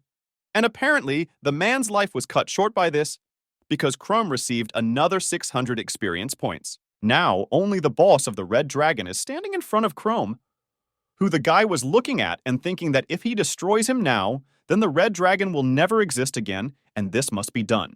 The magician girl, who had not yet recovered from the shock, began to shout to her boss to be careful, because this creature was attacking him. Gareth saw it well without her, and moreover, he was incredibly happy about it, because in all his life, he had never fought with such a clever monster as this one.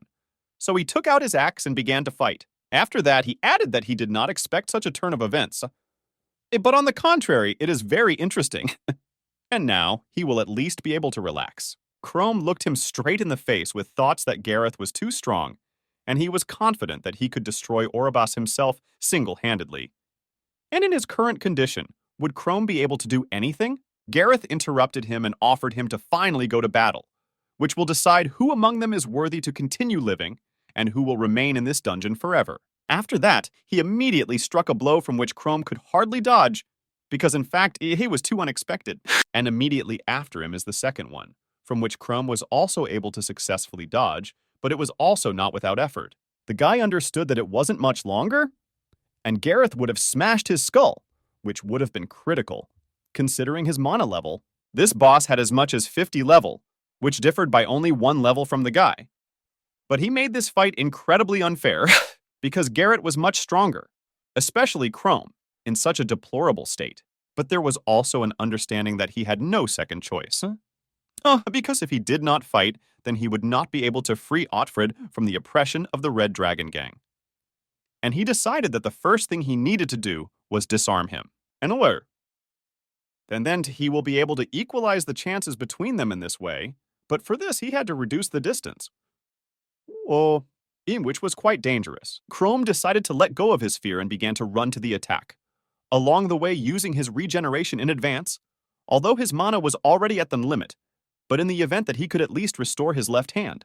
Gareth has already started to get angry that the guy is running away from him and rudely asked him not to waste time just like that, and to attack immediately. Crumb did not make him wait for a long time, and immediately went on the attack and received a blow from this huge axe, which pierced his arm. But still he was able to stop the blow, despite the pain. After that, he tried to do everything to strike back and decided to use his fangs. But Gareth saw this moment and blocked his blow, again with the help of his axe. But the man could not have expected that the boy did not aim at him from the very beginning. First of all, he was aiming at his axe, which Crumb was able to successfully throw out of the hands of the big man. Gareth began to understand that this was not just an enemy, as it seemed to him from the very beginning. So he began to get even more angry. After that, Crumb ran out of mana completely, and he began to understand that this was his only chance to put an end to the reign of this tyrant. And now there was nothing stopping him from destroying him with one blow. But the guy completely forgot about the man's skill, which he had never used before. And his skill was quite unusual. It was called Diamond Hands, which turned his fists into diamonds, with which he destroyed enemies one by one. Chrome was no exception in this case, so he got hit in the face, and now things are even worse for him. But mana ran out, so he got another hit. Gareth immediately began to brag about his new weapon, and immediately began to ask for forgiveness from the guy, because he was very sorry that he could break Chrome's head even without a weapon. So let him not be offended. Chrome saw this for the first time in his life. He had never seen such a skill. But in any case, he understood that now it would be very difficult for him to defeat this guy. This skill is too good, not only in attack, but also in defense. And now the guy had only one question in his head. How can he beat this guy? Gareth was so pleased that even the monster was surprised by his wonderful skill, which he does not use so often. The guy remembered that his parents were real scum. His father constantly beat his mother and beated her, calling her names in every way. A woman never understood why a man beats her, but she never dared to say something against him. After all, he was too evil a man who never spared anyone and constantly did everything as cruelly as possible. And a little boy often came to hand whose father considered him old enough to start working, but he behaves only like a breadwinner. At that moment, the boy was often abused by his father and stood on the border between life and death, because his father did not consider him a human being, but perceived him as an ordinary leech. But he tried with all his might to survive for the sake of himself, and for the sake of his mother. He did not know whether God saw it, or the devil himself gave him a chance to survive that day, but he did it. And on the same day he destroyed a man for the first time, and his ability was manifested, which remained with him to this day. The guy was incredibly happy about this event, that he finally destroyed his father, and now he will not prevent them from living normally, and they will be able to be calm. But his mother did not think so, and immediately ran to her husband, whom she did not want to lose, and tried with all her might to revive him, but even she began to understand that his life had ended because of this. Not only did she want to bring her husband back to life, she also began to call her son an incredible monster, who ruthlessly destroyed her husband. The guy was completely disappointed, but still he finally understood why he was given such power, and he believed that he would need it in order to command people who would meet him on the road. Crom lay almost unconscious, and the only thought in his head was that he had almost no strength left and almost no manas for regeneration. He could not believe his end, which came too quickly because he did not have time to enjoy human life. And in general, he did not even have time to evolve once more. But his brain was not going to just let go of this situation and wanted to continue living, so he generated a wonderful idea that could help him get out of this situation. As soon as Gareth struck him with another blow, the boy, having gathered all his strength, was able to bow and follow the implementation of his idea. Thus, he was finally able to get his sword, which he needed so much in order to fulfill his plan. Gareth saw only complete desperation in the couple? Because did he really think that he could defeat him in this way? It was even funny for him. But Chrome did not listen to him, and nevertheless was able to launch this sword directly at him, in the hope that he would still be able to inflict at least some damage with the help of this blow. Gareth still could not believe that the guy apparently thought he was a fool, because even a child, not the leader of a gang, could dodge such a blow. But Chrome was incredibly pleased, because in reality he was not aiming at a boy, but at least he was not his target. He hit one of the members of the gang who was standing behind the boss, and hit him directly in the body, and thus he was able to destroy him. Thus, the guy received the missing experience units, which he needed so much to raise his level to 50 and move on to the next branch of evolution. The boss thought that Chrome had purposefully destroyed his slave, but it remained a mystery as to why he had done it in the first place, because it seemed to him that he was the guy's main target. Chrome knew very well that evolution was bringing the monster closer to his ideal form, based on his desires. But he no longer wanted to be human. Now his desire was to save Sherry, give a new life to Field, and finally become strong enough to finish off Gareth. After that, an evolution began, which scared even Gareth, who had seen something like this for the first time in his life. But even he had a thought in his heart that this might end badly for him. As soon as the evolutionary process ended, no one would see the facial expressions anymore, because now Holm represented the next race, which was called the Shadow. The Shadow is a monster that drives all its victims crazy by appealing to their most secret fears. It is also called a monster without a face. Gareth didn't care at all. He believed that even if the guy could grow some horns, he still wouldn't be able to defeat him in any way, and immediately went on the attack. But this time, Chrome did not think so, and was able to leave his attack, even taking into account the fact that his diamond hands were too heavy. After that, Chrome did not wait long and decided to use his hands, which now have a new skill, which was called a Magical Devourer. The skill that the guy used was finally able to inflict colossal damage on Gareth, which no one could give him for a long time. The man didn't understand why he couldn't move, and what kind of weakness did he have? How could this boy do such a thing to him? As it turned out, the skill now available to Chrome was actually a skill that allowed him to drain mana from his victims, which he successfully began using. Thanks to this, he was able to restore a little mana. And moreover, with its help, he already used regeneration. And now Chrome was ready to continue the fight, which they could not end in any way. Now the guy was ready to destroy this boss once and for all and thus help himself, Sherry, and Otfield.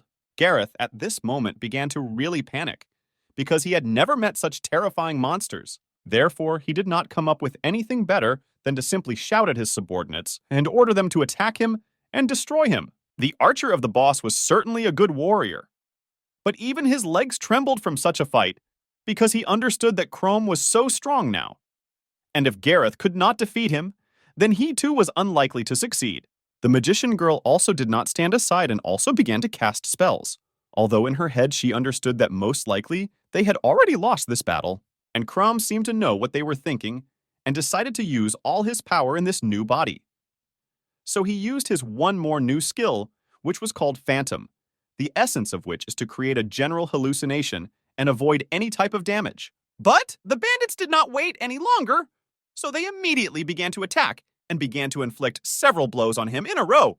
And it seemed that they were doing it well, because the guy was practically burned alive. The girl began to rejoice that they finally succeeded, and they hit the target, and it seemed that victory was finally in their pocket. But unfortunately for her, it was only at first glance. And as soon as the smoke after the explosion cleared up, they began to see a strange picture that looked like a hallucination. And to be more precise, the girl began to see how the arrow and its fiery ball hit her boss, and she could not believe it to the end, because she knew for sure that she was aiming directly at the monster. Gareth started yelling at them and was too mad at them for what they were doing. It's just ridiculous, they can't even deal with the monster. Chrome did not wait for them to talk at this time and immediately attacked Gareth and began to inflict rather strong blows on him with the help of his sharp claws. The guy understood that even though they were strong enough, he had some advantage because Gareth himself, that his subordinates were already in an incredible platoon, and this is exactly what will help the guy win this battle. But suddenly Gareth joined the battle again and started shouting at the guy that he was the threat of Oldfield, so he had no right to mock him. The man tried as hard as he could to strike, but he couldn't do it, because Chrome constantly blocked each of his blows. Gareth noticed that a strange blue glow was coming from the guy. Maybe it appears when the skill is activated, but in any case, he didn't know for sure. Now the man began to guess that he specializes in mental attacks, turning their fears into weapons against themselves. But Gareth understood that this would not work with him, because he had nothing to fear, because there was no one whom he could not overcome. But Chrome continued to use his skill and began to gradually turn into a fear of Gareth, who thought that it was simply impossible to defeat him. The man thought to the last that he would not succumb to this skill, because he is so strong.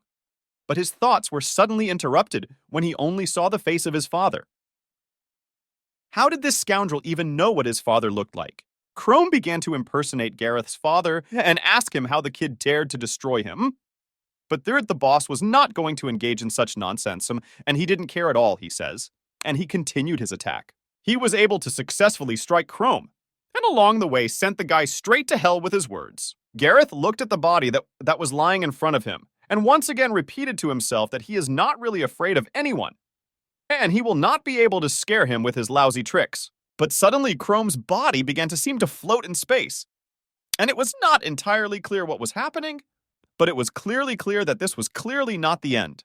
Gareth at one point began to see the moment of his mother's death, which actually scared him a little. And at one point, everything started to go out of control because his head began to spin so much that he simply could not practically control this process. At one point, everything went even further, but Gareth continued to shout already in the boy's body that he would not succeed in fooling him, because he knows very well that this is all an illusion. This is all not true. But all his cries were interrupted by a voice that began to tell him something about his parents. After that, he came closer to him, and it became clear that he was trying to tell Gareth about what they do with children who disobey their parents, and it is for his concessions that he will now be punished, starved, and eaten by hungry dogs in their backyard. Gareth was filled with fear so much that no matter how he acted, he could not activate his skill. What followed was hysterics, which brought his condition to a state of panic, and he began to scream and beg this monster not to approach him. In reality, Chrome inflicted a bunch of different blows on the man while he was asleep, and after a few minutes it became clear that Gareth still lost this fight. And as proof that the boss of the Red Dragon was still defeated, a notification came that the guy's level was increased from 50 to 51. Because for the destruction of such a strong opponent, he was given as many as 2,800 experience units. The guy began to think that this was already his third evolution, and he had never before seen such monsters into which he had turned himself. But it was precisely thanks to this appearance and body that he was able to acquire 2 new skills, which eventually helped him defeat the boss of the Red Dragon Gang. These 2 skills definitely worked as one, because the Magic Eater is a skill that allows you to look into the memories of opponents, and the Phantom allows you to create a common hallucination, and these 2 skills go well together. All those who remained alive after the battle could not believe their eyes that their boss, Harry, still lost this battle and died. So now that they did not even imagine what they could do with it, but Chrome knew very well what would happen to them, so he raised his voice, which should clearly drive them into incredible fear. It was perfectly clear to each of them that now that they had no chance because he had defeated their boss, who was the strongest of them. So they could not find a better choice than simply running away.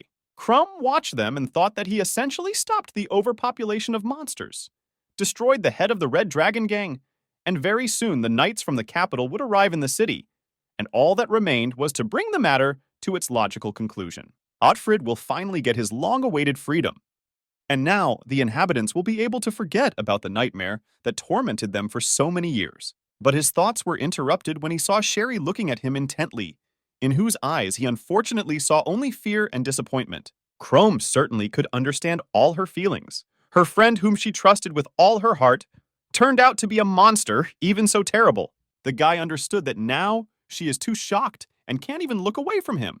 And he already faced the same reaction when he was protecting the inhabitants of Otfield from a sudden attack by a monster. If she had returned to Otfrid and learned the whole truth about him from the Haimara, the inhabitants of the city, she would not have believed them and started looking for him. And he understood that these searches would have brought her even more suffering.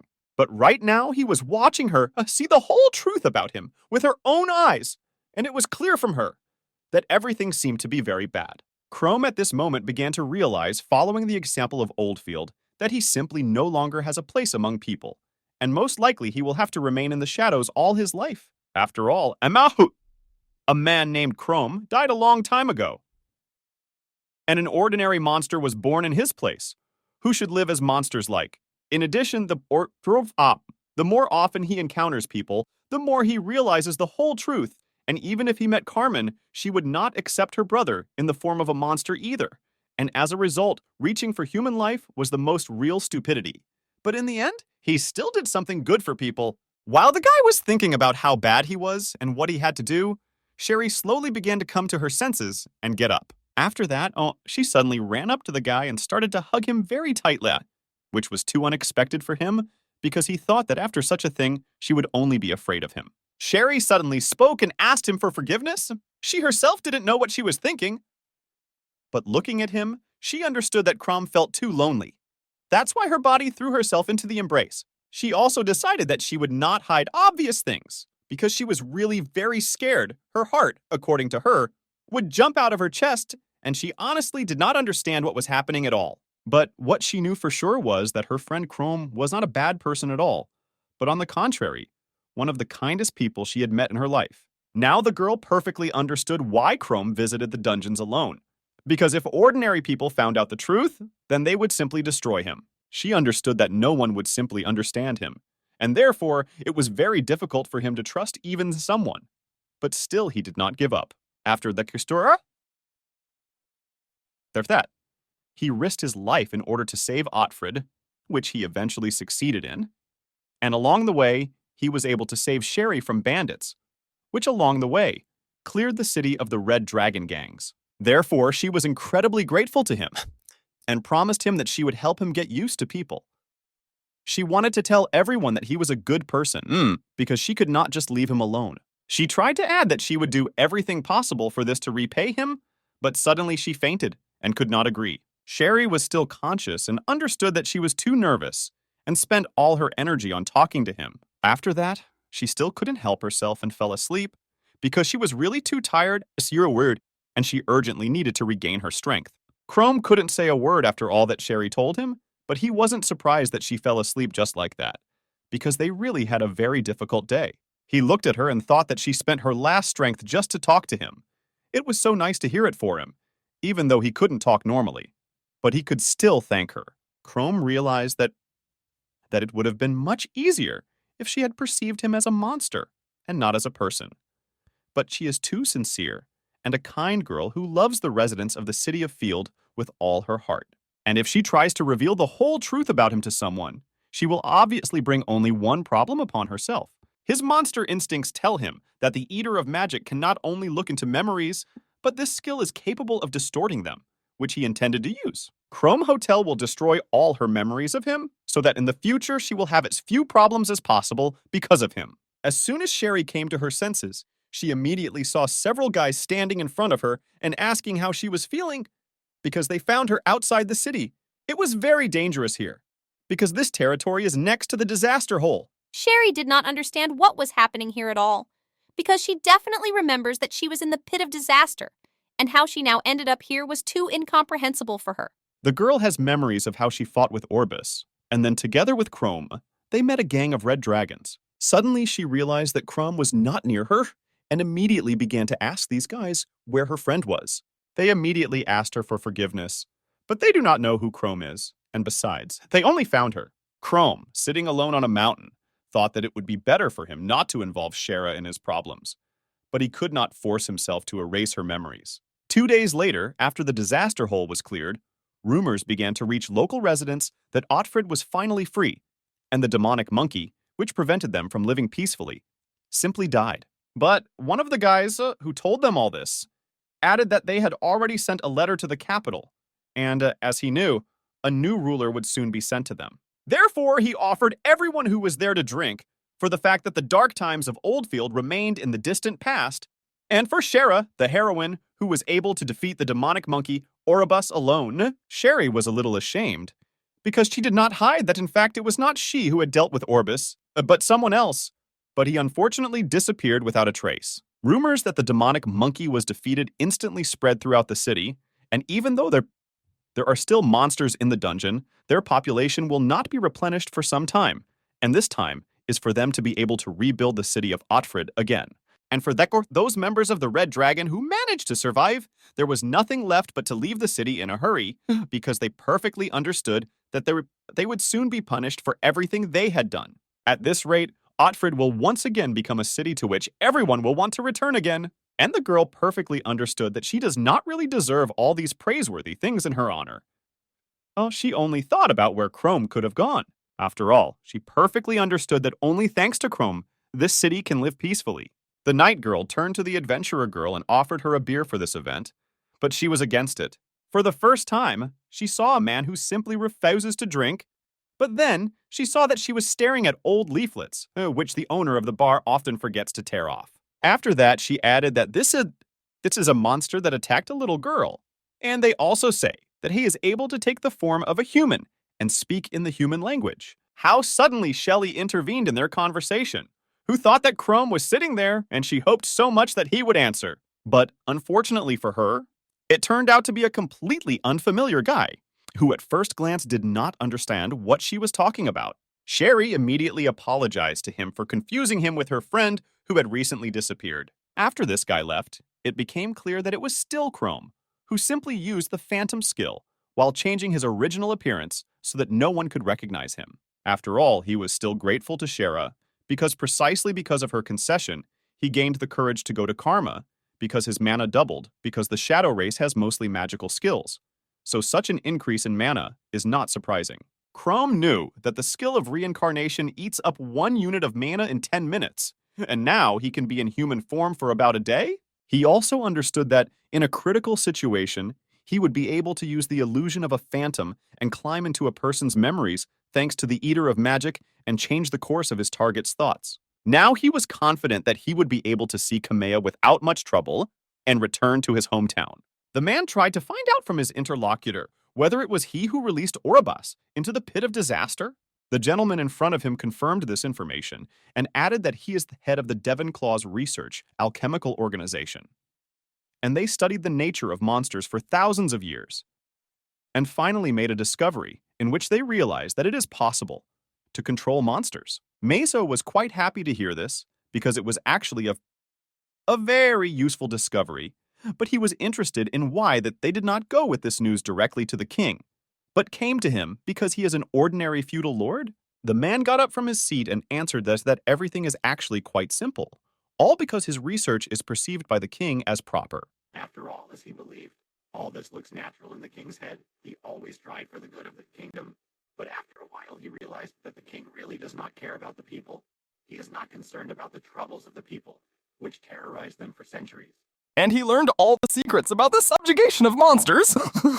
It would have been easy to get rid of him, but still, the man believed that with his research, it was possible to change this world and command them as he wished. And now he was only interested in this, and not selfish king. But he also understood that he could not do such a thing alone, so logically it was possible to understand it. He's quite allowed to understand with what proposal he came to the man. After that, he added that thanks to the support of Master Meiji, they are able to change this world. He offered him only to imagine that if they join their forces, they will be able to become kings of the new world. Meiji accepted this proposal with a smile, and also added that Lord Asher is quite an interesting person.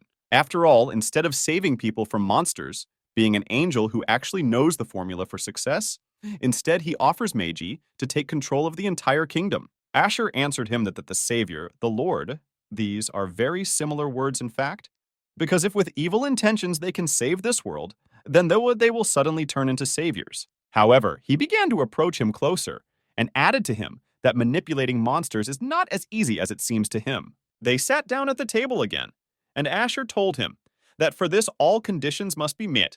It is necessary that there is enough mana in the depths of the dungeon, and if this condition is met, then a new monster will be born in the dungeon, which can be controlled. The man did not doubt his research, but still he needed to make sure that this research was not a waste of his time. Asher was not against such a service, so he immediately agreed to demonstrate everything he asked for. First of all, he opened the Meebus and began to tell that his trading city of Haven is in a dire situation, and all because his neighbors are geographically more advantageously located than he is. Based on this information, he offered the man to get rid of the neighboring city of Rock Data for him, and then the money would flow to him like a river, if he was not against it. Moreover, according to the mayor, everything has been ready for a long time, and all that is needed from me. Joe is to give his consent, and they will arrange all this without any problems. The man thought a little and looked at his new friend, confidently answered him that he saw no reason to refuse him. Chrome decided to test his new abilities a little, and faced one-on-one with a hellhound, who was only level. He understood that this was too easy an opponent for him, but in any case, he came here to train. Crum easily dodged the blow and was ready to use his ability. What he did? He used the Magic Eater skill again, which gave him the opportunity to slightly raise the skill level and ability to use it. But at one point, something went wrong and the hound continued its attack, which Chrome had to interrupt, and with it his skill. Magic Devourer Survivor is a skill in which he can passively suck mana from opponents and can also enter their memories. But there was one problem.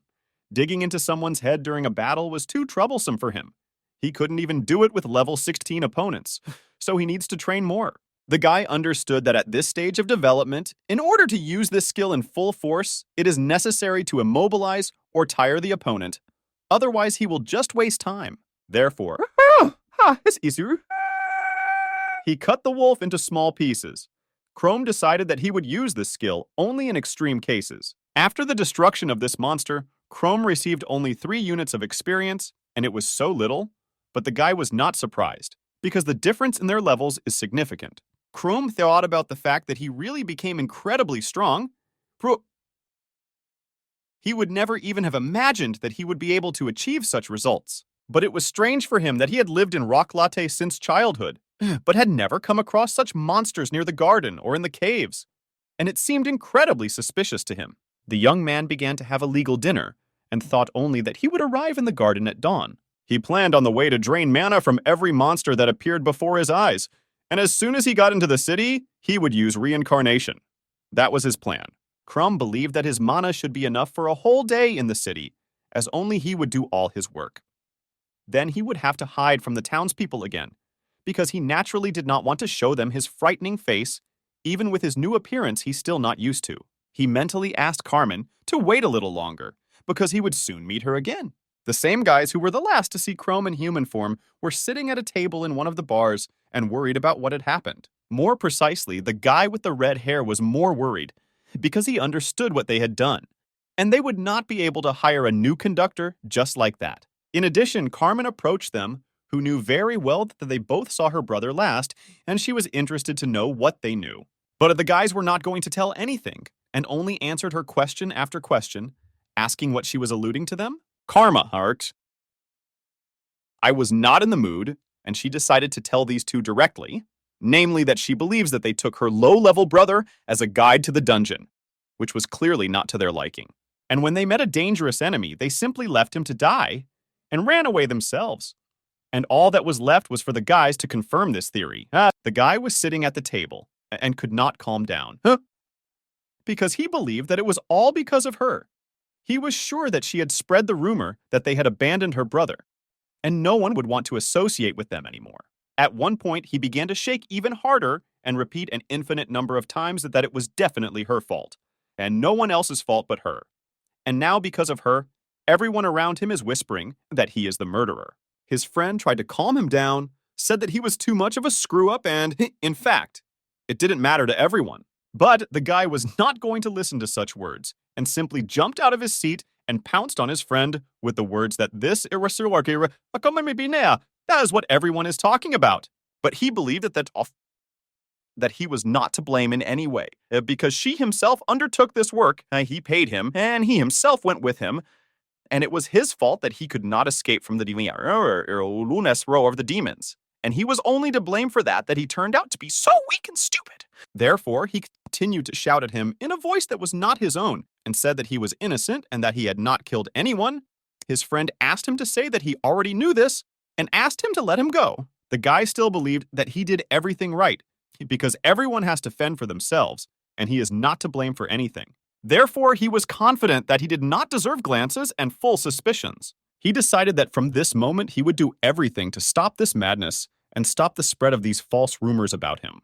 The girl was so glad to see her old good friend, whom she had not seen for such a long time. It was such a rarity to meet him. And this is not strange, because her friend turned out to be the boss of the dungeon, Fenrir, a huge wolf who, according to her, he was able to grow several meters. So as her master said, she will be able to take him with her. The huge monster didn't think so, so he immediately went on the attack, because he is the master of one of the dungeons, and some girl can't show him. The girl believed exactly the opposite, because the dogs of their owners are obliged to listen to them without question. After that, she took out some small layer, which stopped the wolf for a moment. She suddenly started to smile and tells the wolf that now he must fulfill the first command that she will give him, and this command is sitting. A large number of eyes of different sizes suddenly appeared around the wolf's body, and he immediately did everything the girl ordered him to do. She added that he should not be afraid of anything, because her owner had ordered her not to touch the wolf, but only to bring it to him, so she was going to deliver him in integrity and safety, where the wolf himself could be satisfied with a delicious human. Her usual smile suddenly turned into an incredibly loud laugh, and she told him that they were going to the town of Rockdut. Kroos walked around his hometown and thought that he hadn't been to Rockdate for quite some time, especially since he now has enough mana. And if the guards stopped him, he decided that he would just use an illusion. But he was a little nervous, so he realized that the first thing he needed to do was to calm down. Because he was just going to check how Carmela was doing, and then he would leave right away. He convinced himself that everything would be fine, and he would handle everything. But from certainly from the outside, he looked suspicious. People who met him thought that he looked too much like some kind of criminal. At this time, Carmen was reading a book and trying to improve her ice magic skills as quickly as possible. But she was not doing very well. Chrome stood outside the window and watched Carmea, as usual, sit until late at night and practice magic. But in any case, he couldn't stand here forever and just watch, so he decided that he needed to come up with something. Namely, how to explain to her what happened to him. He understood that just entering, explaining, and saying that he went would not be very good, and she would hardly understand anything. It would only scare her. Crom continued to look at her and think that they hadn't seen each other for so long. And they hadn't even really talked, because he was so busy with his work, and she with hers. And now he was just happy to see her alive and well. And that's the truth. I missed her for a while. Carmen was too tired today, because she sat for practice much longer than usual today, and her strength began to leave her little by little, so she decided that it was time to finish. Chrome did not understand why she tried so hard and stayed up late. It was too much even for her, when suddenly she got up and headed for the exit. After that, instead of going to rest, she took the same sword that the guy left her as a message. Suddenly, she began to press him to her face and began to cry. And this was so unusual for her that it could send the boy into a small shock. That's why he couldn't help himself and just burst into her room shouting that he was here. The girl could not expect such a turn of events and was too scared, so she prepared to fight. He immediately tried to explain to her that it was him and everything was fine. And suddenly she began to understand that this was not some criminal, but her own brother.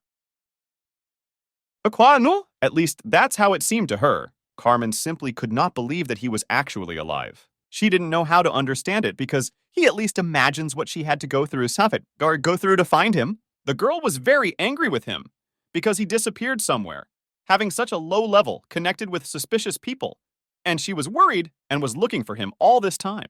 But suddenly she realized that what she was doing was wrong, that she was cursing with him right now because she wanted to find him so badly, and that was definitely not why. Chrome listened carefully to her, and all he could answer was to ask her forgiveness for everything she had to go through.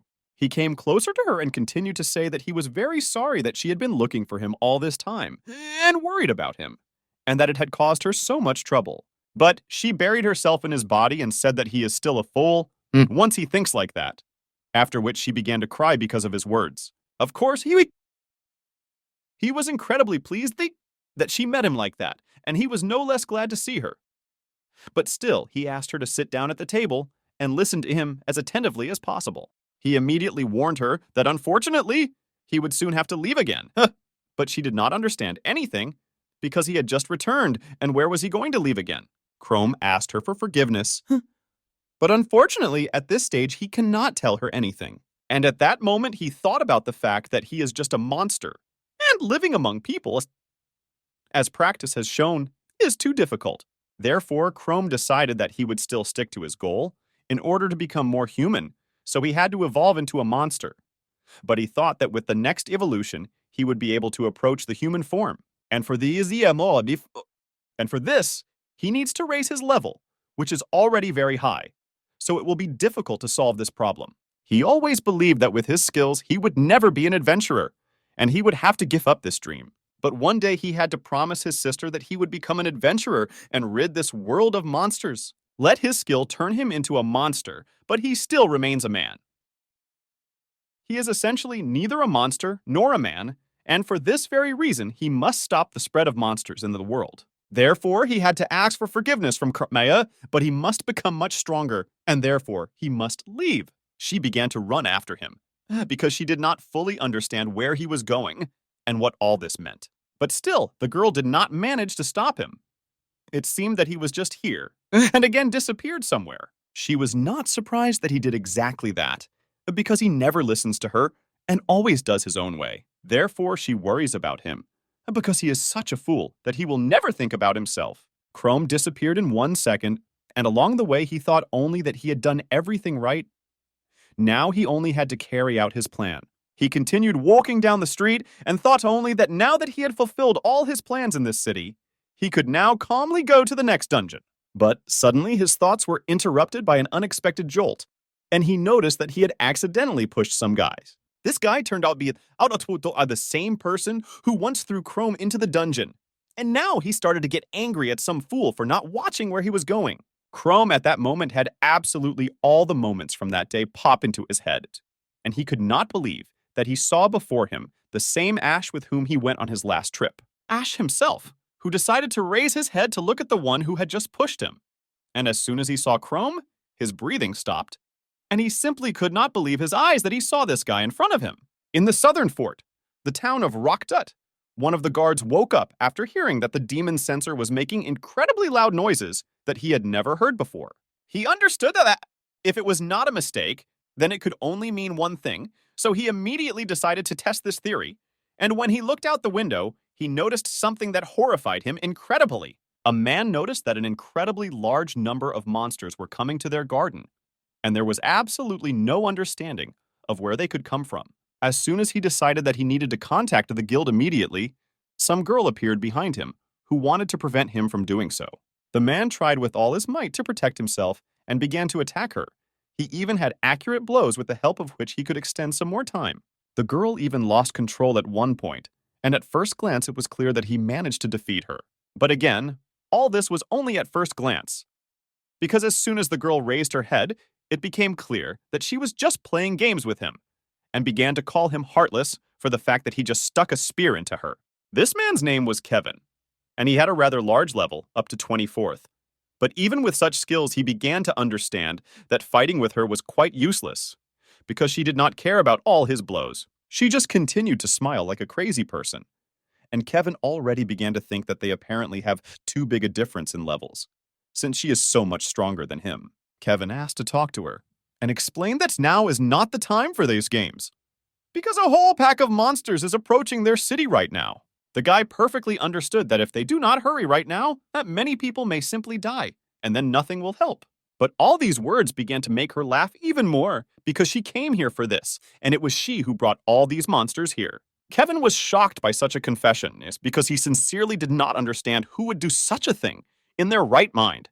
It is complete madness. The girl suddenly added that she was actually just curious how quickly the monsters would get fed up with the local residents of this town, so she simply asked him not to get confused underfoot. Kevin was very scared, but at one point he realized that now the best solution would be to take control of himself, because he clearly realized that everyone has a weak spot, and if that's the case, then he will be able to win.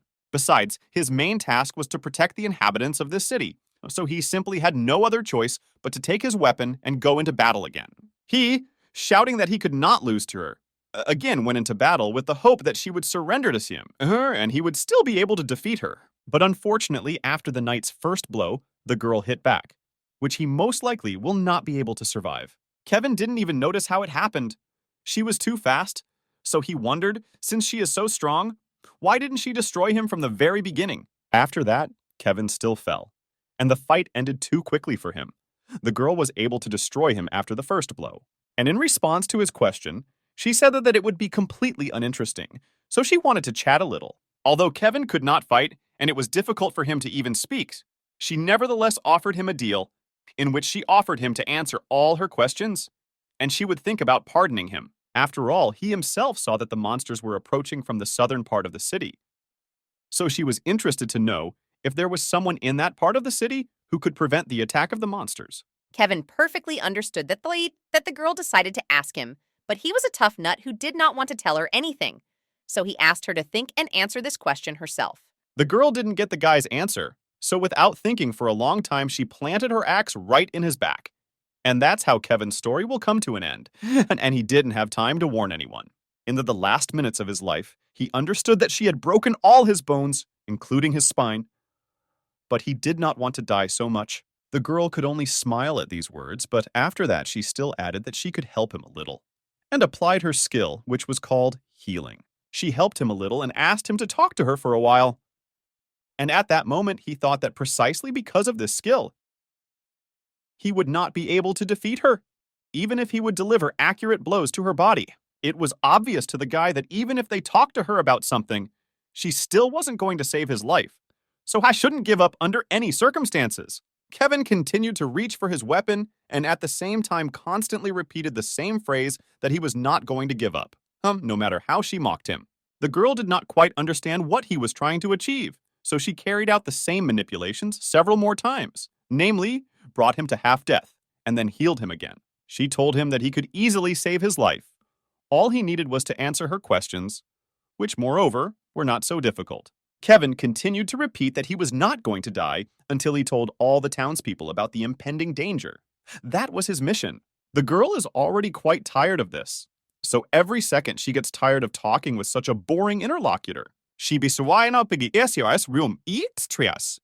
to bring the case to its logical end, and again struck the guy several times, and this time decided not to help him or heal him. The guy tried to call for help, but no one heard his quiet fading voice. Ash shouted to the whole street that Chrome was eaten that day.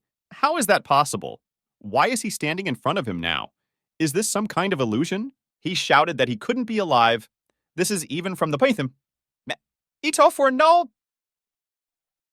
Remember the point of view simply abnormal, because he saw with his own eyes how he was eaten by cannibals. Chrome didn't want to talk to this geese so much that he wanted to roll his eyes and just walk past him. He thought that it might be worth taking advantage of the illusion when entering cities.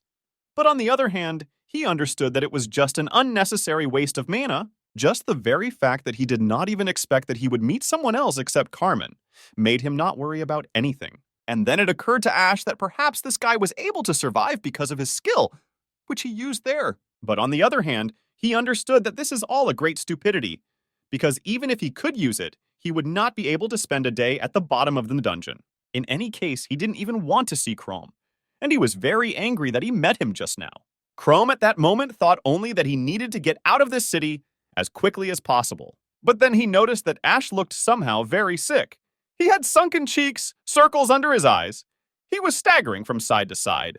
How suddenly he pulled out his sword and looked at Chrome with such eyes that wished the guy only to die. And Chrome asked to talk to him a little and calm him down. But the guy was already in the platoon and said that he understood everything, and Chrome actually turned into a monster and came to take revenge on him. Chrome began to say that everything was actually far from the case, although he mentally understood that Ash was actually very close to the truth. But because of this, Ash began to scream even more, because he could not understand why Chrome was leaning here. It was clear that only to finish him off. Chrome understood that there was no point in talking to this guy, because he was not in his element, and it would be bad if he did not calm him down, because people might come to hear the noise, and he did not want to attract even more attention to himself. As soon as Chrome also drew his sword, Ash again began to shout that he knew that the guy was after his soul, because it was too obvious for him. Ash continued to yell at Chrome that if he thinks he's become a monster, and that's the only reason he can defeat him, it's just a stupid mistake, and he's going to send him back to hell right now. Chrome always knew that Ash had a very complicated character, and he always looked down on him, which was quite unpleasant. And now he will have to fight with him again. Ash always used Chrome as a beating toy, letting out all his bad moods on him. But now, Chrome looked at this screaming guy. He understood that he was no match for him, and Chrome was now several heads stronger than this madman. Of course, he really wasn't ready to meet him, least of all in Rang. Give it, he wanted to face Ash, but there's nothing you can do about it. The guy understood that now he needed to somehow calm his ego, but there were not too many options for how to do it. After Ash dealt several blows to Chrome, he immediately asked himself why his opponent Chrome became so fast. His thoughts hit his head so hard that after a few seconds, he missed a blow to the body. He could not believe that some weakling like Chrome had dealt with him so easily. At the moment, his level is significantly higher than Ash's, so he can fight him in human form, so Chrome hoped that the guy would calm down a little after this fight. But Chrome's thoughts were interrupted by Ash himself, who suddenly started laughing as loudly as if he still had trump cards. He got to his feet and it became incredibly interesting for him to know if he could destroy him. Would he come for him again? Ash looked at Chrome and was sure that the boy died that day. He himself saw it with his own eyes. He could not get out of the ogre's lair alive. But still, the fact that Chrome is standing right in front of him just didn't fit in his head. Therefore, he immediately decided to correct this moment with the help of his skill, which was called fire coding, and immediately went into battle, because Ash was 100% sure that the guy would not be able to block his blow. Chrome easily dodged this blow, and no matter how hard Ash tried, he still couldn't hit. The guy immediately hit him with a counterattack in the form of a footstool, after which Ash successfully fell, and that was the end of his attack. Ash's sword immediately fell out of his hands, and knew all his chances of victory were gone. But Chrome still tried to talk to him and prove to him that he was a man and was not going to touch him. Ash wasn't going to listen to him and keep reaching for his sword to start attacking again.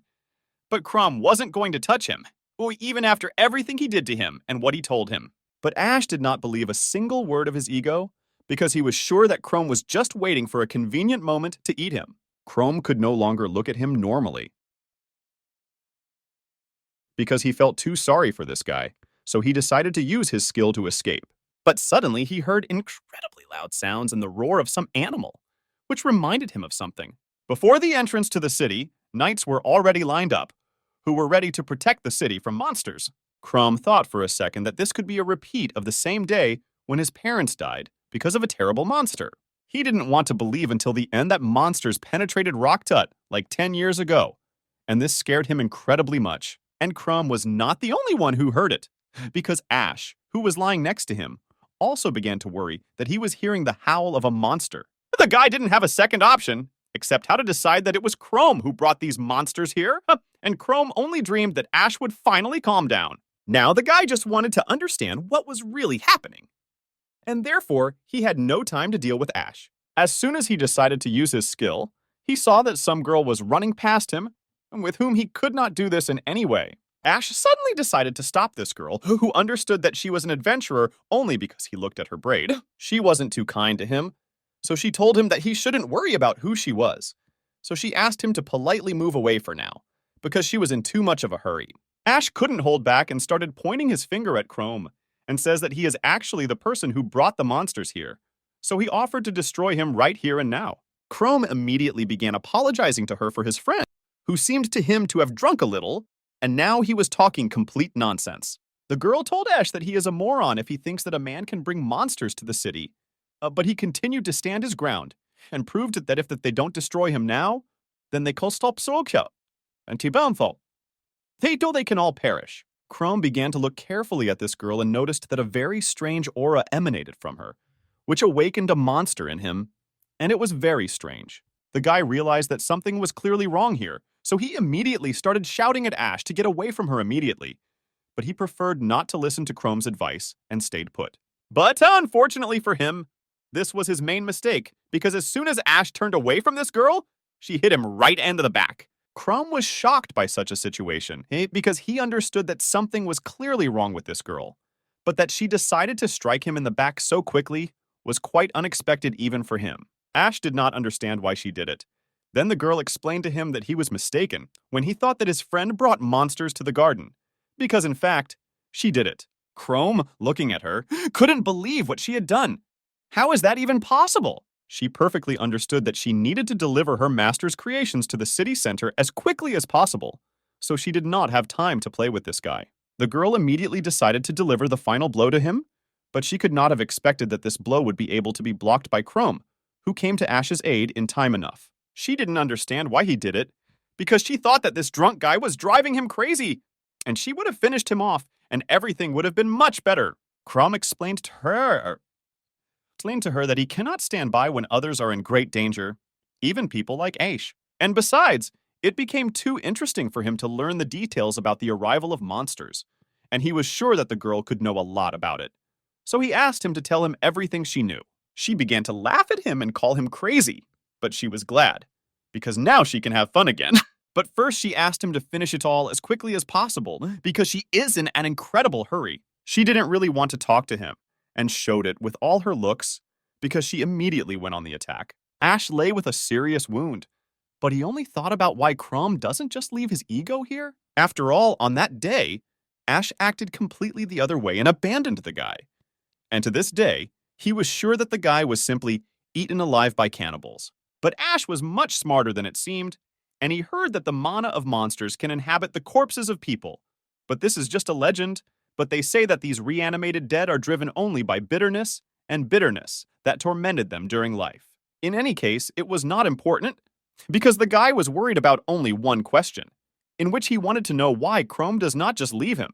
Chrome didn't hear Ash at that moment, because he was as focused as possible on the fact that the girl was too fast and strong, and because of this two-handed weapon, he couldn't really get close to her. He had the feeling that she fights even better than the head of the Red Dragon, so it will be very difficult with her.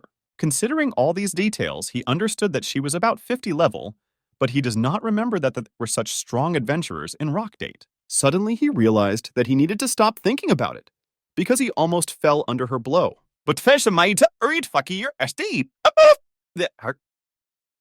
then he realized that this was a good moment to strike her back, which she would not wait for, because she was completely open after the blow. It would seem that such a blow should cause her incredibly strong damage.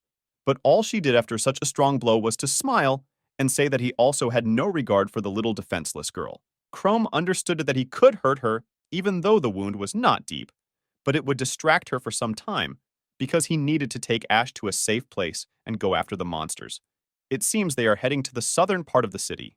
But all his plans were interrupted by the same girl who used her healing skills to quickly recover and continue the fight. Chrome couldn't believe that she uses holy magic, and not only that, it's just her skill. She immediately noticed that he was a little shocked by this, so she decided to ask him what happened to him and what happened to his face, because their fun is just beginning, so he should better prepare for it. The guy understood that this is very bad, because in fact he will not be able to hurt her while she uses this skill. On the Durst Turtle, on the other hand, he understood that he simply did not have time to fight her, because the monsters had already clearly broken into the city, and many residents might die if he did not hurry, and in order to win and immediately hide, he perfectly understood that he would have to turn into the form of a monster. But in this way, he would attract even more attention to himself, and Ash would be even more frightened, which would only interfere later. He began to go through absolutely all options in his head that were only available to him. He even understood that he could not use his illusion. Chrome realized that the only way out in this situation, to defeat her, he first needs to know her weak points. And for this, he will have to use the same tactics that he used to defeat Garrett, namely the Magic Eater skill. To begin with, he decided that he would learn her true fears, and then, thanks to this information, he would be able to defeat her with just one blow. But the girl thought that he couldn't just fight with her, because he still doesn't have enough strength to defeat her. Chrome understood that she was actually right about something, because of his own fear, Chrome simply could not approach her. Suddenly, she asked him if he was sorry to spend his mana points on such a useless skill in their situation. Chrome continued to look at her in silence and gathered his thoughts to at least somehow continue to fight with her, because his fear actually grew more and more every minute. She looked at him and realized that apparently he didn't care, and he would go to the end, and she really liked it, because finally she would have an interesting rival. After the year after that, she did not wait and immediately went into battle and struck Chrome with an incredibly strong blow, which almost knocked the guy off his feet. But at least he lost control and dropped the sword from his hands. She added that he is definitely an interesting guy for her. But he is still a weakling, and he still grows and grows with her.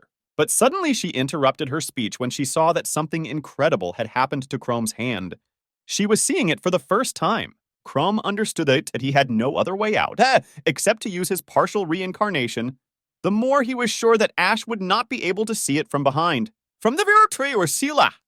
The very beginning, his sword was a simple decoy, so that he could strike with the help of a magical devourer. After he still managed to deceive her, he had a chance to get right into her head and turn the tide of their battle. It seemed to Chrome that everything seemed to have worked out for him, and he was able to penetrate her consciousness. But still he understood that something had gone wrong. Because there was only white light around him, he decided to walk a little because even in Gareth's subconscious he saw his home, the city where he was born. Even in the monsters from the dungeon he saw their pack, children, hunting. But with this girl everything is completely different. It seemed to him that she had no memories, as if she had just been born. Chrome knew that such a thing simply cannot be, because every person who has lived through at least some period in life will have memories. Suddenly he found something. He looked ahead and saw a little girl sitting on his lap and doing something unknown. He carefully approached her and heard how she constantly repeated only one and the same word, healing, healing, which for some reason she could not do. She continued to say that she wanted to do everything as best as possible, but for some reason she just couldn't do it. A little girl tried to blind one of two dead rats and asked in the hope that they would be able to be together at last. Chrome immediately came out of this state, and his head just split into small particles, and he didn't understand what just happened. After all, he saw only one fragment that remained in her memories. But the mere sight of it makes him shudder. Now his thoughts were interrupted by a real girl who didn't know what he did there. But it was extremely unpleasant for her, so she was ready to destroy him for it. Chrome could not believe that so little time had passed, and she was already able to wake up. She is really stronger than anyone who crossed Chrome's path. But he didn't have time to think about how she was able to give him such a strong blow to the body, from which he will have to recover for a long time if he will be able to recover after such a thing at all. Chrome fell and lost consciousness. In that case, even a quick regeneration would not help him much. The girl was again very funny. And this time she thought it was funny that she was right about his strength. He was really too weak. Chrome, sitting on one knee, tried to do the best he could, because he didn't want to lose to her so much. But he had no options left, because he couldn't lure her into his illusion. And you can't really turn into a monster, even though all the people hid in their houses from the monsters. But Ash is still conscious, and if this guy still sees how he turns into a monster, then this will lead to the fact that they will receive unnecessary chaos and misunderstanding on his part, and as a result, he will not be able to get out of the city alive. Ash himself watched this closely and understood that if everything continued like this woman would most likely end him just like that. Of course, he thought about how he would be pleased if she would help and get rid of him once and for all.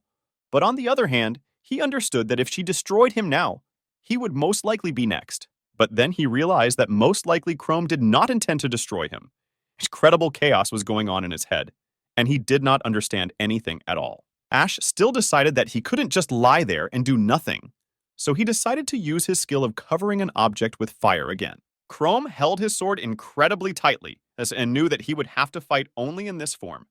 But if the monsters still filled the city, then he would have no other way out, except to turn into a monster. At the moment when he began to think about it, the same girl attacked him again, who first knocked the sword out of his hands, and then decided to continue her attack. But in time, Ash still entered the battle. Hutha threw a small pebble at her, which was covered in fire, but it was enough to block her blow. Chrome was slightly surprised by such a concession, because he believed that the guy hated him and would never help him. Inside, Ash was very happy that he still managed to hit the target, although he didn't show it. Of course, are you down? He did not cause significant damage to the girl, but he still reminded her of himself. And because of this, the girl was a little upset that he was still alive. It was still a little unpleasant for her. Therefore, she immediately attacked him and wanted to immediately correct this mistake. Chrome did not have time to react and help Ash, so the girl was still able to finish this attack and pierced his hand with her axe. The guy understood that she would most likely destroy him. and the truth and not look at him. Therefore, he perfectly understood that he really had no choice.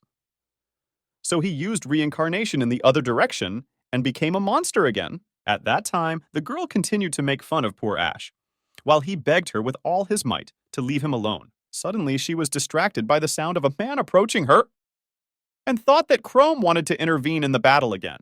But what a shock it was for her when she saw a monster in front of her, which she immediately tried to strike, but it was blocked with just one hand. She could not believe her eyes, because for the first time she meets such a monster in reality. The girl was not stupid, and at one point she realized that most likely the daredevil she was fighting with was actually a monster. Her thoughts and guesses were interrupted by Chrome, who hit her back with his huge claws. The girl was able to avoid the first blow, but she did not expect the guy would be so fast in this body, and therefore she could not wait for the second blow. Now she saw in front of her not a little boy who was trying to defeat her, but a really strong opponent who could even beat her. Ash could not understand who it was, but one thing he knew for sure, that this monster came from the abyss itself because he was too ugly and big. The appearance of this monster scared the girl incredibly much. Besides, he is not only very strong, but also intelligent, just like people. She also noted the fact that the master had never told her about such monsters. But the most important thing was that if she could not defeat him, their plan would fail. But she thought that this was far from the end, because she still has control over someone like him. She planned to flood the city with monsters and feed them to all the townspeople. But unfortunately, he ruined all the fun for her. The girl noticed on the guy's face that he was quite surprised, after which she added that her skill does not only extend to healing wounds. It is a rather special technique that accelerates the circulation of her vital energy, due to which she literally becomes invulnerable. But there var frustrert. Orgegger otinch. Today we were fee. There was one very unpleasant nuance, which consisted in the fact that for such power, she pays with her life. Therefore, she offered him to dance a waltz with death itself at the end, if of course he can dance. She immediately hit him, which she thought would not only hurt him, but which also caused a rather large amount of damage to him. But no matter how hard she tried, she still fell for Chrome's trick, who lured her into this trap. She realized that he had specially put himself under attack and thus approached her as close as possible. But unfortunately for her, she realized it too late. After that, a blow immediately followed, which caused her quite a lot of damage, which she hardly expected. Now, there were no more ideas in her head, because he took her weapon and was ready to deal with her forever.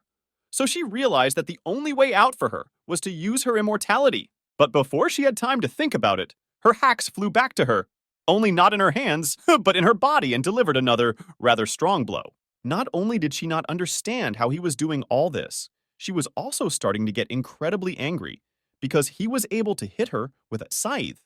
This was another mistake for her. Thinking in such a situation was too rash because she lost too much concentration, after which she received a blow right in the face. And this is Storfipara, sir. And this was followed by another blow, only now it was oblique and in the same place. The girl was too strong, and Chrome could not expect that after this, she would not only get up, but also talk to him about the fact that he was the first person who made her feel so much pain at once. Chrome at that moment thought only that the city was flooded with monsters every second, and it didn't matter to him whether she was vulnerable or not. He just wanted to end this damn fight as soon as possible. It seemed that that the girl was thinking exactly the same thing, and immediately, with such injuries, she went on another attack. She also warned him that he would not achieve her death until she ran out of mana, so he would have to work a little harder to finish her off. But still, she also had a question, in which she wanted to know why he wants to protect people so much, because he is actually a monster. She sincerely did not understand why he was saving this boy, because he literally asked him to finish calling him a child. Chrome continued to ignore her and concentrate only on the battle, so she once again, but already quite loudly, asked him what was the meaning of his kindness to people. She made the same mistake again. She talked too much and underestimated her opponent, so she again got a direct blow to her face. But she continued to call him names after each blow, because he doesn't understand that she is essentially immortal, as long as her skill works. Chrome absolutely did not care about every word she said, so he delivered blow after blow, and at one point delivered a blow that split her in two. The guy thought that their fight was most likely over, and she would hardly be able to get up, even considering the fact that she is immortal. But how much did she scare him when he turned away because he thought he had won, and the girl was already behind him and quietly whispered in his ear that he should be much more careful. After that, they started shouting that unlike her, he is not immortal, and every mistake he makes can cost him his life. In the end, all her threats ended with only words, because Chrome was able to react instantly and inflicted another attack on her, which pinned her to the ground again. Even in such a bad state, she continued to laugh at him and said that he was incredibly pitiful in her eyes, because she believed that he simply could not accept that he was not a human being, but an ordinary monster. Chrome carefully raised her head, which continued to say that no concessions will make him a more human being, and therefore he will remain an ordinary monster for the rest of his life. She was already pretty tired of Chrome, so he decided to finish with her once and for all. And she was not worried about the fact that she is immortal. The guy just crushed her head and thus destroyed her, for which he received 5,000 units of experience and raised his level to 53rd. At that moment, he thought that being a man, he wanted to be recognized as a hero. But now he doesn't need anyone's gratitude, because he just does what he thinks is right. At some point, the guy just didn't care that he would never be accepted for who he really is. Now it was Ash's turn, who continued to shout that he really did know that he was an ordinary monster and that he really came back to destroy the guy. But Chrome didn't care about his every word, because now he can use his skills whenever he wants, and Ash was no exception. After Chrome touched Ash, the boy fell into some completely unfamiliar world for him. He began to panic incredibly, which was absolutely in his style, because he was actually just afraid of everything that was happening to him at the moment. Chrome put the guy to sleep and made him quiet down, and after that Ash fell asleep, and in fact it became incredibly quiet and calm, which could not but please Chrome. However, it should be noted that this does not change the situation too much. Even when he wakes up, he will definitely tell everyone that Chrome has come to destroy him. Chrome didn't really want to do this, but looking at his hand, he understood that he would still have to do it. He decided that he would change the boy's memories. Still, looking at Ash, Chrome saw that he looked too tired and somehow incredibly sleepless. So he became very interested in finding out what happened to the guy after Chrome disappeared from the city. In any case, I thought my Frabesna Bekenitis. This was his last meeting in this city, because he doesn't want to see anyone else. So he decided to use a magical devourer to see what happened to the guy. The first thing Chrome decided to do was change his memories of the very day when the cannibals attacked them and they abandoned Chrome. Instead, he put his real monster form in the boy's memories so that Ash would not have problems with his memory. Further, his memories continue from the moment they sit together with the Barch, and his friend says that this dungeon is still too much for them, and today they are very lucky that they were able to escape. But suddenly, Ash asked his friend if it was really just the two of them in that dungeon, to which the friend replied, incomprehension. Chrome even went into the very distant past, in which Ash called Chrome for a new task, and he needed an incredibly strong guide. Ash that day praised Chrome for his good skills in navigating in the dungeon, and even considering the fact that he is not an adventurer, he could save their lives at the right moment. In addition, the guy believed that Chrome had chosen a rather noble profession. He decided to help adventurers, because it is also very hard work. Therefore, this time he asked Chrome for help, and was sure that together they would be able to clear this dungeon. Also, a friend of Ash decided to intervene in this dialogue, who told that after the overpopulation of monsters, the boy's entire family died, and that is why Ash decided to become an adventurer to prevent such disasters. So he is a very reliable guy. Chrome was very pleased to hear such words in his direction, but still he thinks that they will be able to find a more reliable and strong guide than he. Ash asked him not to say such nonsense, because he was 100% sure that he would do it 100%. But still Chrome refused him this campaign, after which they said goodbye to Ash, and their paths diverged from that moment. After this, that Chrome rewrote all the boys' memories. Ash was able to come to his senses and was quite surprised. Did he just fall asleep in the Didderstafirudum? Mitigil, Krotiai, Onstoltiast. Chrome successfully handed Ash over to the other guy and told him that he found him at the southern gate, that he was wounded and urgently needed help. Ash tried to say a few words, but Chrome immediately interrupted him and told him that a strange woman attacked him, beat him, and cut him down. After these words, the guy immediately remembered that he was really attacked by that crazy girl as he could only lose to her. Ash decided to thank his savior, and at the same time clarify his name, because Ash is actually seeing him for the first time in his life. Is he also an adventurer? Chrome thought that he erased all of Ash's memories that were connected with him.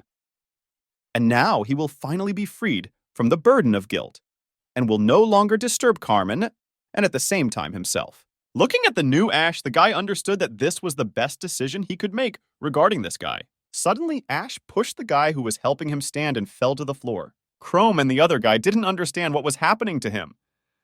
And why did he do it at all? Ash tried to explain to them that he was not in control of his body, and it got into this position by itself, and he himself could not even move. Chrome began to understand what was the matter, although he erased all his memories. But the feeling of guilt still remained with him to the last, because as it turned out, it was too great. The guy understood that he wouldn't do anything about it, so he added that it was very dangerous on the street and there were monsters walking around the city. So he advised them both to hide before it was too late. Meanwhile, in the city, monsters were actively devouring and attacking new people, and it was very difficult to oppose something, because there were very few strong adventurers in the city. One of the knights realized that there were too many of these creatures, and they would hardly be able to kill them all. So he decided that they urgently needed to start evacuating women and children to the northern part of the city. But suddenly, all their thoughts were interrupted by a huge monster, which became visible behind one of the many walls of the city, and it seemed to them incredibly huge and invincible. They understood that even if the boss of the dungeon himself came out, all his children would follow him, so that he did not command them. They would obey his will without question, and they had the thought in their heads that at such rates, not even ruins would remain of their city. But the main knight wasn't going to surrender. He decided that he would do everything in his power, but he would not let them go further into the city. The man did not have time to accelerate as he should when some guy suddenly jumped out in front of him and asked him to move away. The knight tried to talk to him and tell Chrome that I would not be able to cope with so many monsters alone. Chrome did not listen to the man and simply went into battle. He did a great job, because for him these monsters were just bugs, which had Valorn levels. The man had to take back his words because he could not even imagine such a turn of events, that some guy would be able to do such a thing. But no matter how Chrome coped, the wolves were still getting bigger and bigger, and it seemed that they were simply endless. Chrome absolutely did not care how many there were. On the contrary, he asked them to come closer to him, because he could deal with each of them. After a few minutes of a battle, Chrome was able to deal with almost all the wolves that attacked them, but one still managed to cling to his hand, which was quite unexpected for him. But as unexpected as it was, Chrome was still able to hit him back and kill another monster. After that, he simply used his fast regeneration, which quickly restored his tissues. Chrome understood that even though these opponents are too easy for him, it would still be nice for him to get some mana, which he had already spent on regeneration. By this time, he had already learned to apply magic to weapons. Thus, he was able to suck mana from opponents with the help of his already magical sword. Thanks to the regeneration and the magical eater, he has no problems with mana and health, so he can confidently continue the fight. In addition, the enemies themselves are not of a very high level, and he can deal with them in human form, which was very convenient. The people who watched all this began to shout that he is their savior, and thanks to his power, they will be able to save the city from these monsters. Ash's friend, who was also at this battle as an adventurer, could not believe his eyes that he was seeing Chrome, because in his head, the guy had died long ago. So he thought about the fact that this is a guy who looks like him.